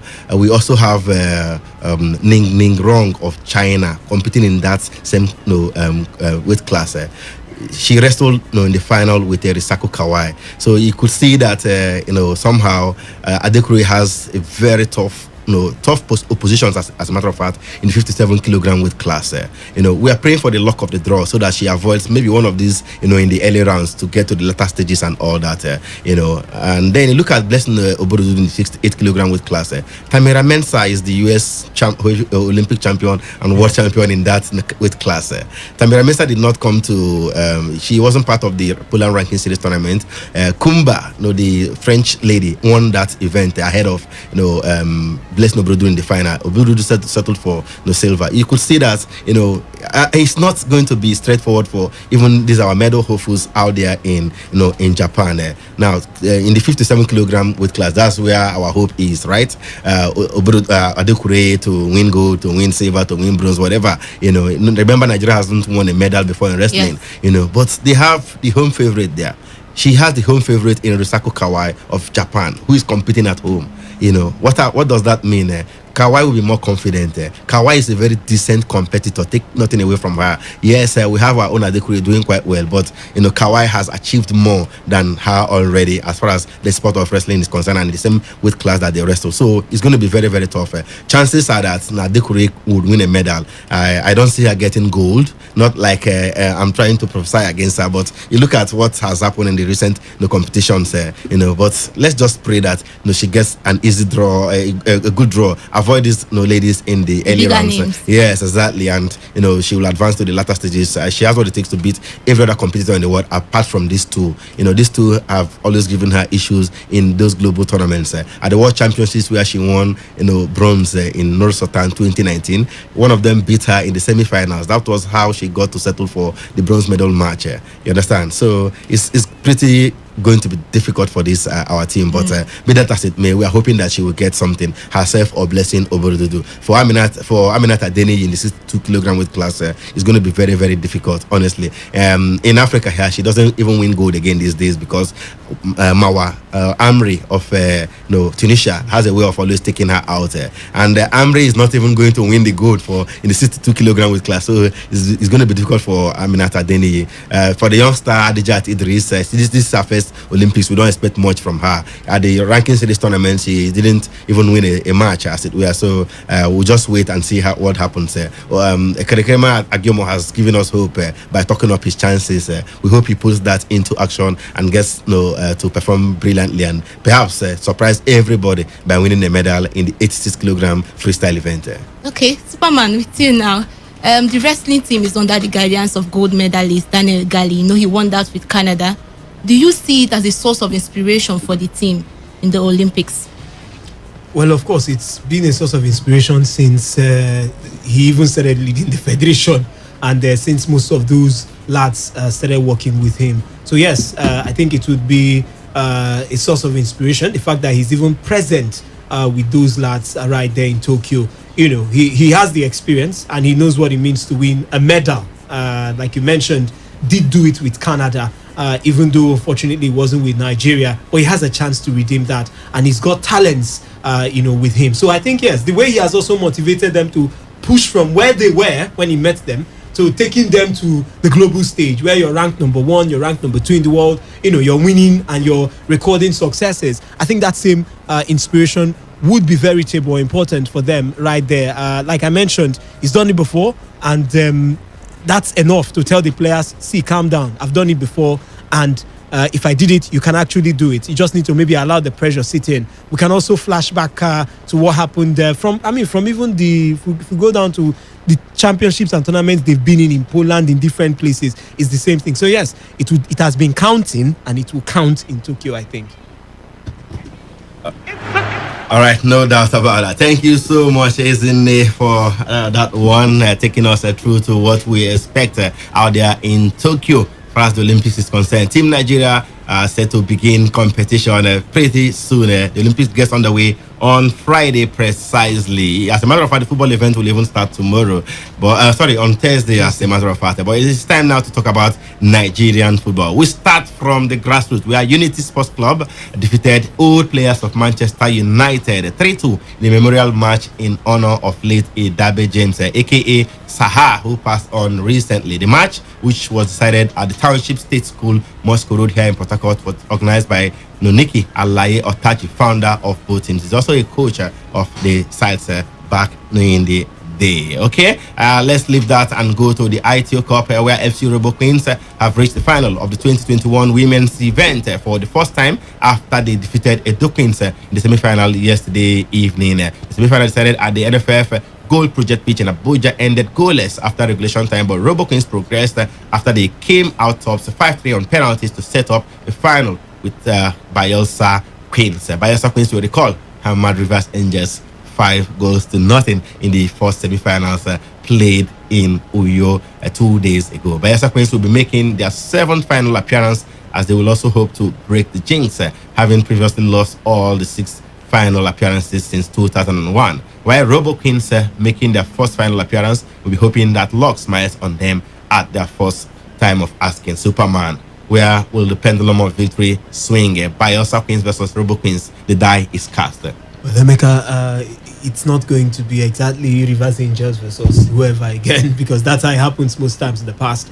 But FC Robo Queens and Bayelsa Queens are the other sides you just want to look at and say these are the other best teams in the NWFL outside the Rivers Angels side. So it promises to be a very interesting game. Look at the stars, the cast of the two teams, players in the Super Eagles all on parade. And Super Falcons now. The Super Falcons rather. And like you mentioned, it's not been a rosy one for Robo themselves. This is like a first time to get very close to this one and possibly pick it. I mean, since 1999 when that club was actually formed. So yes, I think it's going to make it more interesting. Bayelsa Queens, who have appeared in the final a lot of times and they've not been able to take it, will be looking at making sure that this one would not pass them by. What will they gain after beating Rivers Angels 5-0 and fail to win it? I'm failed to actually win this Emeka, one. is a good one for Bayelsa. Somehow the Bayelsa teams are stepping up, even the male ITO Cup. You see Bayelsa United are doing well too. It's good days for Bayelsa people. In the ITO Cup. In the ITO Cup, they are doing so. I feel maybe this one is meant for them. But going into this, I think Bayelsa Queens have to make it count. Now 7th final for them. They need to win this one at least to break that jinx. It will be a good one for the club, and for FC Robo, it's a good one. Finally, they get to a final. A club that once had our own captain, Asisat Oshola, even Ajibade. You could see those big names come out from this club and have never gotten to the final of the ITO Cup. It's a good one for the both teams. We'll just see whichever the best team should just win it. All right, we wait and see how that one eventually pan out. No date yet for that final, but let's quickly let you know that Super Eagles midfielder Frank Onyeka has completed his move to newly promoted Premier League side Brentford. The Superman cheering news: Frank Onyeka in the Premier League right now. Emeka, I was very happy because I know first I don't like something like this, but I know our coach, anything that's up there, we definitely get invited. So Onyeka Onyeka might just become a mainstay in the national team. He's not actually had it that way, ever since he was invited. Yes, I was very happy. Yes, the reports have been there since last season. Like Brentford gets promoted because of the affinity between his club now, Midtjylland, and Brentford. The owners are the same. He would definitely be moving over, and now it has finally happened. I'm really happy for him. Emeka is a promising player. He would have left Midtjylland a long time ago, but the Brentford link and the fact that they were optimistic that Brentford would move up, then they would be able to add him. That's why they didn't wait to actually bring him in. And look at the kind of the 5 years. It shows you the trust. Yes, they know this player and they know what he brings to the table. Emeka is good for Nigeria. We are having more players in the English Premier League. Without any shadow of doubt, the English Premier League is the most followed league in Nigeria and of course in most parts of Africa. But Brentford are a very small club. They are just gaining promotion. They could struggle and go back to the championship afterwards. Emeka, everybody who has followed the championship in the last 6 years wanted Brentford to come up because we've seen them shock too many teams in the FA Cup and in the Carabao Cup now, as the case may be. So if they're coming here, Emeka, I know they're a small team, same with Watford, but they have the potential to survive, if you ask me, based on what I've seen them put out in the championship. I was really hoping they would make it, and somehow they finally made it. I know it's not going to be easy. It's going to be a fight. Same with the likes of Tom Delibashiru and the others at Watford. But I'm expectant that maybe Onyeka will be able to prove himself, get a chance first in the Premier League. to the MPFL will go right now, and appointed striker Charles Ashimene has expressed disappointment over his size 1-0 draw with host Rivers United here in Port Harcourt, but remains optimistic they can clinch their first ever MPFL title this season. The former Warrior striker scored his 12th goal in the league as the promised keepers were forced to share the spoils here in Port Harcourt with the pride of Rivers. Despite the draw, Kennedy Boboye's men remain at the summit of the MPFL table with 61 points from 33 matches, 3 points clear of second place Nasarawa United, and of course third place Kano Pillars. We are very disappointed because we came here for a win, and unfortunately for us to get where we have a joy in the match. So we are really happy. We are happy with the point. We go home and work hard for our own matches. We are very confident. We are going to work hard and believe in God that we are going to win the league. We are going to fight till the end of the season. All right, the belief is there. There's always God in it, I tell you. I believe in God that they will win the league this season. The man has scored 12 goals so far this season. Of course, the leading scorer is Silas Nwankwo, but he says he has a target to perhaps finish as the top scorer this season. Charles Ashimene once again. It's every attacker dream to win the highest goal scorer. So I work very, very hard. I have a target for myself. So hopefully, by the grace of God, I will achieve my target. All right, wait and see whether the man will be able to, eventually finish as the top scorer, get his target. As a matter of fact, Charles Ashimene, he got that brilliant goal for Aqua United here, capitalizing on that defensive mix-up to pounce and eventually puts the ball past Darlington Ovunda in goal for Rivers United on Sunday. Let's look at the full results of matches played. Here in Port Harcourt, it was Rivers United 1, Aqua United 1. Enyimba came from behind to beat Jigawa Golden Stars 2-1. Ruben Bala and Tosi Omoyole with the goals for the People's Elephant. Plateau United hammered FC Fanyoba 4-0. Nasarawa United through Silas Nwankwo. Yes, he's not the overwhelming top scorer with 14 goals. He scored the only goal as they beat MFM 1-0. Katsina United played at a 1-1 draw with Lobby Stars. Lobby Stars we have placed their manager on half salary for poor results. Okay, Adama United drew goalless at home with Sunshine Stars. Kano Pillars beat Takada FC 2-0. Takada scored a clean goal in that encounter, but it was disallowed by the officials for offside. Had nothing to do with offside, I tell you. I saw that one. I saw the place of that one. It was very, very shameful that the referees did not allow that goal to stand there. Heartland FC beat Rangers 2-1 in Owerri. Wiki Torres beat Abia Warriors by 1-0, and Warri Wolves also beat Kwara United by a lone goal. And let's look at the table before we talk about those matches. Aqua United 61 points after 33 matches, followed by Nasarawa United on 58 points. Kano Pillars have got 58 points as well in third place, but they have an inferior goal difference compared to Nasarawa United. Enyimba moved up to fourth position with 57 points. And of course, Rivers United dropped from third to fifth position on the table. They now have 56 points following the draw at home here in Port Harcourt against Aqua United. Looking at the red zone, the relegation zone, I tell you, no team wants to be here. But unfortunately, 4 of them are there. 17th position is Jigawa Golden Stars with 36 points. Warri Wolves occupy the 18th position with 34 points. FC Fayaba are also on 34 points, placed 19th on the table. Adamawa United, they will be relegated. Tell them I told you. They will be relegated this season. They have just 21 points from 33 matches. They are going down. Adamawa United, of course. Maybe in 2 games time. Maybe in the next 2 matches they will be confirmed officially as being relegated. Superman, Aqua United got an important draw here in Port Harcourt against Rivers United. It's a draw that looked like a victory for them, right? Well, Emeka, last week you asked me if I saw them as title favorites. I said I would have to wait for this game. And yes, that draw actually looked like a victory for the side. That's the Aqua United side. At this point, it's clear that they are the favorites for the title. And I don't want to talk about the issues yet. I'm sure we'll get to that. But ordinarily, you will have to commend the coach of the side and the players coming to Port Harcourt and managing to even take the lead. Charles Ashimene with that goal in the 53rd minute. I was really surprised. They played a very composed game. They were conservative. They didn't come out too much. They were able to contain Rivers United. And they took their chances. Yeah, took their chance. Exactly. And the Rivers United side had told us that the title was not over. They will do all they can to rescue it. Even after the draw, Guma said it's still open. So I don't know how open it is now, but before that game, there was more like a little ray of hope that they would be able to get back in. But I must commend Kennedy Boboye. I must commend the likes of Charles Ashimene. Ndifre Kefion left that team. The young man collected the baton and he has ran very well with it ever since. They've not really missed Ndifre Kefion. We can also talk about the other guys in the team. Samson Badebo. There are fine players. Only Sandao. Yeah, Sandao and the Samson Badebo's partnership. It was solid. It was very, very solid in the defense. Beautiful to watch. I spoke with Olisanda after the match. He said he's the Port Harcourt boy. There was no playing under any sort of pressure because this is like home for him. You could see what happened even after the match. The fans came to him. We are taking selfies and all that. He was feeling at home here. He played a relaxed game as usual.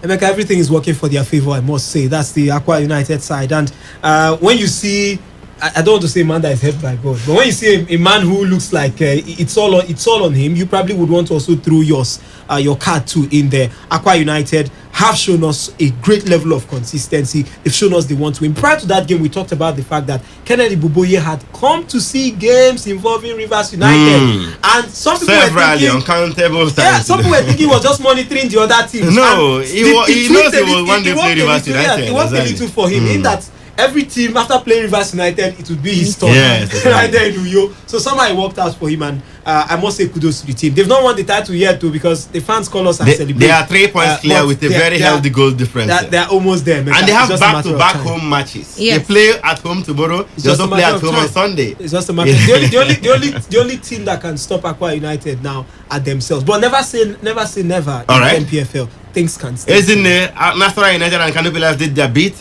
by winning their respective games. Nassau United and Pillars now trail Aqua United by 3 points.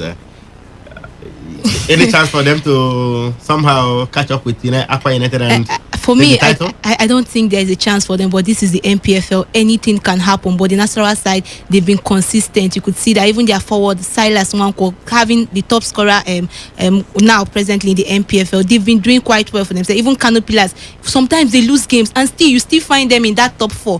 They're always there. Kano Pillars, I think they're one of also the consistent side in that effort. It's not going to be easy again now for Rivers United. Yes, you say the points gap is not much, but you look at the other games they'll be having. They are going away from home, and when you know now, Emeka, we know we are at the ending time of this MPFL. Anything can happen. Every home team wants to win now, so it's not going to be easy. That's why I feel Aqua United have an edge. They have the next game. There are 2 home games.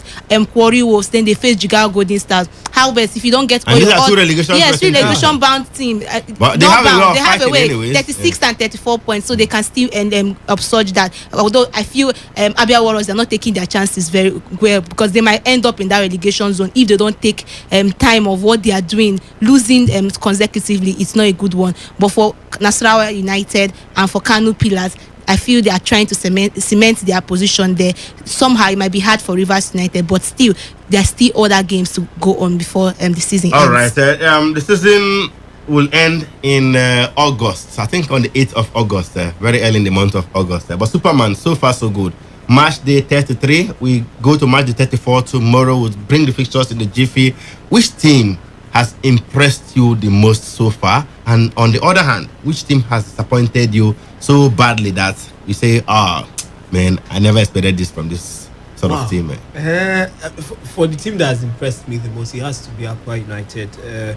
I can't really look at the other teams and say, okay, this other team, Aqua United, okay, they spent record-breaking performance, 18 matches unbeaten. Yeah, I feel they did similar business with Rivers United. Rivers United also spent, that's what I mean, and they also spent. The only difference being that they brought in a Kennedy Boboye, and it's working for them. I think for me, I didn't expect them because of the fact that in the past, they always flatter to deceive. They buy fine players, spend the money, bring good coaches. Somehow, it doesn't really work out. But here they are, beat Warri Wolves, and I call it end of discussion. We should be looking at them clearly as the champions. But for the team that has disappointed me the most, Emeka, I won't look further than the guys who are down there. First for the big boys, I really expected Kwara United. Let me just add that they were showing us they won the league at halfway stage. Yeah, I was expecting them to continue fighting Abdullahi Bufo and the lads, but somehow that even though they are not in a precarious situation, but sixth on the table is definitely not where they're not going to win the league. A champion, because at some point. Right, so for you, it's Kwara United. Most disappointing team. Ifan Yoba. I don't know.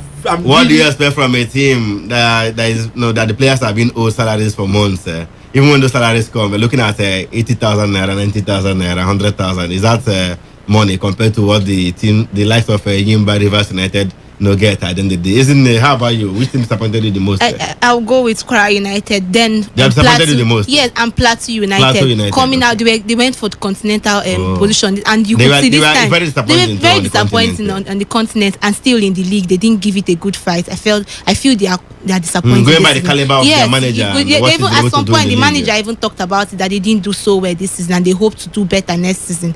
That's I feel they didn't do well to represent. Well, just to add to Plateau United, this is what we talk about the MPFL. Maybe this is what they use in justifying themselves. They didn't bring in too many players. They said they were keeping 95% prior to.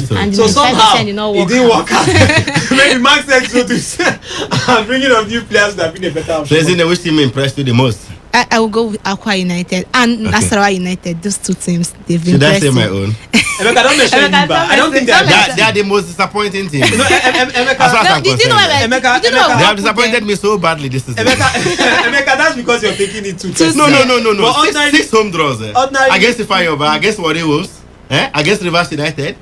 No. Yimba have disappointed me so badly this season. Emeka, you want to give them a slap at some point. Don't worry. They will bounce back. But come on, I'll also give it to Aqua United.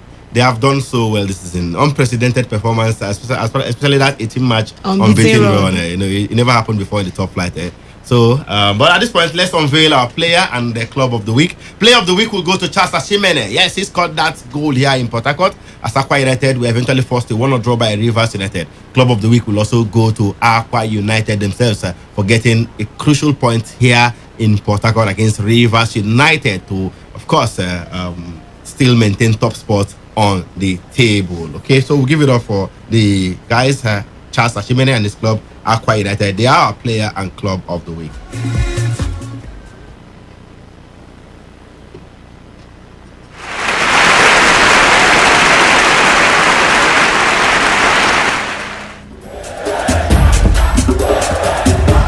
Okay, that being said, it's time now to go to the phone lines to hear from you guys out there. The text message portal has been buzzing with messages coming through, but in the meantime, let's start from the phone lines. 0817 0000951, 0810 9510 951. Okay, we want you to tell us which team has impressed you the most so far this season, and on the other hand, also let us know which team has disappointed you badly this season. Earlier we did talk about the Olympics, wrestling and athletics. We did preview Team Nigeria's chances at the Olympics in wrestling and athletics.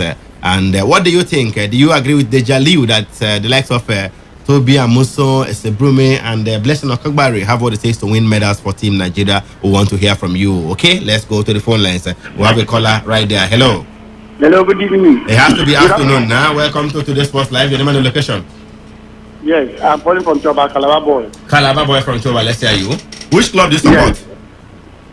Aqua United. All right. So, are they the team that have impressed you the most this season? Yes. You remember previously I called you some months ago and I told you that Aqua United will leave the cup. They haven't won it yet, though. That is a done deal. No matter your calculation, it's a done deal. All right. So, which team has disappointed you the most this season? You say what? Which team has disappointed you the most this season? Enyimba. Okay. Yes. Let's leave it there. Thank you so much. We'll go to the last line. Hello.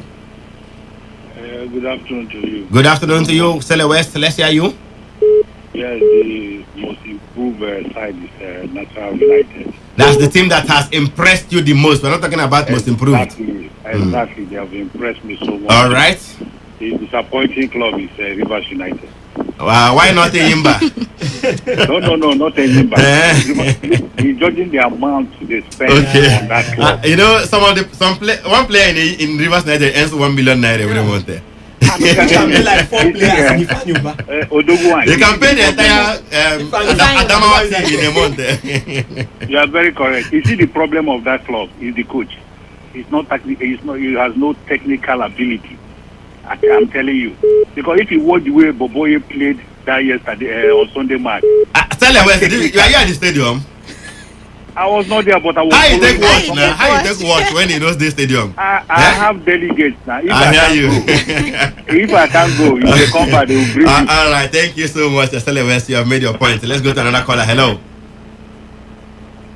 Hello. Good afternoon. Oh, looks like we have a silent caller there. Let's go to the other line. Hello. Odoguwan of Sports. Good afternoon to you. Today's Sports Live. Your name and the location. I greet you. Apostle of Love from Aba. All the way from Aba. Enyimba, the most disappointing team. No, not at all. Which club has disappointed you the most? Rivers United. We gave them our first keeper. Gave them our best defender. It will not do anything. You know, funny enough, they're no longer using those boys. So. Anemen is now on the bench at Rivers United. I feel like I don't even come near the team again there. You see now, so they thought that was any power. They bought everybody. Destiny Ashadi, Bobby Clement, Godwin Agoda. You know, nothing come out though. So they are the most disappointing team of this season. It's okay. And then I think my best team this season remain after. You know, I told you it will be football injustice for Aqua United. You have said that severally. So this, no matter what happens, I am happy that it's going to Aqua. He hasn't gone there yet. Let's wait and see. Thank you so much. Hello. Faithful Faith, aka Prophetess, Abi? Yes. Okay, let's hear you. Good afternoon to everybody in the studio. First off, I'm raising the congratulations, so I'm happy for you. What did you do? What? Thank you. I mean, she was okay. It's all good. So, yes, and then before I talk about the club that disappointed me the most this season, I first of all want to congratulate those who are going for the Olympics. And I really hope that they'll be able to have a podium finish in this Faith, you used to be a sportswoman yourself, right? Yes. Why didn't you take it up to the next level? You should be going to the Olympics ordinarily, no? No, it was a personal situation actually stopped me. It's all good. Yes. That's tell us, which club disappointed you the most this season in the NPFL? Is this people Heartland? About the Ronaldo, Messi, all of them, and Maguire, all the Maguire that they have, none of them were able to get anything. Because the coach was the Guardiola of don't worry, we'll have to let you go. Superman, let's get some messages through the other platforms. All right, let me start from the text message portal. This one says, "Good afternoon, Sports Gang. I'm very glad that you guys truly love us by allowing Izine or Queen to anchor the show. But I do know that I did know that she will not complete the show. All the same, Aton now, which Jackson from Woji. This one says the most. Don't worry, it's a question of time. It's a question of time. Now she will run to anchor. Yes, sure, just gradually, you know. Sure. The most disappointing club in the MPFL to me is the slumbering performance of the Enyimba side. The most impressive team is Akwa United. Jerry from Alu. Salisu Yusuf, leave Enugu now. You're not needed next year. Thank you for your service. Bye. Jude Nathaniel with that one. This one says, I won't be surprised if Heartland has impressed their fans the most with relegation staring them on the face. And from the WhatsApp portal, this one says, Emeka, you are a good analyst. Keep up with the good job. Dennis from LMA. Akwa United will definitely win the league. Enyimba have really disappointed me. Meanwhile, please, how is Eto's health situations? No, he was not taken to hospital. I've just carried out on that pressing body. It's okay. Someone says, a wonderful afternoon, Odogu1, Superman and Izini. Well, I'm kind of confident with the team Nigeria in the Olympics, even as our leaders no greed do them well, because I saw them without a team uniform and they were training with Arsenal jersey. It's not good and we should do better. If they don't win anything, they should run like that Ugandan weightlifter. They've caught him by the way. They don't catch him. That's what they like. They don't see the Ugandan weightlifter. Thank you, Rivers United, for what you did on Sunday, but you guys would have won the 3 points. So my darling Nasarawa United to gain a lot of ground. That's coming in from I'm trying to get your name, but we got your message. All right, sorry if we cannot take your message. Time, no, not our friend on the show this afternoon. We have to go at this point. Many thanks to Izine for putting the package together. Superman as well came in with his expert analysis, and to you out there, the biggest thanks will go to you. Join us tomorrow morning 7:30 a.m. for Sports Attack. Maintenance of all kinds of electrical materials, such as industrial, domestic, electric fencing, low and high tension electric materials. We are also distributors, dealers, and manufacturers agents here in Nigeria for products such as cable metals, Legrand products, Binaton products, PG products, C-Touch, Ontech, ABB, Schneider, Philips products, etc. We also offer you customized wall brackets, chandeliers, street lights, outdoor and Gordon light of all types in our online store, vinolightings.com. How about if I want to buy directly from the factory? Is there a chance for me to buy directly from the factory? Yes, you can visit our online store, vinolightings.com, and scroll down to project items, buy direct from factory. This area is specifically for those who are starting up a new building, such as a hotel, estate, event center, plaza, factory, residential apartments, street lighting, or rural electrification projects. You can visit vinolightings.com. Now, in this area and case, you are buying directly from manufacturers. This area, manufacturers upload their products on vinolightings.com. This area is cheaper than even some prices in Dubai, and it can be customized to your own specification. Now, just wait. If I buy directly from the factory, how about shipment and demurrage? You know, all these things in Nigeria, you have to be very careful. How about the shipment? There is no need to worry.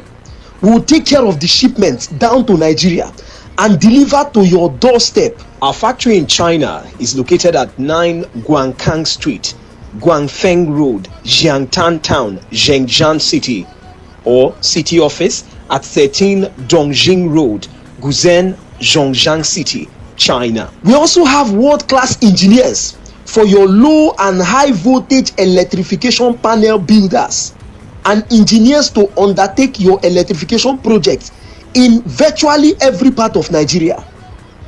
Vino Lighting is here to make your electrical shopping method easy and stress-free. Remember, we are not just selling, we sell, we install, and we maintain. With 1 year warranty after installation in all our products. We also have world-class automatic changeover, low and high voltage electrification panel builders of all sizes. Quickly rush now. You can visit our online store at vinolightings.com, or you can call us on 0904 216 3488.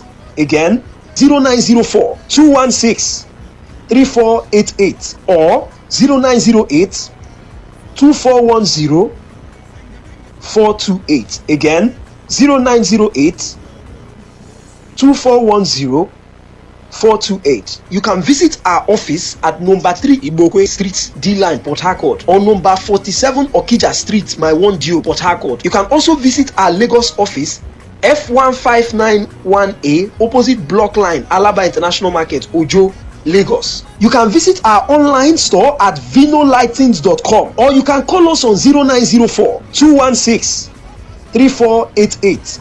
Again, 0904 216 3488 or 0908 2410 428. Again, 0908 2410 428. vinolightings.com, your partner in electrical matters.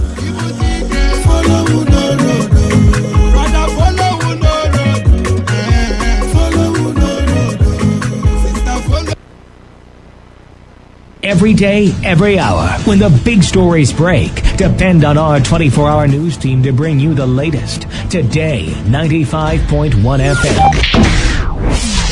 Today, 95.1 FM. Port Harcourt. News update.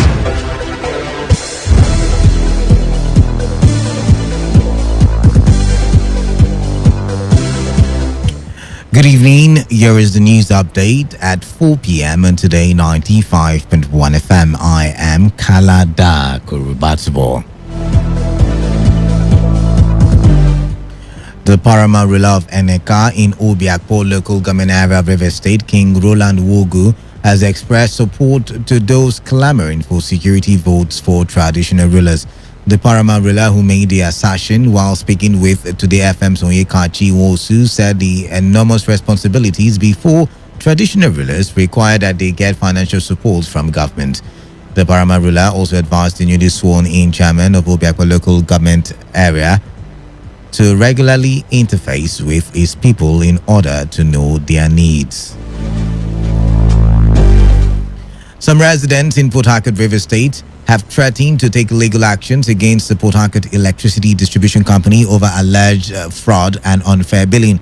The respondents, who explained their experiences with the Electricity Distribution Company to Today FM Sandra Kenneth, said they are issued fake bills and forced to pay beyond their consumption by the electricity company. Other respondents, however, questioned the means of regulating estimated bills, especially when electricity supply is epileptic. Some customers who use prepaid meter also raised concerns that they are usually not credited after recharging their meters. As at the time of filing this report, efforts to speak to the spokesperson for the PHEDC has been unsuccessful. President Muhammadu Buhari on Tuesday cautioned that it was better for Nigeria to remain united, notwithstanding the differences among our nationalities. Buhari gave the advice in Dwara, Katsina State, when representatives of core members deployed to the town paid him a Salah visit, also threw his weight behind the National Youth Service Corps scheme, insisting the scheme had helped in promoting unity in Nigeria. The president also donated 2 bulls, 20 bags of rice, and 1 million naira to the core members. Yomi Aliyu led counsel to secessionist agitator, or lead counsel to secessionist agitator Sunday Adeyemo, has revealed that the International Criminal Police Organization arrested Yoruba Nation agitator with his wife Ropo in Cotonou, Benin Republic. The senior advocate of Nigeria, who revealed this while speaking with a journalist on Tuesday, said Igbo and his wife, who is a German citizen, were arrested when they were trying to catch a flight to Germany. Aliyu urged the government of Germany, Benin Republic, and the international community to rise up and curb the impunity of the Nigerian government by refusing any application for his extradition. Former South African President Jacob Zuma long-running corruption trial will resume on August 10, a South African judge ruled on Tuesday after the ex-president sought to have the case postponed because of the pandemic and recent unrest. The order marks a victory for Zuma, who is serving a 15-month jail term for contempt of court on an unrelated matter. Zuma appeared in court on Monday via video link from his prison, where he was jailed on July 8 for snubbing an order from South Africa's top judges to appear before a corruption probe.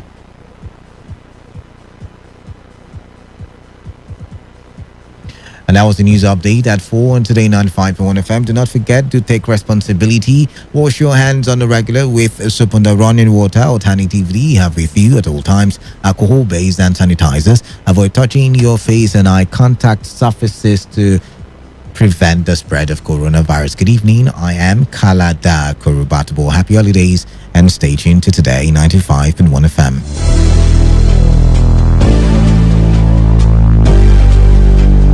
Today's news, today's entertainment, today's sports, today's issues. Today on Today 95.1 FM, Port Harcourt. Allahu Akbar, Allahu Akbar. Allahu Akbar,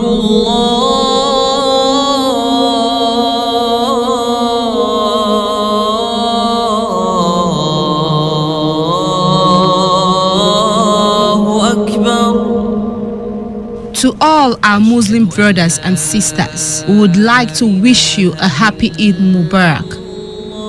Do not forget the reason for the season.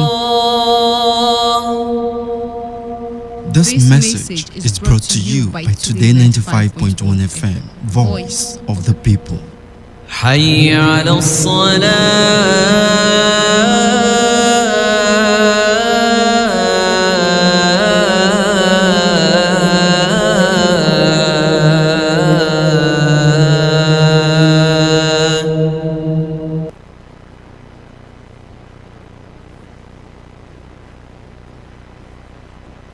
This is Today 95.1 FM, Port Harcourt, voice of the people.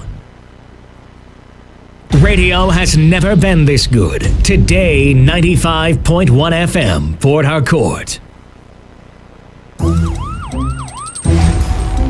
It all begins with breaking news.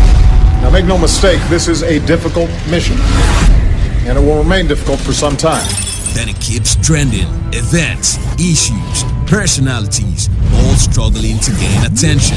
But in the race with deadlines, the intrigues, power play, undercurrents are often missed or underreported. Insecurity here is basically a product of poverty. But not anymore. As the platform on radio steps in to fill the missing links on events, issues, and personalities in the news. I'm not afraid of anybody. Yeah! The platform on radio serves only the hottest topics and trending issues. Only on Today 95.1 FM. 95.1 FM. Port Harcourt every weekday at 4 p.m. Get on the platform on radio and be served.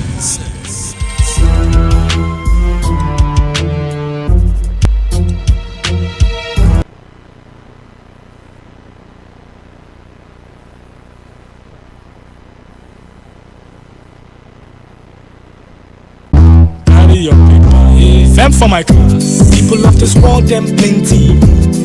Yeah. Sins of this people, many, so many. Many times plenty, multiplier. Many times plenty, multiplier. Multiply am the answer you get now. Waiting, they make come and they cry. The answer you get now. Waiting, they make rich man they mess and leaders they lie. The answer you get now. Waiting, they make young boys and girls join party gang. Answer you get now. Waiting, they make innocent man put inside the jail. Get it, and then no agree to grant a bail. Get it, oh. Everybody, oh yeah, oh, join Jambajantis, make we solve mathematics. We did about our continent, so going both say about mass, we go use take solve mathematics. So follow Jambajantis. So ya carry by A for brotherhood. Love your neighbor as yourself, O for objectivity. Be objective, D for democracy. And M for modification of our behavior, let's stand to the savior. A accountability. If you've been a job way, I beg you take time easy. S for solidarity. Not every time we buy it. Oh my shell. We enter new millennium. Nigerians like 120 million. One population of 6 billion. 6 billion. Divide that one by 120 million all together. Oh yeah. All together. Answer you get now waiting, they make people they jar. Come on for Niger. Answer you get now waiting, they make people want travel. By hook or by crook.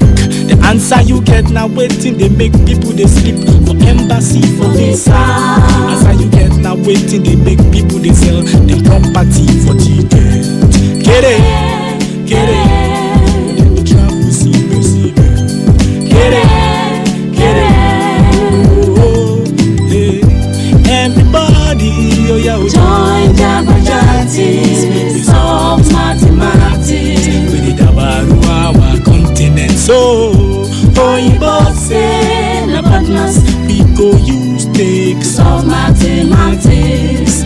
So follow Jabberjantis. So ya carry Bairo, be for brotherhood. Love your neighbor as yourself. Oh, for objectivity. Be objective, gentlemen, ladies. Be for democracy. No matter how hard it is, let a military. M for modification of our behavior down to the savior. A accountability. To the reward of his work. How does the reward of his work? So I will encourage that our leaders should look deep, extend their vision to the suffering of other grassroots leaders. Grassroots leader need support because it cannot do anything without the help of the government. Good evening and welcome. It's Baraka de Salah. Happy Idel Kabru, small Salah, big Salah, whatever it is called. It is celebration in across the globe, across the world, in Nigeria, in Rivers State, here in Port Harcourt, in Obiakpo. It is time to marry and to cut and to kill, and of course to eat ram. You know, on this platform, it's an avenue for all of us to dine and eat and marry. But here we talk about issues. That's the food we eat here on the dining here. We talk about issues that have bothered us, issues that have trended in the society, issues that have trended in our bulletin and on the several news media. And today would not be an exception. The voice you just heard is the voice of the paramount ruler of Eneka community in Obiakpo local government, advocating or supporting those who are clamoring for security votes for traditional rulers in our country. When I say security vote, I mean security vote. I don't mean resources. I mean security vote. You know, security votes is different from budget. It's different from resources for a particular thing. Resources at the end of the year or month or whatever, you come back to give account. Security votes, you don't give account. It is free money or whatever you want to call it.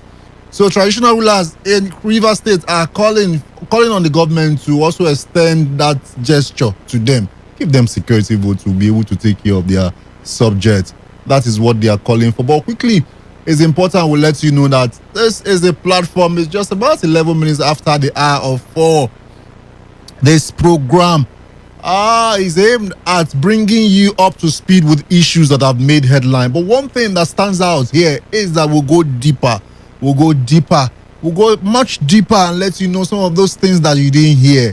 And some of those things you didn't see. We'll bring that to your domain. And that is what we'll be doing today. But it's important we'll let you know that we'll have very important 3 topics that we'll be treating today as usual.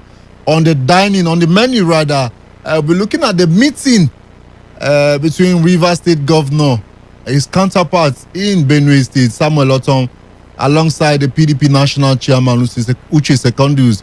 The three men met in Makurdi on Monday in what seems like a peace meeting. Yes, it looks like one big issue that have made headlines since morning today is that the secessionist agitator Sunday Adeyemo, also known as Sunday Igboho, has been apprehended by the federal government.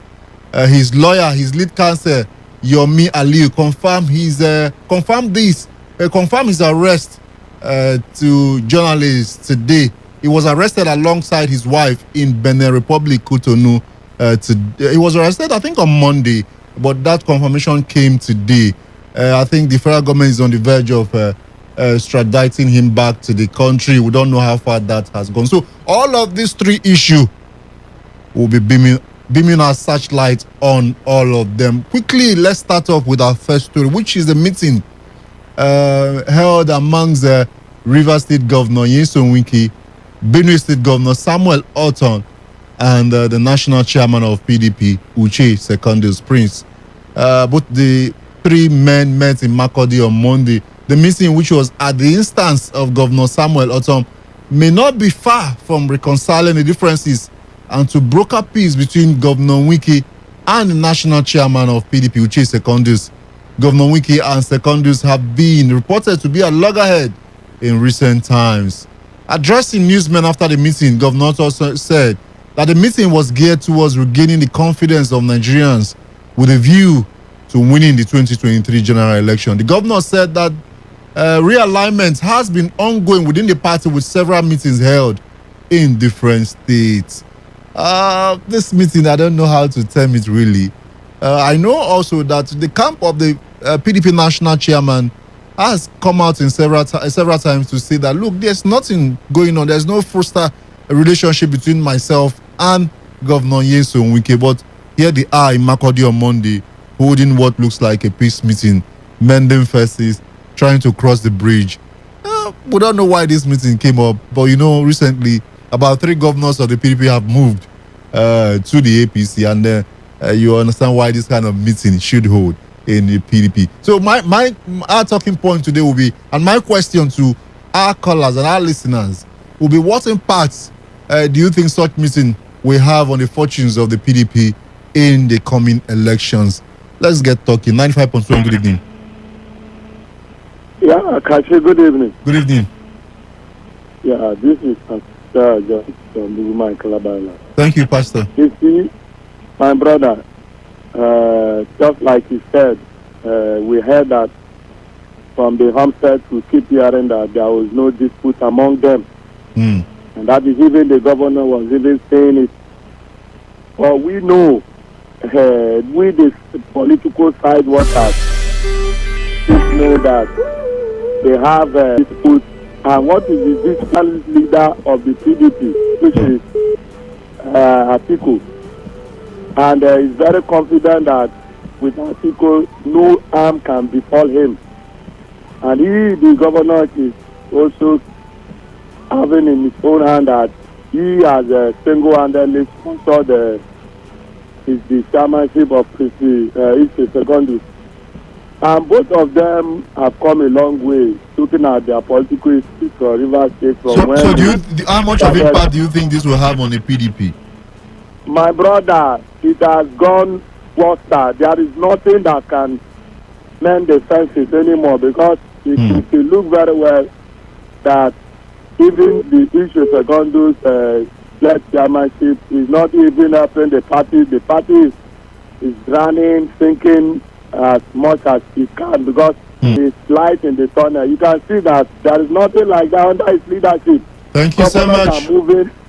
Governors are moving, big political weights are moving also the leading of Progressive Congress. So what is it? Thank you, Pastor. Thank you, so that we can have other callers. Thank you so much. 95.1, good evening. My name is Prince Andy. Prince, thank you for joining us. Thank you, Prince. I am shocked, because it's not what looks like a reconciliation, it's a proper reconciliation. But if you watch the video, you will see where Wike was on his knees saying sorry to the national chairman. I mean, that is to tell you they have properly reconciled. But I am sure what I'm adding is that Orton might have cautioned Wike very well. And if he has not, let him caution Wike. Some of his utterances in public, I mean, to his fellow men, even to an extent, people who are older than him by age, is uncalled for. Highly uncalled for, no matter the political differences, even in his own party. I mean, it's not acceptable. That does not show boldness. It does not show he's the best. It doesn't show all of us have our shortcomings. No matter the situation, let him learn how to talk, especially in public. So, That is in case this Autumn has not cautioned you. how much of impact do you think this will have on the PDP? Well, what I just saw there is just a reconciliation. It doesn't say of Rivers State Nation Wike is realized that they have an issue with him other secondaries. And then the outsider, which is the governor of Benue State, decided to wade into the matter and settle the problem. That's fine. But for me, it's a welcome development to the PDP and the entire state. Oh, lost him. Thank you. 95.1, good evening. Hello, good evening. Anybody home? Hello, good evening. Are you still killing your ram? Yes, good evening. Have you finished killing your ram? I'm not one of those afar or this thing. But they are my brother anyway. A blessed day to you, Mr. Onyekachi. This is Mr. Sam. Thank you, Mr. Sam, for joining us. What's your view on this topic? Yeah. Mr. Onyekachi, you see, sincerely, that reconciliation is just a waste of time. Because the man Wike is somebody that tomorrow should see him go about and he will begin to do more than the same thing he did before. And this thing will not make any meaning to him.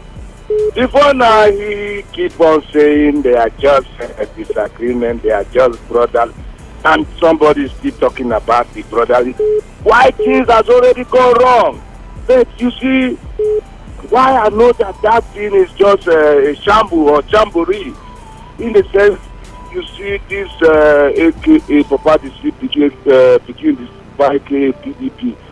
These people, they are just in the coma. I don't think you don't think this will have any impact positive on the PDP in the coming elections?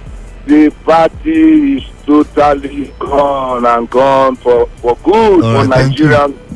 So nothing will come out of this reconciliation because the party is completely gone. Thank you so much. 95.1, good evening. Hello, good evening. This is the platform on Today 95.1 FM. Good evening, Oyekashi. I'm Comrade Kabari calling from Banloko in Ghana. Thank you, Comrade, for joining us. What's your view? Oyekashi, you see, the reconciliation summoned by Governor Autumn between Secondos and our governor here, I think is a good one. Are you with me? I am not a member of PDP. But it's a good one. Okay. Are you with me? And when people started making conclusions out of their own optimism, and they forgot that optimism can die. In as much as you're a political enthusiast, you don't go to extreme. Because you remember the story of Titanic ship. Anything can happen. So, do you think that meeting will impact positively on the PDP in the coming elections? Let me tell you, if that meeting will not impact or will impact on PDP, there are several factors that are yet to unfold that will determine that. Likewise in the All Progressive Congress. Are you with me? Thank you. Whatever we are saying now is a presumption that is not a lawyer. Are you there? Go ahead. We are only presuming what is not inside. A lot will happen because if you look at the situation of the country as we speak, my brother, I am a member of All Progressive Congress. If APC wants to ensure that there is a free and fair election, a godly election, my brother, they will be put out. That is the fact. Thank you, sir. Thank you. God bless you. 95.1, good evening. Hello, good evening. Good evening. My name is Samuel. I'm calling from Port Harcourt. Thank you, Samuel. Let's have your view. I want to make my input. Go ahead, please. I think there is nothing wrong in Governor Autumn of Benue State bringing peace between the governor of Rivers State and his national chairman, who also happens to be his brother from the same state. It's a very good step, a good move in the right direction. Having said that, if this peace meeting will have any impact, progressive impact on PDP, I would say yes. I am not a politician.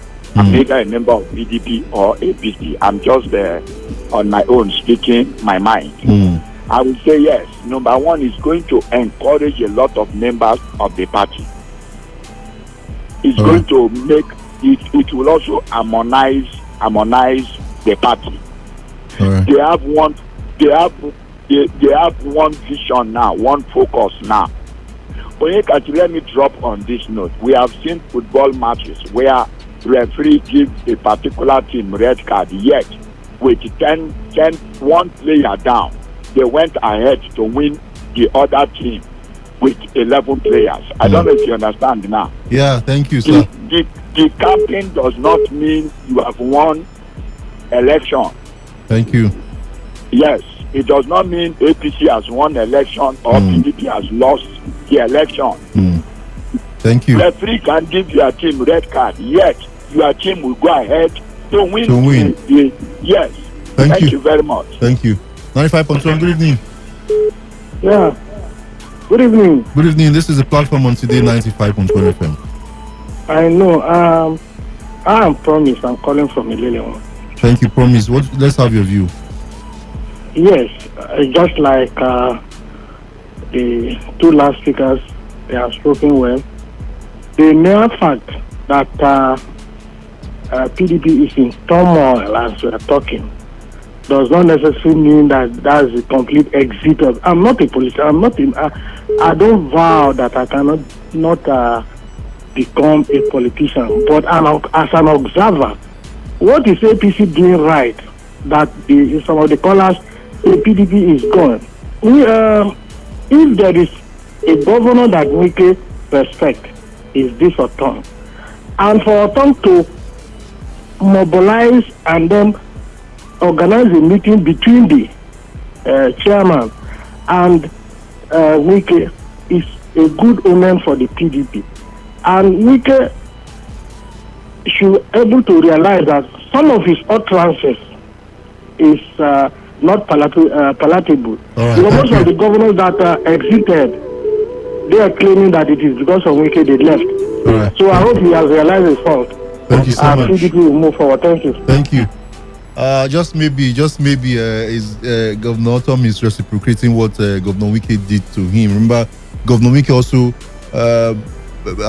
called him and the governor of Bauchi State to Port Harcourt to mend peace or mend friends between the two of them when they had there was this exchange of words between both governors who are also off the PDP. They met here in Port Harcourt and their issues were resolved by Governor Nyesom Wike. We'll go to our next topic. Remember the sound bites we played earlier on from a traditional ruler in Eneka, paramount ruler of Eneka, in Obiakpo local government area of Rivers State. King Professor Engineer Roland Nwogu has expressed support to those clamoring for security votes for traditional rulers. The paramount ruler made the assertion while speaking with Today FM. Also said that the enormous responsibilities before traditional rulers require that they get financial support from government.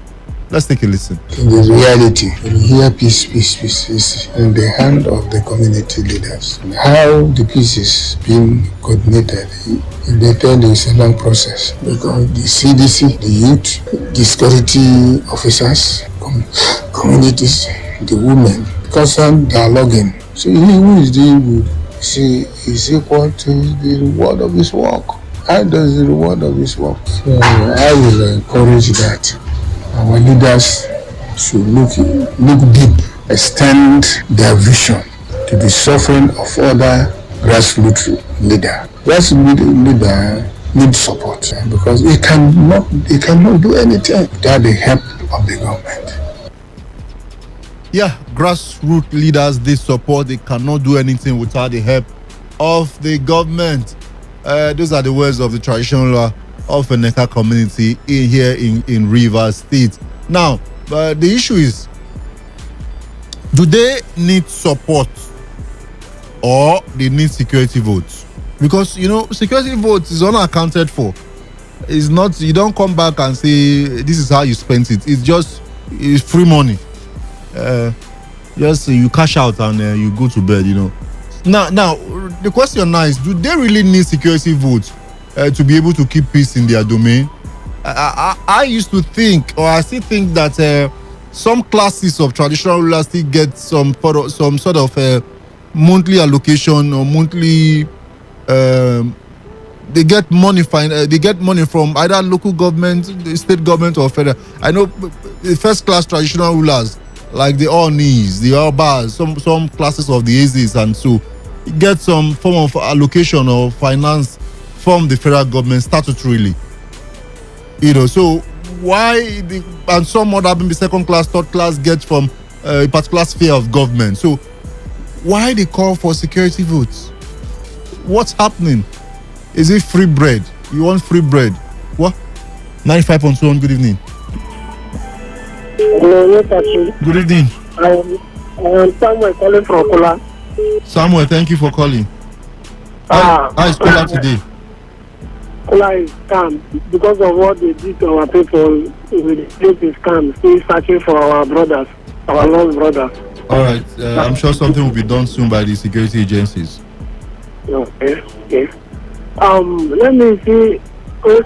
Before now, if the paramount rulers are asking or seeking for security votes, I don't know where we are going to do it. But if the governor can put us together, or if by right, because already they are threatening the traditional institutions. I can remember vividly in River State here, they have different government because they should upgrade the traditional institution. I believe then they could have given them all these security allowances or security or whatever security votes they want.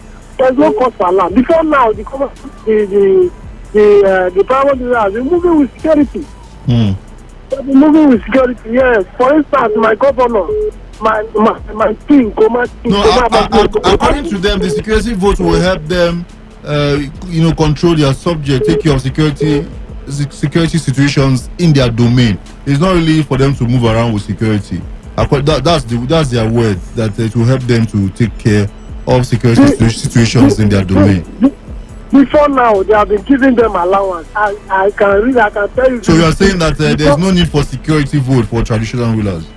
Yes, they have already upgraded them to that standard where they have all these things. The money that they are paying them, let me say for instance, they are paying them 500,000, that 500,000, let me say 200,000 is being arranged or kept for security vote. All right, thank you.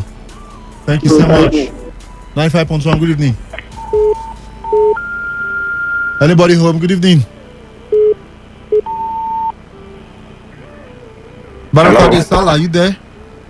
Yeah, I'm here. Good afternoon. Good evening, you're welcome. Oh, good evening, sorry. My name is Daniel. Daniel. Baraka Salah. Thank you. Yeah, they. Okay. For me, what did the chief so is the need security vote for? To take care of his domain and his subjects. Security vote that are given by the governors, or maybe from let's say the one that the federal government and the governors of the state normally share. Part of it that sometimes governors, they launch one operation something, and they use part of that money to do that, probably buy some vehicles, some guns and all that. But for the chiefs, what are they going to buy? You see, if we do not look at traditional institutions as a way of serving the people that are the community people, rather we apply so much politics to it, then I don't know where we're going, because formally, traditional institutions are like, it was like a calling of the gods, and they are there to serve, and the little thing they gave to you should be okay. But these days, they want to do the best vehicles, they want to fly the first class, they want to be in Dubai. Some of them is in Lagos, and they are traditional in their local government. Some are not even in their communities. Some are even have houses in GRA. They were just using that name to make money from the government. I mean, we have already taken away the purpose of that institution for money, or what I call, we just put money on it, just wear a cap, a red cap, and carry some clothes. And just to make money, and you'll be hearing chief, and all that. It's just money. And then just like Usman Danfodio. I'm telling you. So for me, all right, thank you so much. Every community should be going back to what they know them to be, rather than this monism that are attached to it. Thank you. If I read this for the whole thing, thank you very much. Thank you. 95.1. Good evening. Good evening. Good evening. Yeah, Clinton from Clinton from Ubumle. Thank you for calling. Yes, I want to ask you, what's the rule of this traditional people? What are they doing? What's their work? Do you think they need a security vote? They don't need anything. These people are not doing anything. In their domain, they are not doing anything. Why do you say so? They are closer to the people even than local government authorities. See, these people, what they are after is to take bribe. Bribe? Yes. They are appointees of the god. You need to be careful the way you talk. They are appointees of the god. See, these people, instead of these people to secure the land, to make peace, these people, they are doing injustice. They are doing injustice. If you go to where these people are judging case, you will see imbalance. But I'm not sure this applies to all of them. It may just be one of kind of. See, these people in their communities, they are not doing anything, and they don't need it. Don't need security. They don't need it. What they want to do? They want to scare who? Thank you. 95.1. Good evening. Hello. Yeah, good evening. Kachi. Yes. Good evening. Yeah. Yes. On this very topic, my brother. My name is Oyekachi. What's yours and where are you calling from? Yes, this is George. I'm calling back. All right, George. Yes. You see, my brother, if there is anything to go by this very statement of, I think this is why we are advocating for autonomy for the local government. Because somebody is saying that what the traditional institution used to be or used to be known is just to call the gods and maybe pour drink and all of that. Then what is the spiritual native doctors in the communities? Are they those who bear the oracles of the gods who are libating and all of that? What do they stand for?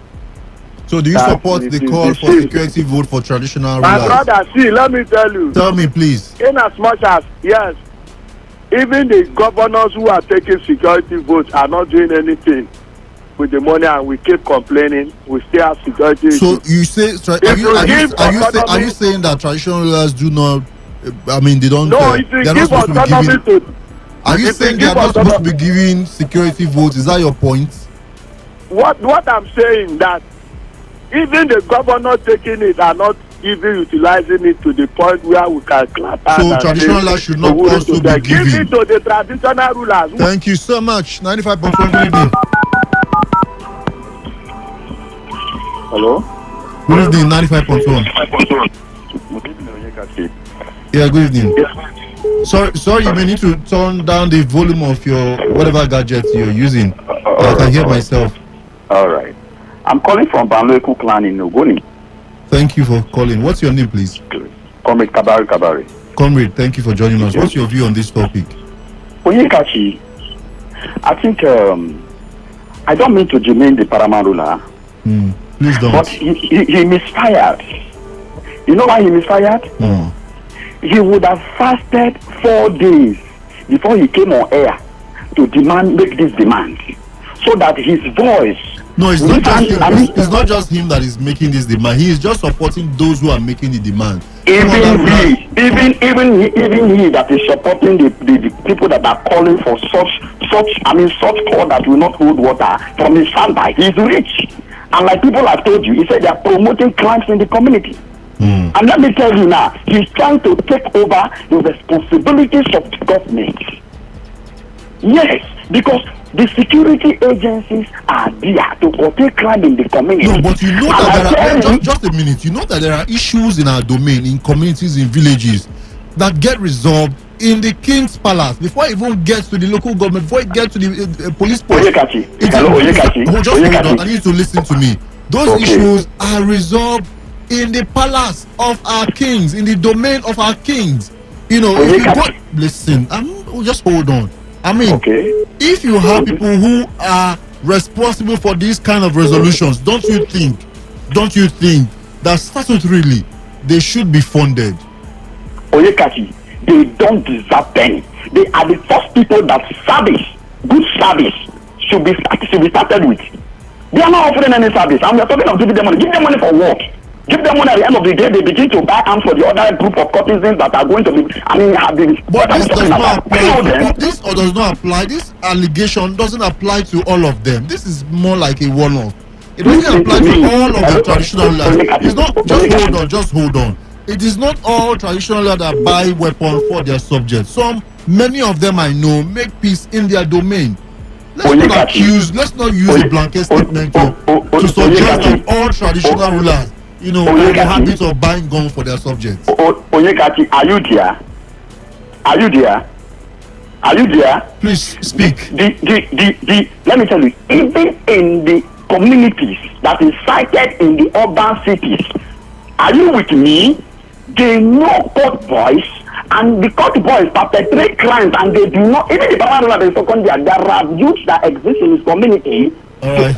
Carrying out crime. Activities that is even illegal to the society that he does not have the cause to interfere to confront. He does not.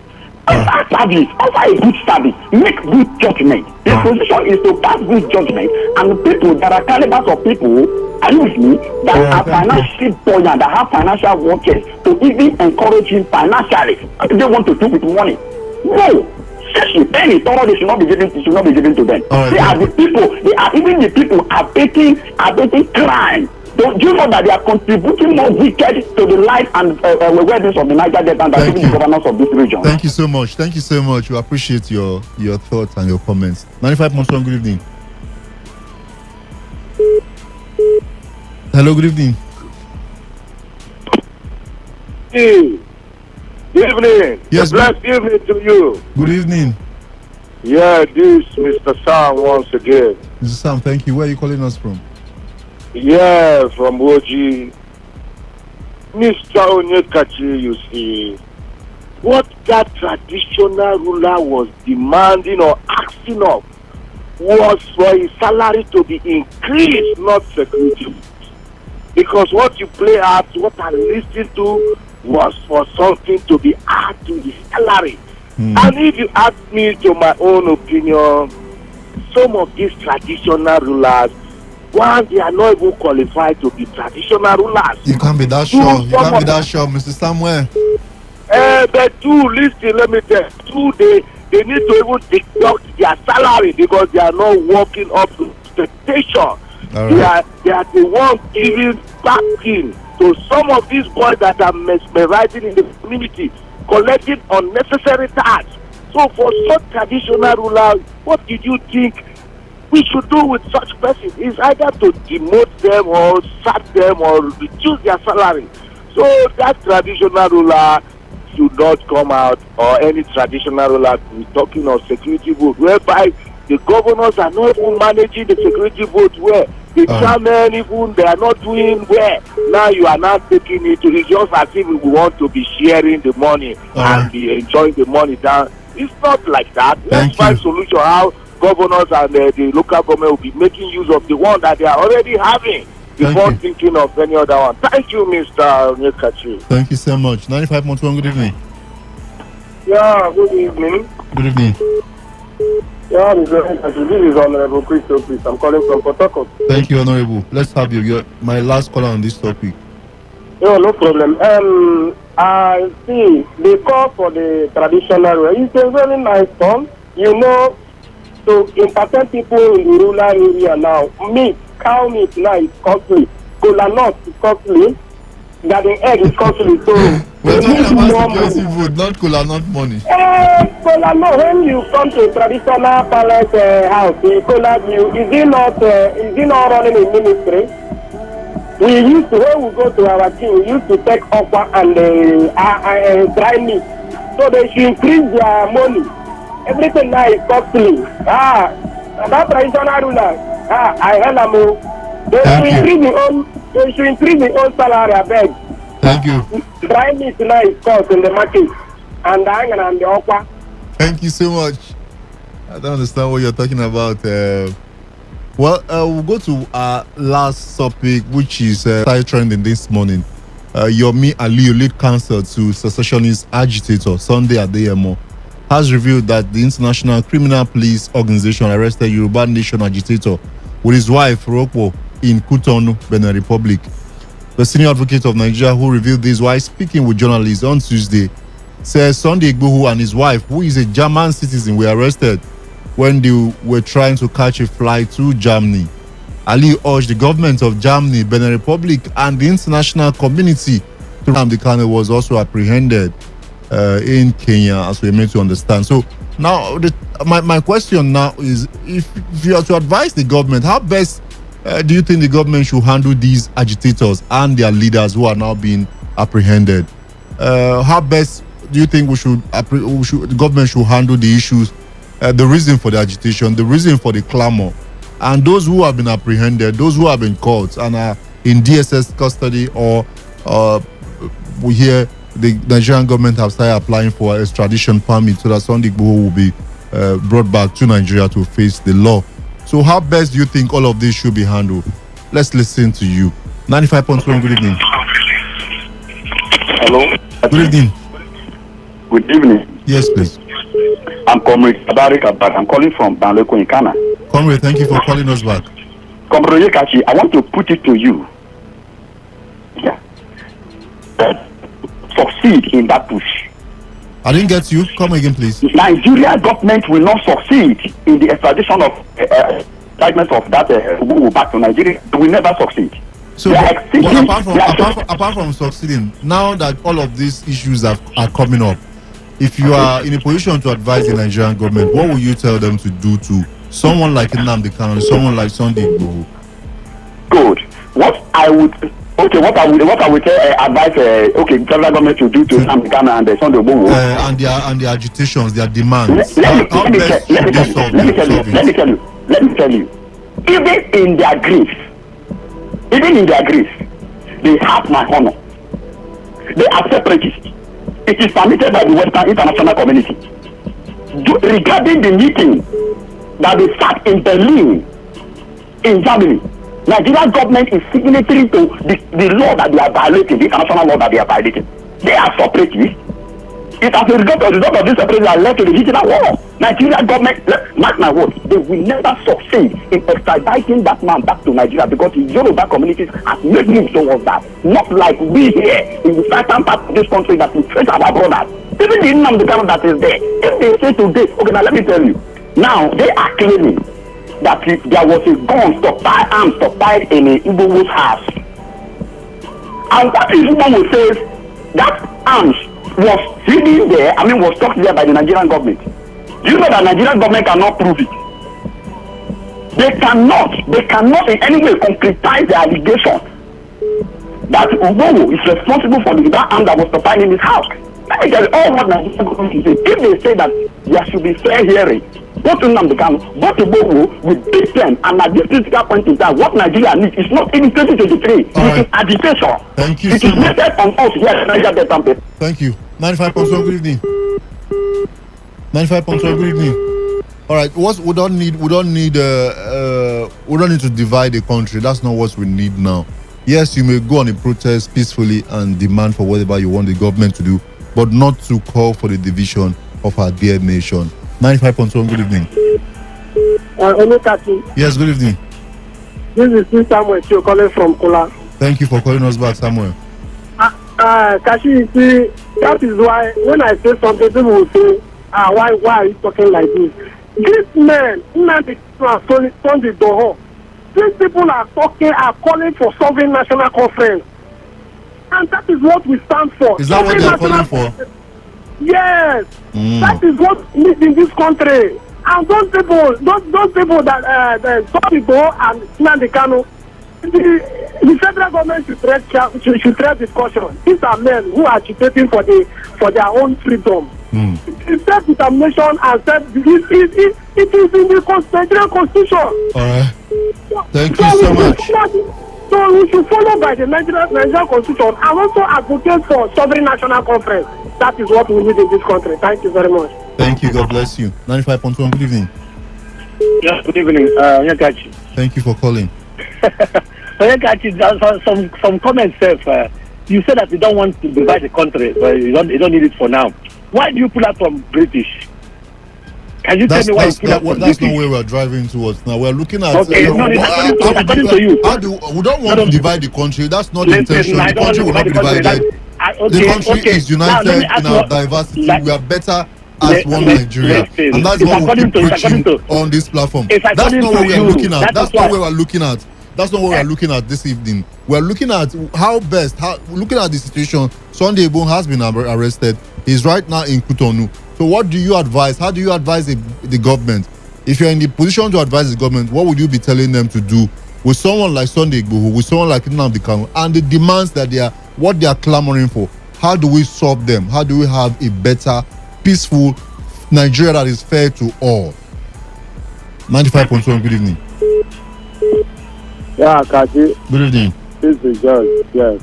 My brother, there is nothing the Nigeria government will do. These are just one people, one man, one just the list of billions of people, and it's causing unrest and causing issues from left, right, and center. And what do you think?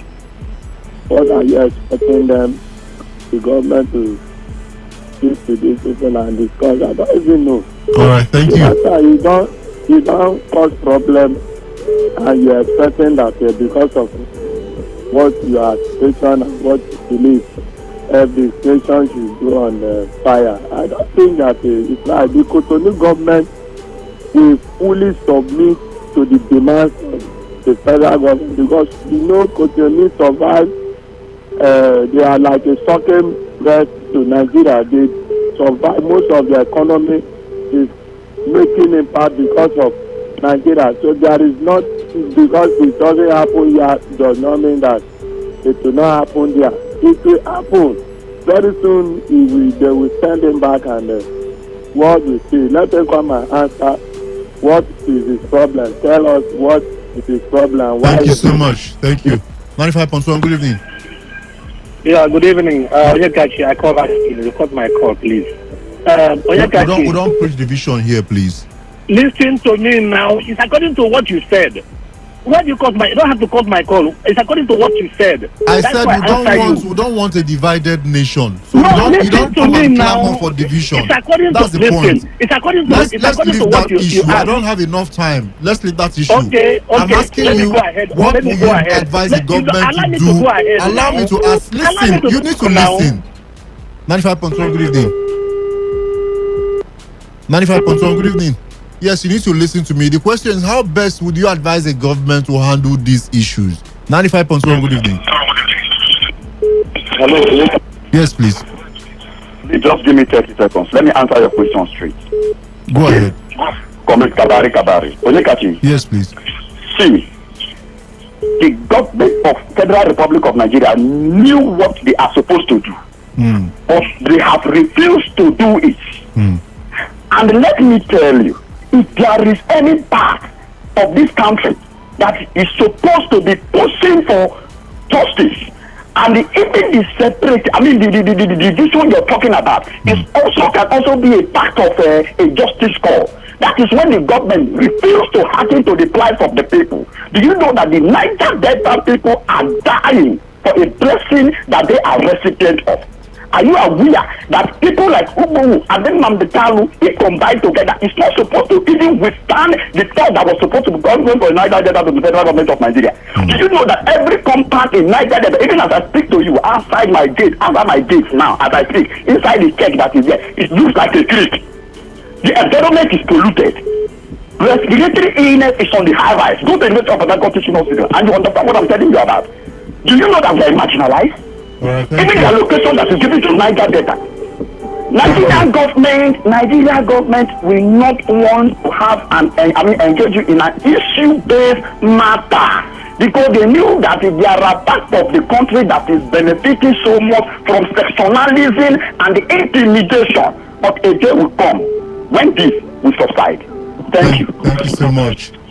Thank you so much, Aman from Kula. You are my last caller on this program. Thank you to all those who tried to call and couldn't get through. To all those who got through, I appreciate your call for being part of this program. The program has been a production of the news department of the station. It is important that I remind you that INEC online registration is still on. Go get your PVC. Go start the process to make the change you've been craving for.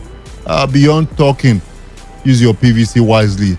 The PVC is your power. My name is Onyekachi. Let's do this again tomorrow, same time. Bye for now.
Are you ready? Today, 95.1 FM, the voice of the people.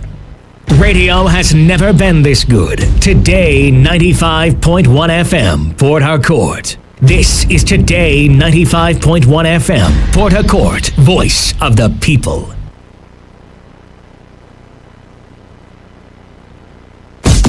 Sai, dawo. Eyele kammi. Oda oma. Avare, irioko. Akauke nang. We jireko. Abeg. Do.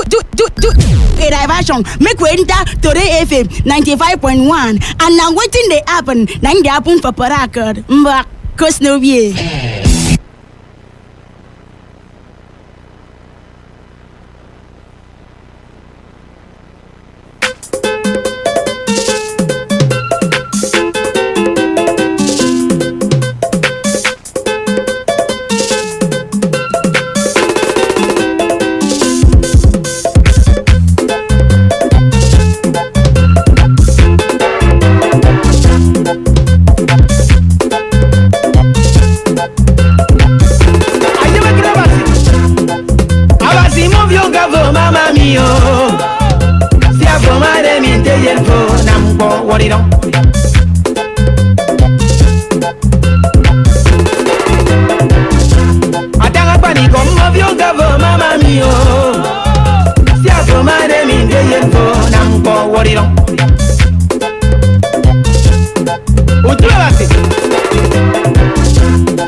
mama mio. Siako made ninze yenbo nampo warrior.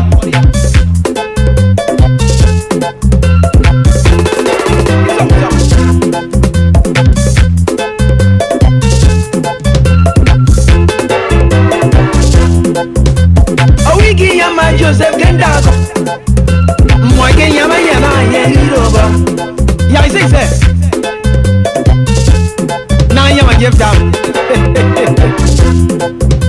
The wiki yama Joseph Kendako. Mwake yama yeniroba. Abasero. Opozong de mwake yama yo. Mwake yama Joseph Kendako. I'm Yoruba. Aye. It's on. Il y a un peu. A besoin de moi que y a bien. Que moi que y a même yo c'est bon. Aba si mon vieux gavo mama mio. Si a pour ma de mine de yenpo. Nampo what it on.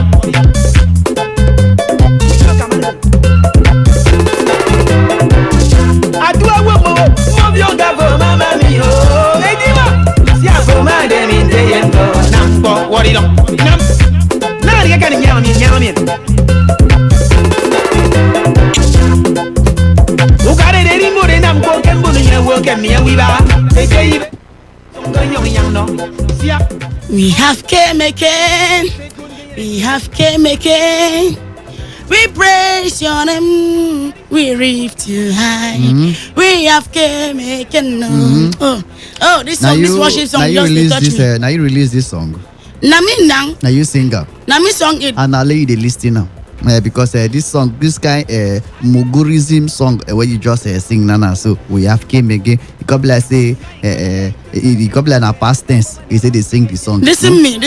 Right, they use past tense. They sing the song. When we don't J for the present. Listen they use past tense. They sing song. Listen me. For I say that for me. We have came again. Did you came before?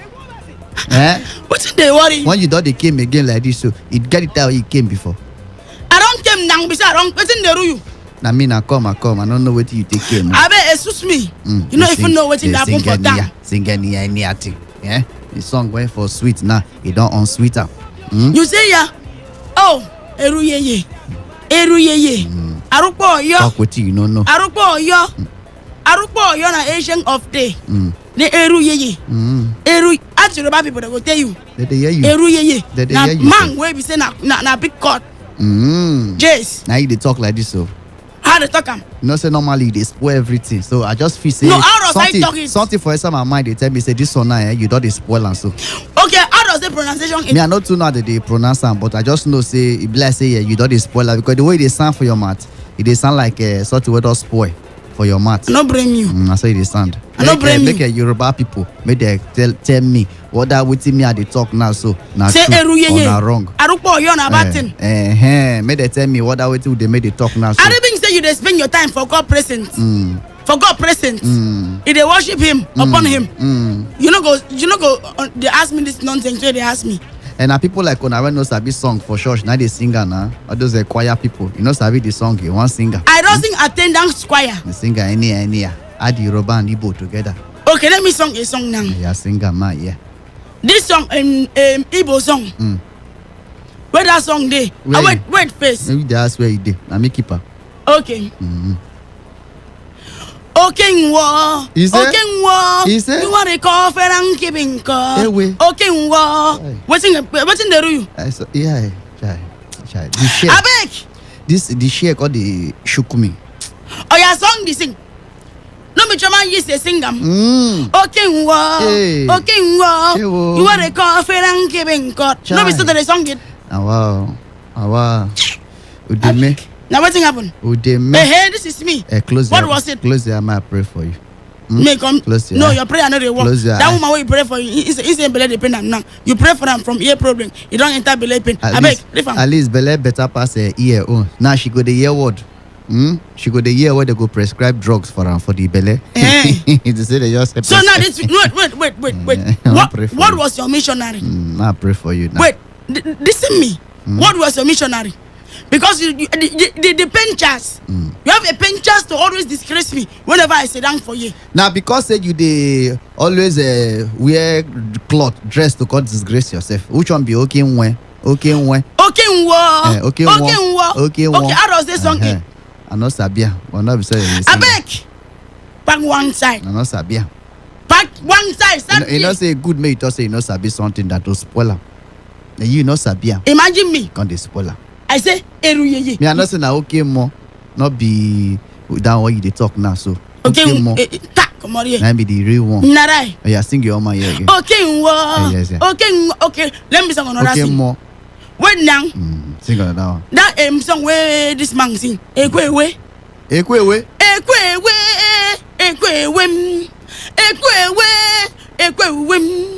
You are a roof and quorum. Oh, say I don't want like you. Nobody sung me that. So how they want to follow you sing this song now? Forget about it. They hear you. Now who people will get the kind of tongue where you get now fit follow you sing this kind of song. Nifam, see what thing we go do. See, on a no say today now will be Tuesday. Today is waiting the happen cathedral. Life ambassador mention.ng.yahoo. And on a no they talk. See that prophetess funny with me. I doesn't make mistake at the saw way. This is assistant pastor Sefi. No, not be pastor, be prophet. Okay, assistant prophet. Okay, prophet Sefi. Then why doesn't you saw what I saw?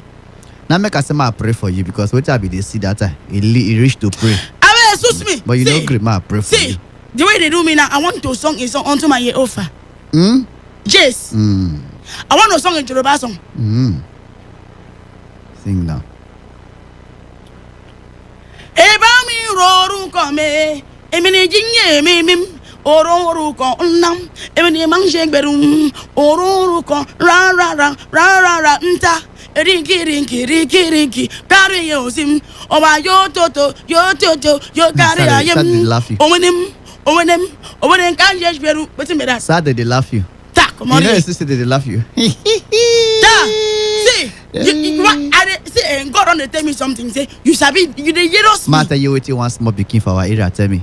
He say, Uncle Sevik, that auntie that used to work with you, she can mumu and we not want to tell you before. That's the matter. Tell you. You go know the boy. That boy get lakpa for head. Now me slap him for the head with lakpa. That small boy get lakpa. Now me slap that head with lakpa. Where's that auntie Kamumu? You know say na you. So I called her and said, "Do you know who that auntie is?" He said, "No." Not land say na you. He shocked. Say say auntie they made I used to mumu like that. I say Kamumu. He said I used to behave. Yeah, me I they behave well. But they don't train that boy. If they train him, you know, go talk this way in talk. Because let me tell you something. People that is spiritual like me, they don't go. They in short, forget about. Jealousy, I ain't worry. They get jealous with it. They jealous me. They jealous error. They jealous error. Does you talk me like that? Mistake don't already dey. When you look upon me, they talk that nonsense where they talk. Nah, sir. No, I no blame you. Nah, sir. See, my people, I beg, open your Bible to the book of Today, chapter 95, verse 1fm. My name now, prophetess Foni Ureme. I am here for serious business. Then make this prophet, when no if you know whether na him call court, make introduction himself. But belle people not go allow person do better introduction. But for all of una one, I belle sweet like my own. My name is Prophet Sevik. I talk one. And I me they talk and do. And you know how the matter they be. So once I talk, it don't do. You know say well correction the correct mistake no dey gree make correction correct. Get away you. What does you sabi? Now so they be who they create no they get shape. Now family members they shape for them. But does you talk upon me like no, that? For what? Does you look upon me? No, I dey greet people. Now okay. Greet I see this so. Port Harcourt, Nigeria, I greet all of una welcome. It make it end like that. We don't start the fellowship. Only say the praise and worship singer it is spoil the song. Wait. Does you look upon me talk that? Why would my eye jam when I go look upon you? I dey look my look. But you get their look. See, in short, yeah, offer. Let me thank you for what you have do, Abek. Carry this song. Then you mean to say,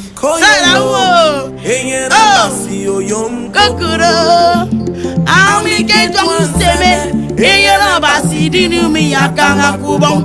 Musuto imare mi o, ufani dene mi wo. Jesus, Amami. Oh, I feel like crying right now. Jesus, Amami. Oh, Ima. Oh, Sarah. Oh, Iyang you. Oh, Sarah. Oh, Anakenemo. Play the song fast now. Anakenemo. No,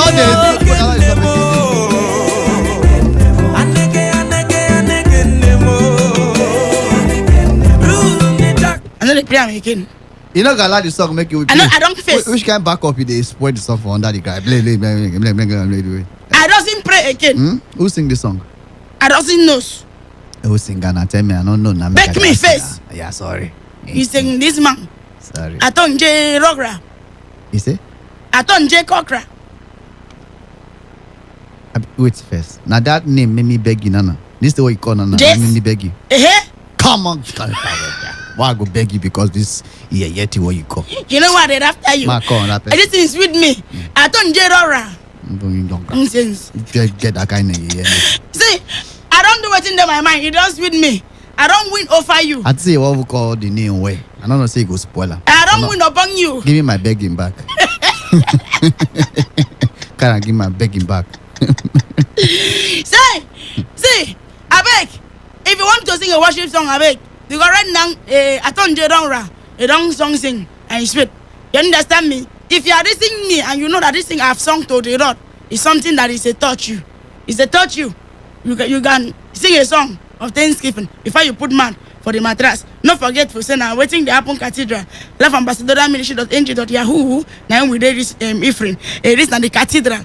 OJs, over and out. While we enter the word of God, open your Bible to the book of Today, chapter 95, verse 1a. Chapter 95, verse 1a, he say, man.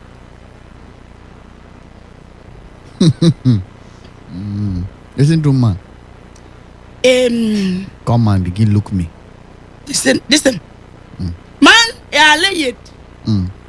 Beat wife free to come.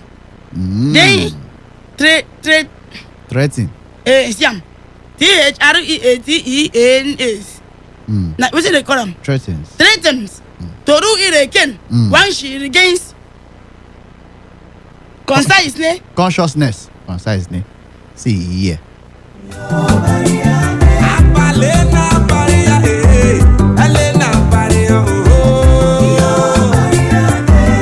Second Bible reading.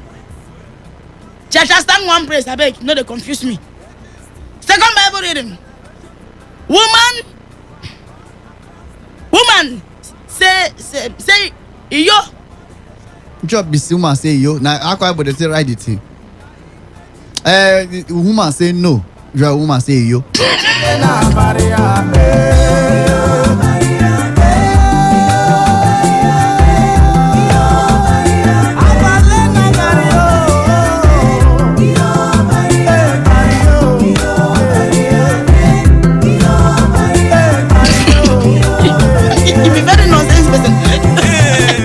Shame for you. See, are they after you're foolish? Are they after you're foolish?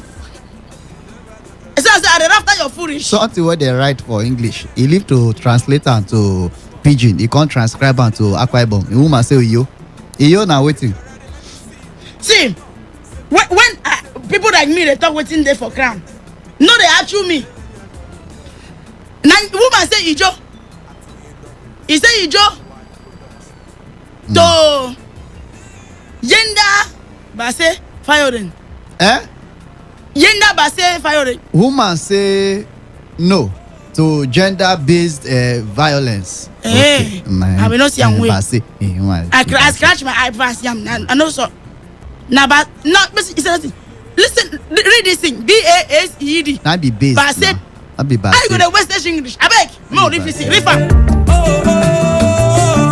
In short, no call the phone number 0817-0000951 0810-951-0951. WhatsApp and text message send it twice to 070-1933-9962. People will be the call that time. We never call the phone number. Now I don't pay your call. So I beg, if you have a worship song to sing it. If you sing song, will be not be your tribal song. Like me now, I am a prideness for myself. I sing Yoruba song. I sing Igbo song.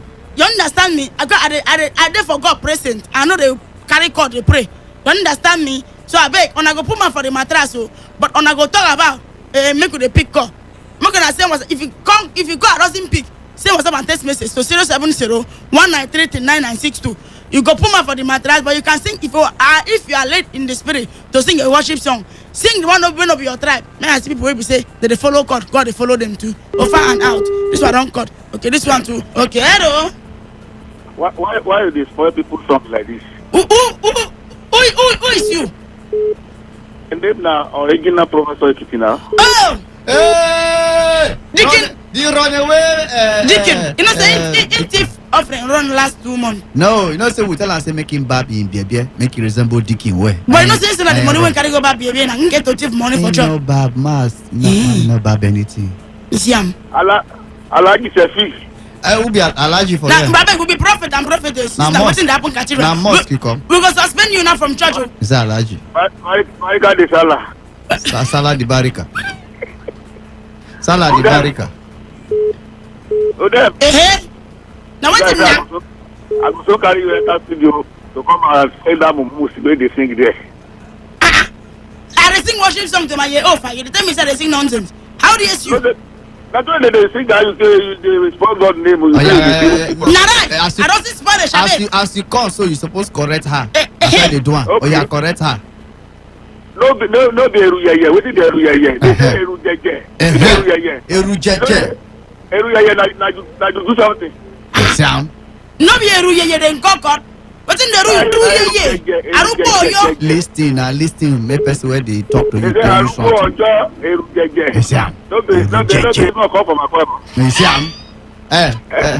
Where you come from? Ikwere or where? Not come from Ekiti now. Ekiti. Yes, say God they pursue widow. God they pursue widow. For this thing, one bell for you. I will bring you one bell. Now what thing happen? Thank God for my life. Now God escape me. Now what we do? Passing you for about now. Now God escape. Now God escape you. Now God escape you. Now we do package you for about now. Where your husband they pursue me for dream. So more help you. Thank God for your life. Say God escape him. Say you go pursue widow now. So more John need that. Begin thank God. Now this prayer for our waiting the capital cathedral they work for my life. Wow. I don't know where for the I don't know say the husband ex-military man. I don't know where soldier clothes for me now begin to pursue me the time I leave my wife. I said God go rest now don't die now. Never say anything. I don't know say you should be the point person, but I thank God. I don't come back. Maybe now whether make I try locate Cotonou. Make I do foreign window. Ricky Nekiti. Now song a worship song, Igbo song. Since now they insult me, say they sing at the sport Yoruba and Igbo people their song. Oh yeah, does I Igbo? So why you don't sing what you does? Does I Igbo? I don't sing Igbo so because I don't be singing. For this thing, you are suspension. Good. Go sit down for back seat. They went away. Ekiti. I get one widow for our area now dwarf. Leg no. You get one widow for our area now dwarf. A dwarf. And the leg no good. You want me to the car and go the bath. With advantage where remember my body. So I mean, go give something must kill a man. I'm not make he's already dead now. Something already kill and finish. Now you remain.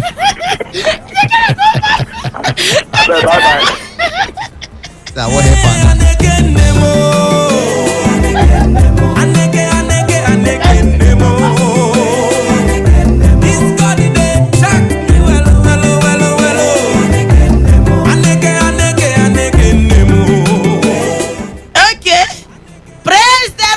Hallelujah. Praise the Lord. Praise the Lord. We dey praise now. You know, such way Kitty don't correct us finish. I beg forget the Kitty. God bless and I'm now you. Man, tell you. Listen me. Now that we the way they follow, with the fellowship.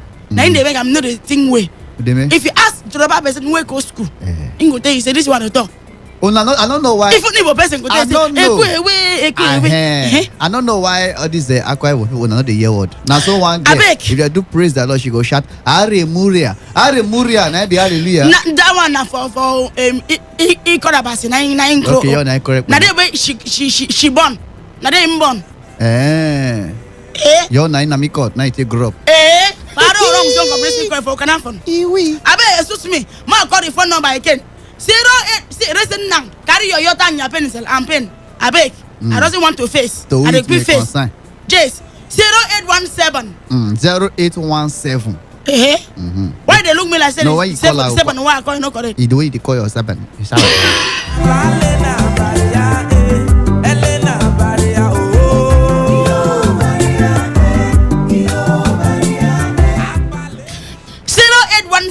If to say I don't know this number, for if say one new alphabet or be later don't enter the matter. Job is 0817.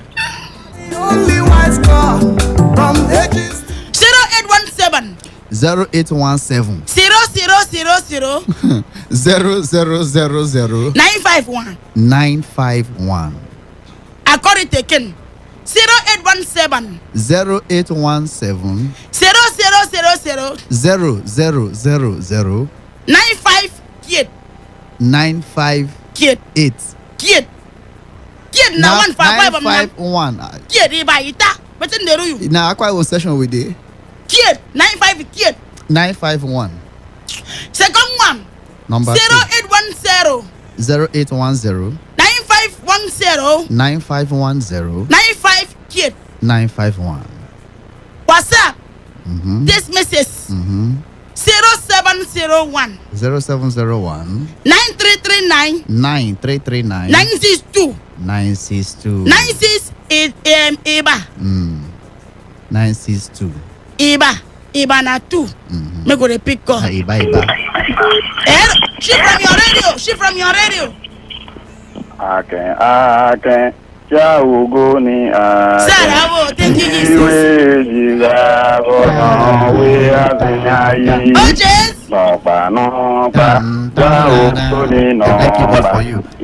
This kind of person go sleep for a message from back on the page. Hey! What do you mean? I hear their feet. I don't talk to you, abeg. I don't say this person goes be sleep. I call your name. Would you know your teach this man? Allow Pacific to talk to me. Okay. Yeah. Would you know the laugh now? Your teach this man. This person voice sound familiar. Now Kabari they call. Okay, Kabari. Say that. He be like person where they owe me money. Knock out now. Where they boss Christmas period. This guy where they owe me money. What? No be Kabari. I know they owe anybody. Kabari. If they come in, and not be my name be that. Kabari. Okay, Kabari. Obviously, Makuru Tedo. Who do me? Now what thing happen? Are you there? I didn't know.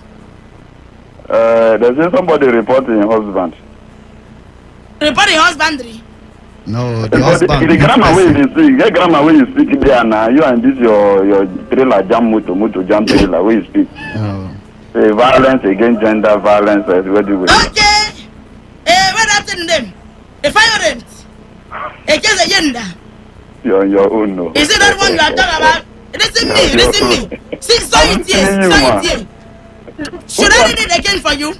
We do not know they hear anything where you even they talk there. Now, see, listen me. Keep your ear away. Open your ear, I beg. Don't say you embarrassment me. At a good face. Woman say, iyo. To yenda, but say, violent. You don't hear them? I know it's a big interpreter, my beg. You not see me before you tell the me read that for you. No. I'm not going to say read. I don't tell myself that I say I teach this man. Yeah, they are the yeah, but I dare what you call them. You like woman where? Now you call Udeme. No. Now don't drive away. They will reply the fine with the mail. I know many people they are. I suppose they're on private. All those drivers for Buri Park there. Civic. You see, my mother they always tell us something. You see today, if you see the way society they go, they go off their actual position in society. And same thing to applicable to men. You understand? It's Africans to men. Don't spoil the English. The same thing is Africans to men. All right, David. My mom they always tell us to make outsiders know hear your wife and you voice. That day we outsiders hear husband and wife voice. Now the day we on our way to spell on our honor. Exactly. You understand? And you go see say now from there where some other women where they look for person's wife where then go divorce, go begin they go discourage the woman, the other this drunkard gallivanting men, they go begin find the husband they discourage and tell and say one chick because so this power to always marital situations. And we don't go to hear this kind of thing. And if you did say your wife or the one ventured into marriage, you can't be saying they ventured into marriage because of the flamboyancy of that girl or physical outlook. Just forget about her. We won't go for a small market. Can you call back? So they may go come for the park. I need you. Okay, now they came back. Carry that trailer came, Young all right. Your teeth this man. No, I go brush with I came. And your armpit too. I go spray perfume. And they came back. When they came back, I go for the short market. Cause no way.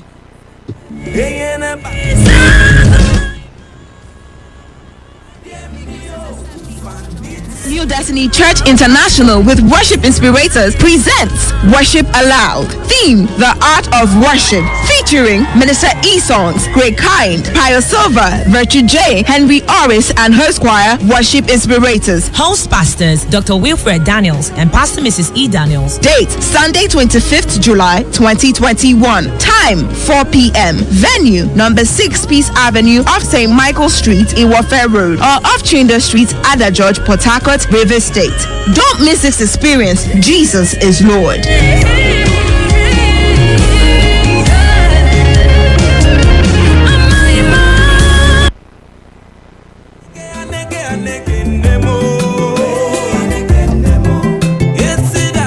Okay, we don't come back from that offering time. Lesson time. Just in case you're in knowledge for me, we just join the our offering service. We are discussing the first Bible reading here. In case on the fine, I may read them for now. May nobody say I know as a prophetess funny Ureme and a prophet Civic. So the first Bible reading here, man alleged beat wifery to come and ring, try then to do it again. He say man gree say he beat his wife. She call faint. Enter coma. There, but he called the threat to say once she get up, he go repeat her again. What he go do her again? Once she regain consciousness. Now they might not take this before. Okay. So you call her consequence. Okay. Second Bible reading. Nigerian woman say yo to gender ba say firing. Nigerian woman say no to gender-based violence. Thank you. Over and out. This is the prophetess. I have speak. I doesn't make a mistake. And the prophet, which is the interpreter, I don't interpret what the prophetess have spoke. I've speak. Okay, now I speak now. What the hell? Okay, I don't interpret what you have speak. Exactly. But when you talk your own, I spoke. So when you spoke. What I spoke.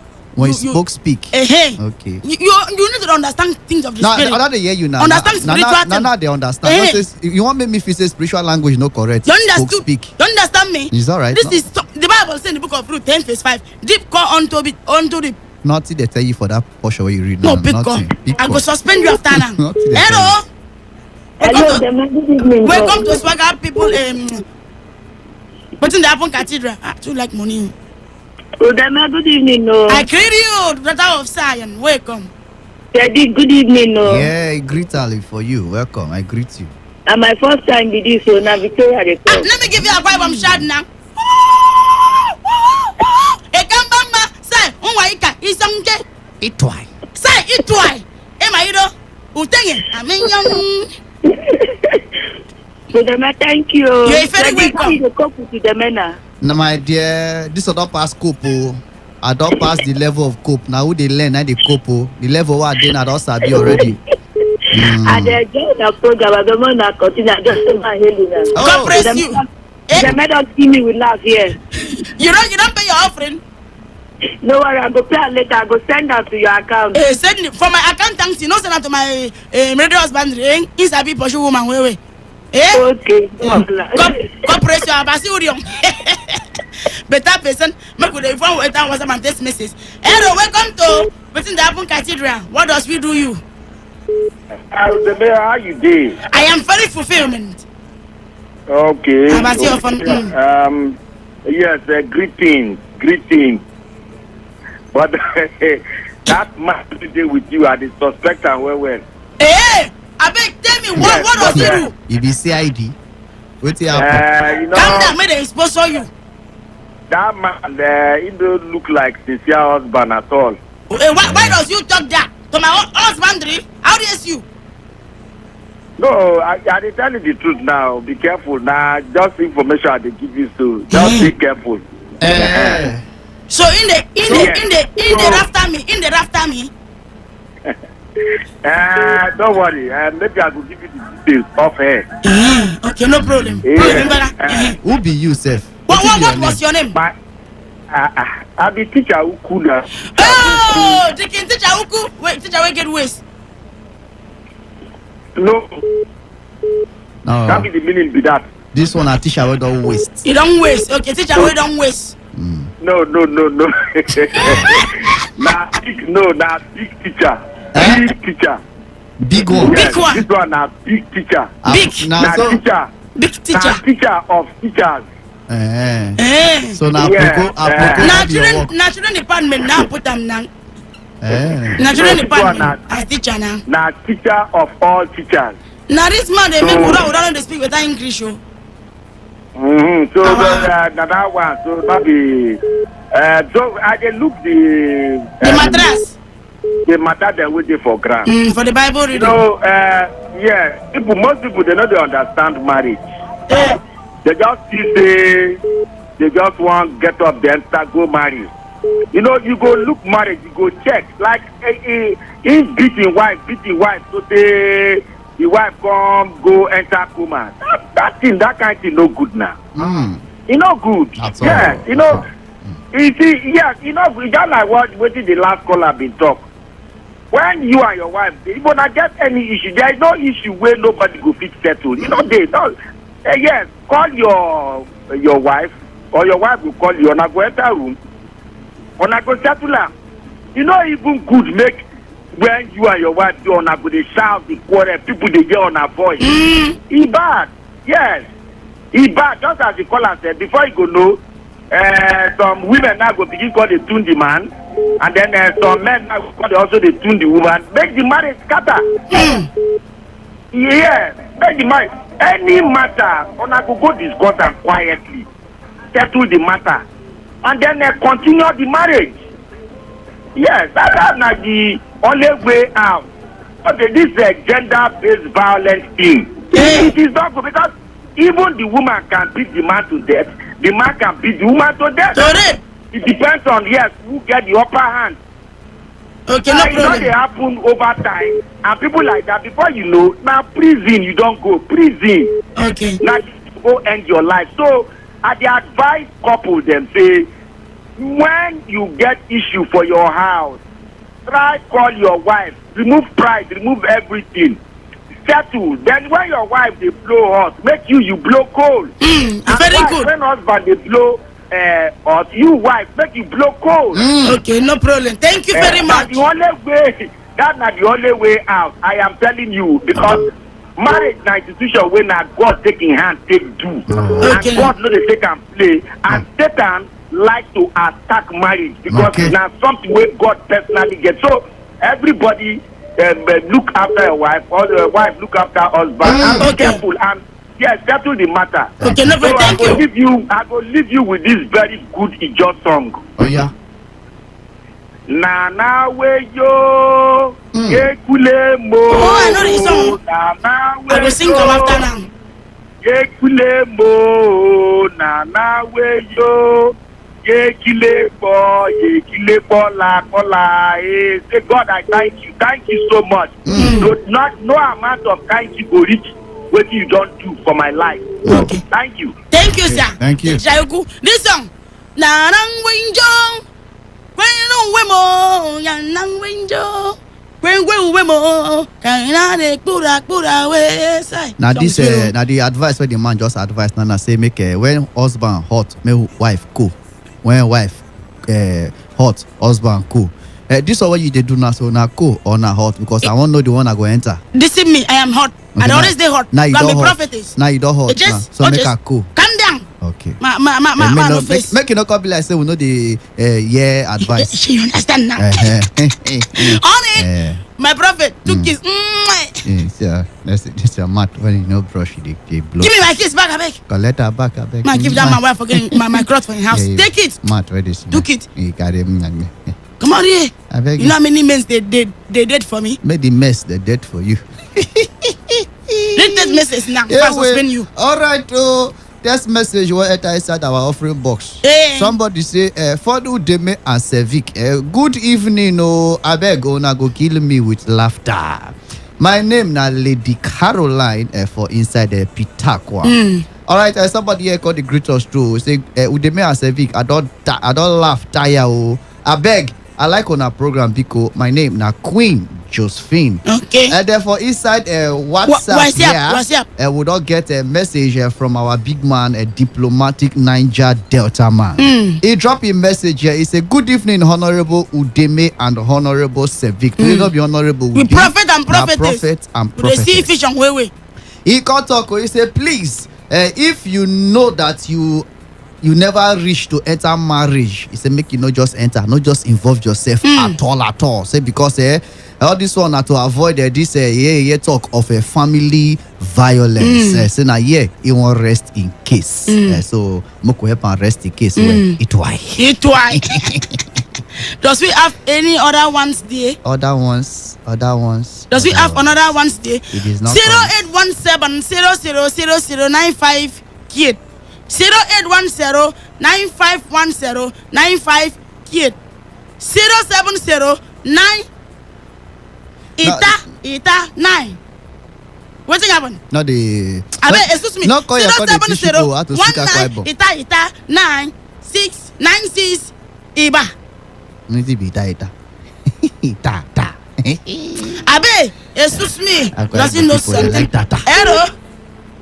Hello.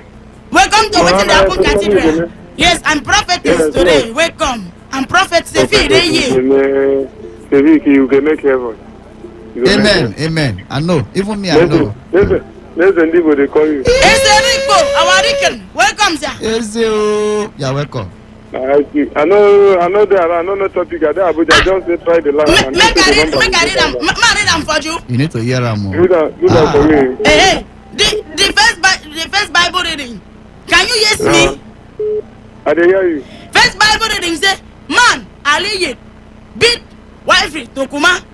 Then 3 times to do it again. One shiriken, one shy. Listen. Maybe I go need interpreter. Now be the problem. Now be the problem. And this the interpreter now, she never paid me my salary, so I just quit job just 2 minutes ago. I don't make it pay your salary, so I go to interpret. Now go payment. I not disgrace me. I never finish. I never read the second Bible reading. Second Bible reading, yeah. He said Nigerian woman. He said Ijo to yenda ba say firing. You don't read that finish. You say you know say in the wait me you read more. You know say you don't put full stop. I don't say nothing. Nah, so prophetess. No. Now I think on it. No triumph. Now prophetess. Chief. I don't hear you. They say now one man will beat his wife. He beat his wife. Now his wife call faint. Enter Kuma. Now he call the threat to say if his wife come back from coma, saying go beat her again, go back to coma. The man get better. Now so we see him. Now be the first they may read for you. Now be this thing where they find this and I want to if I see him. This thing where just was very simple for here now I don't define this scenario. Not be smart, you know. It take me 2 days to understand what to the mail read. Now it since day first day now she dey teach me the thing. Child, no be small thing. That is small work. I know they quick sleep for night now. You dey try. So after this now. Only this one where I know here, where I say I just there Abuja now, I know they hear with you now. I just say me I call. It is and now I don't raise hand up for you. They try. The second Bible reading. Not just raise hand. I don't the face now. I don't the rice. I don't the rice. No rice. I don't say pour water. Water. Papa, I'm not sleep this night too. That's it. That woman that's the second Bible reading. The second one. Woman that say yo to Yenda Base. For Yenda Base. Yenda Base. Abeg, I know one face. Yenda Base na you no go tell am. Yeah, say week abeg. Even me a week. Make she read them again, man. Tell you what it mean. You go shock. I tell me a week. You will shock yourself with that. I don't know why. I don't know they listen to English. I don't know what operator I say. I don't know read. I don't say Base. I say listen, Base. I beg. See what they read here. Make on know they make me like say I don't know what they talk. See am. Second Bible reading here. You know what they talk now? We know they argue you. No, show me a beg. I the quick face. No, me I don't understand what you talk. We say gender Base. Me I understand what you mean. Gender Base. Listen, you know go tell them. You know, read and where make her tell her finish. I beg. He say, see am. A woman say iyo to gender Base firing. He say woman, some women or woman come and say no. A women to gender-based violence. That be Base. That's what they teach her for that school. No. It's a beg. I owe you something. They try this one now. This small work. What they do. That be small work. My prophet is too much. Thank you. We dey try. Your man no go smell. I know they raise. So they read. They say about. You know that school. You know the school where you go now is a expensive school. Exactly. I don't know some comprehensive college for Okanafa. It is expensive. That's why not everybody. You know it's a beg. Yes. So I beg you, the man. I don't raise hand for you. They try. Not be play. Hand leg go for the hand. Not just raise only hand. Not be small work at the work here. Raise small work. Raise hand and leg. More carry on. God bless you. Thank you. We love you too. Thank you. Better man. Does we have a text messages for you?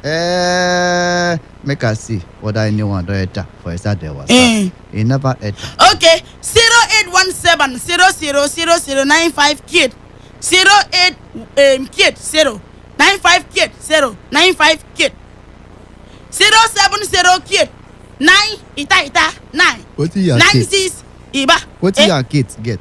Kid na one for Akwa Ibom. Not in Sunday. Okay, kid na one. Kid. Sorry, that way the kid now one. Kid. Hello. Yes. Welcome to what's in the Ponta Cathedral. My read don't break. I don't. It don't stand Good evening, sir. Good evening. You don't see What's be your name now, Abek? Why you dey after me? Yes, ma. Prophet. No, Baby of it. I tell them. If you just want marry, if I want talk, no say shoe get size. Even slippers get size. Marry for size. Size dey for everything. Like you don't want where they read Bible. So according to Abraham marry wife for Isaac concerning servant. No go marry wife. No Isaac go na in servant will ever go marry the woman come. But Isaac come do one thing we will call courtship. They come do stuff with the woman. You know that na courtship. They tell the woman for that spouse they do. Before somebody comes to them, say, hey, this man and wife, they tell the woman, what is courtship? You know the person small before you enter fully. You know the person get temper, you go put well. You know the person no match you or anything, go to the other room. You go put well. When you don't tire, you never tire. So if you ask question, enter question. You know the one go fit carry, don't know if you carry. Okay. But you know, the one way when you talk one, the person will talk 10. You know, give me to talk. You will not finish. Not because of money. We are love. We get for them to feel carry on. You put well. You are love not to carry on. You put 4 you clear it. Because everything just size. This is not a woman, you know, on your own. Some not be your own, some are your own. You will be your own. If you see them, you will match. Iron, the red iron. Wood, you know, you go join wood to wood. But I don't know if you join wood though. Okay. Some women come make mistake, even some men come. What's make you sleep when this man the dog? Will they use you? Is it? No, no worry. Now my prophet they sleep. Okay. So my advice is say, make you test the water before you put leg. If you say you don't put water, you go enter. If you test the water with one leg, so you put 2 legs. Okay. Of course, sheep. Okay, thank you very much. This gender violence. Okay. Stop. So the other people put man, I beg. You try random, yeah? Go, Thank you. Okay, sir. Thank you, sir. You be better person. Now, man, where they understood. You understand me? Say me fetch water for a bucket, put your leg inside. Exactly. The way it's in there too cold, you put water way hot. Make you burn the leg. That is a balance. No, but you tell you. Now, what's in there? Hello? I don't say call you now. See, go the voice today. Nobody picks. No face. I'm Robert. My name is Mr. Talkative with the Sir, carry on. Now, what about a better comedian for Parakoro? Talkative. The man with always see future wife when they see wife.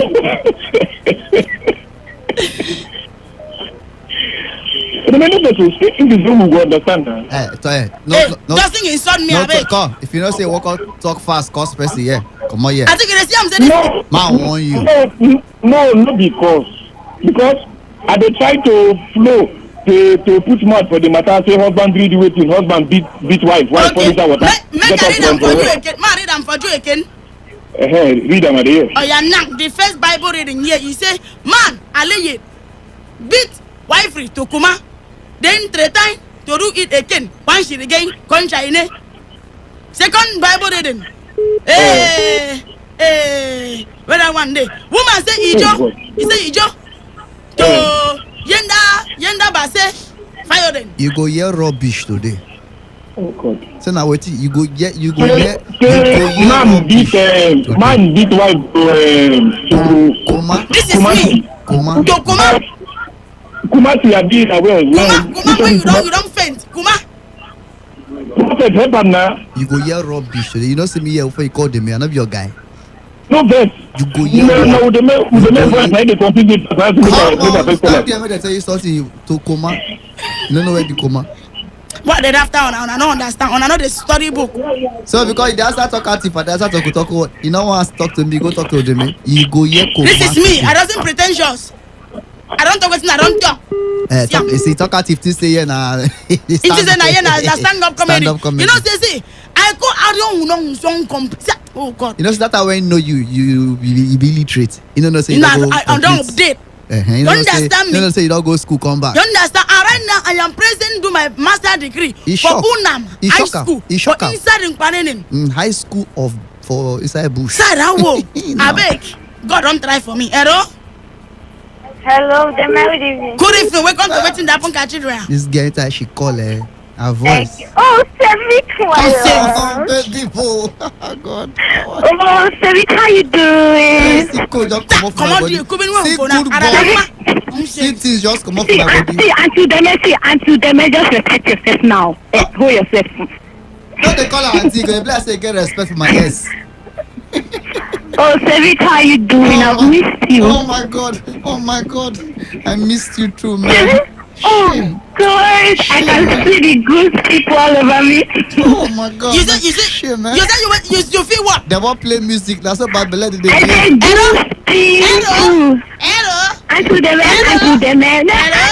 what a block my ear. So don't insult me. I say I can see the good people all over me. Oh my God. Network no good. I should never how you do it. But in concern you. Because I'm greeting. See? Because I'm greeting. I leave it now, I beg. Let me talk to Sevi. Forget about talk to me. As they talk to them, they even they jealous. Talk to me. Sevi, please, when you're done, I want you to play a song for me. What's it with that? In short, this song today. I go keep it. See, the title of the song is Running Things by Chiki. Running Things. Hello. Yes. Network. Now, person want run things with me now. They want run things. You don't hear what you hear? You don't hear them? You don't hear me? Yes. You don't hear me? Can you hear me? Are you there? Are you there? Hello. No what? We go plan for you. Oh, network. Okay, love. Thank you. Oh, hello. Can you hear me? Offer and out for you. We don't waste away.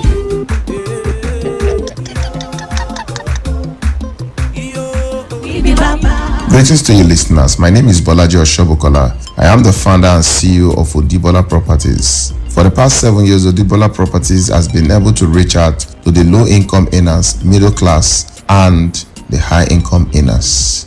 Odibola Properties is into consultancy services, construction, and real estate development. We have been able to develop products such as the Skyview Layout Phase 1 and Phase 2, the Quiet Heaven Layout Phase 1 and Phase 2, the Quiet Heaven Estate, Freedom Layout, Onview Layout, Glory Cottage, Stargate Layout, Signature Estate, Treasure Court, and more. In Odibola Properties, our goal and aim is to ensure that all levels of persons own a landed property or a house.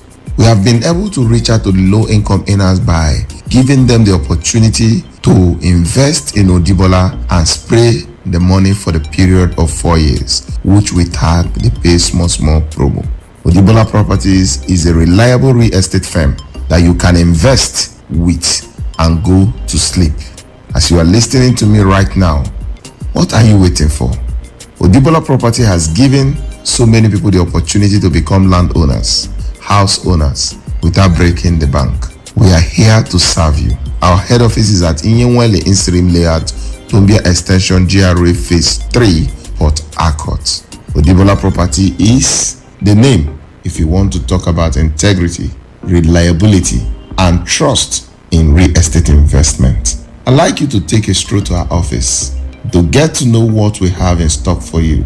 And for those of you who are listening to me outside the country through the website, I'd like you to visit our website, see what we have for you at Odibola Property. Odibola Properties is a reliable real estate firm that you can invest with and go to sleep. One of the things you enjoy in investing with us is that no matter where you are, your property is secured. Because Odibola Properties, the passion that brought us into the business is for us to secure the properties of our client. And we'll go all lengths to ensure that those who invest through us go to sleep without stress. Odibola Properties is a real estate firm within the period of 7 years, won several awards, both home and abroad, because of our reliability and sustainability in the real estate industry. Are you within or outside Nigeria and you are looking for a real estate company to invest? Or you are tired of the complaint and frustration that comes with property acquisition? Or you need a reliable company to handle your construction project? Then Odibola Properties is your sure bet. At Odibola Properties, we help clients to buy, sell, and develop properties in any part of Nigeria. Why don't you partner with us today to enjoy a seamless, stress-free transaction? Visit us at Odibola House, Yonwele Inserim Layout, Tombia Extension, GRA Phase 3, Port Harcourt, or at Plot 6, Aliu Animation Avenue, Lekki Phase 1, Lagos State. You can also visit our website to know more about our product and what we have in stock for you at www.odibolaproperties.com, or you call Eze on 0808 591 2630, 0808 591 2630. 0808 591 2630. Or you can also visit our platforms, which you can get through our website, Instagram, Facebook, and Twitter. Odibola Properties, I assure you, is your sure bet. Come and do business with us and go to sleep. I'm expecting your call and I'm expecting you in our office. Thank you very much for being part of our story. We appreciate you. Just make that call. Let's do business together. You will not regret doing business with Odibola Properties. Call Easy on 0808 591 2630. Thank you very much. Bonge company for property business. Odibola. Now we.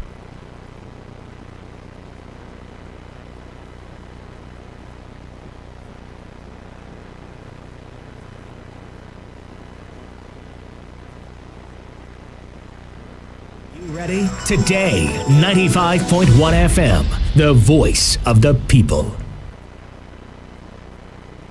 Court, are you ready? Today, 95.1 FM, the voice. This is Today, 95.1 FM, Port Harcourt.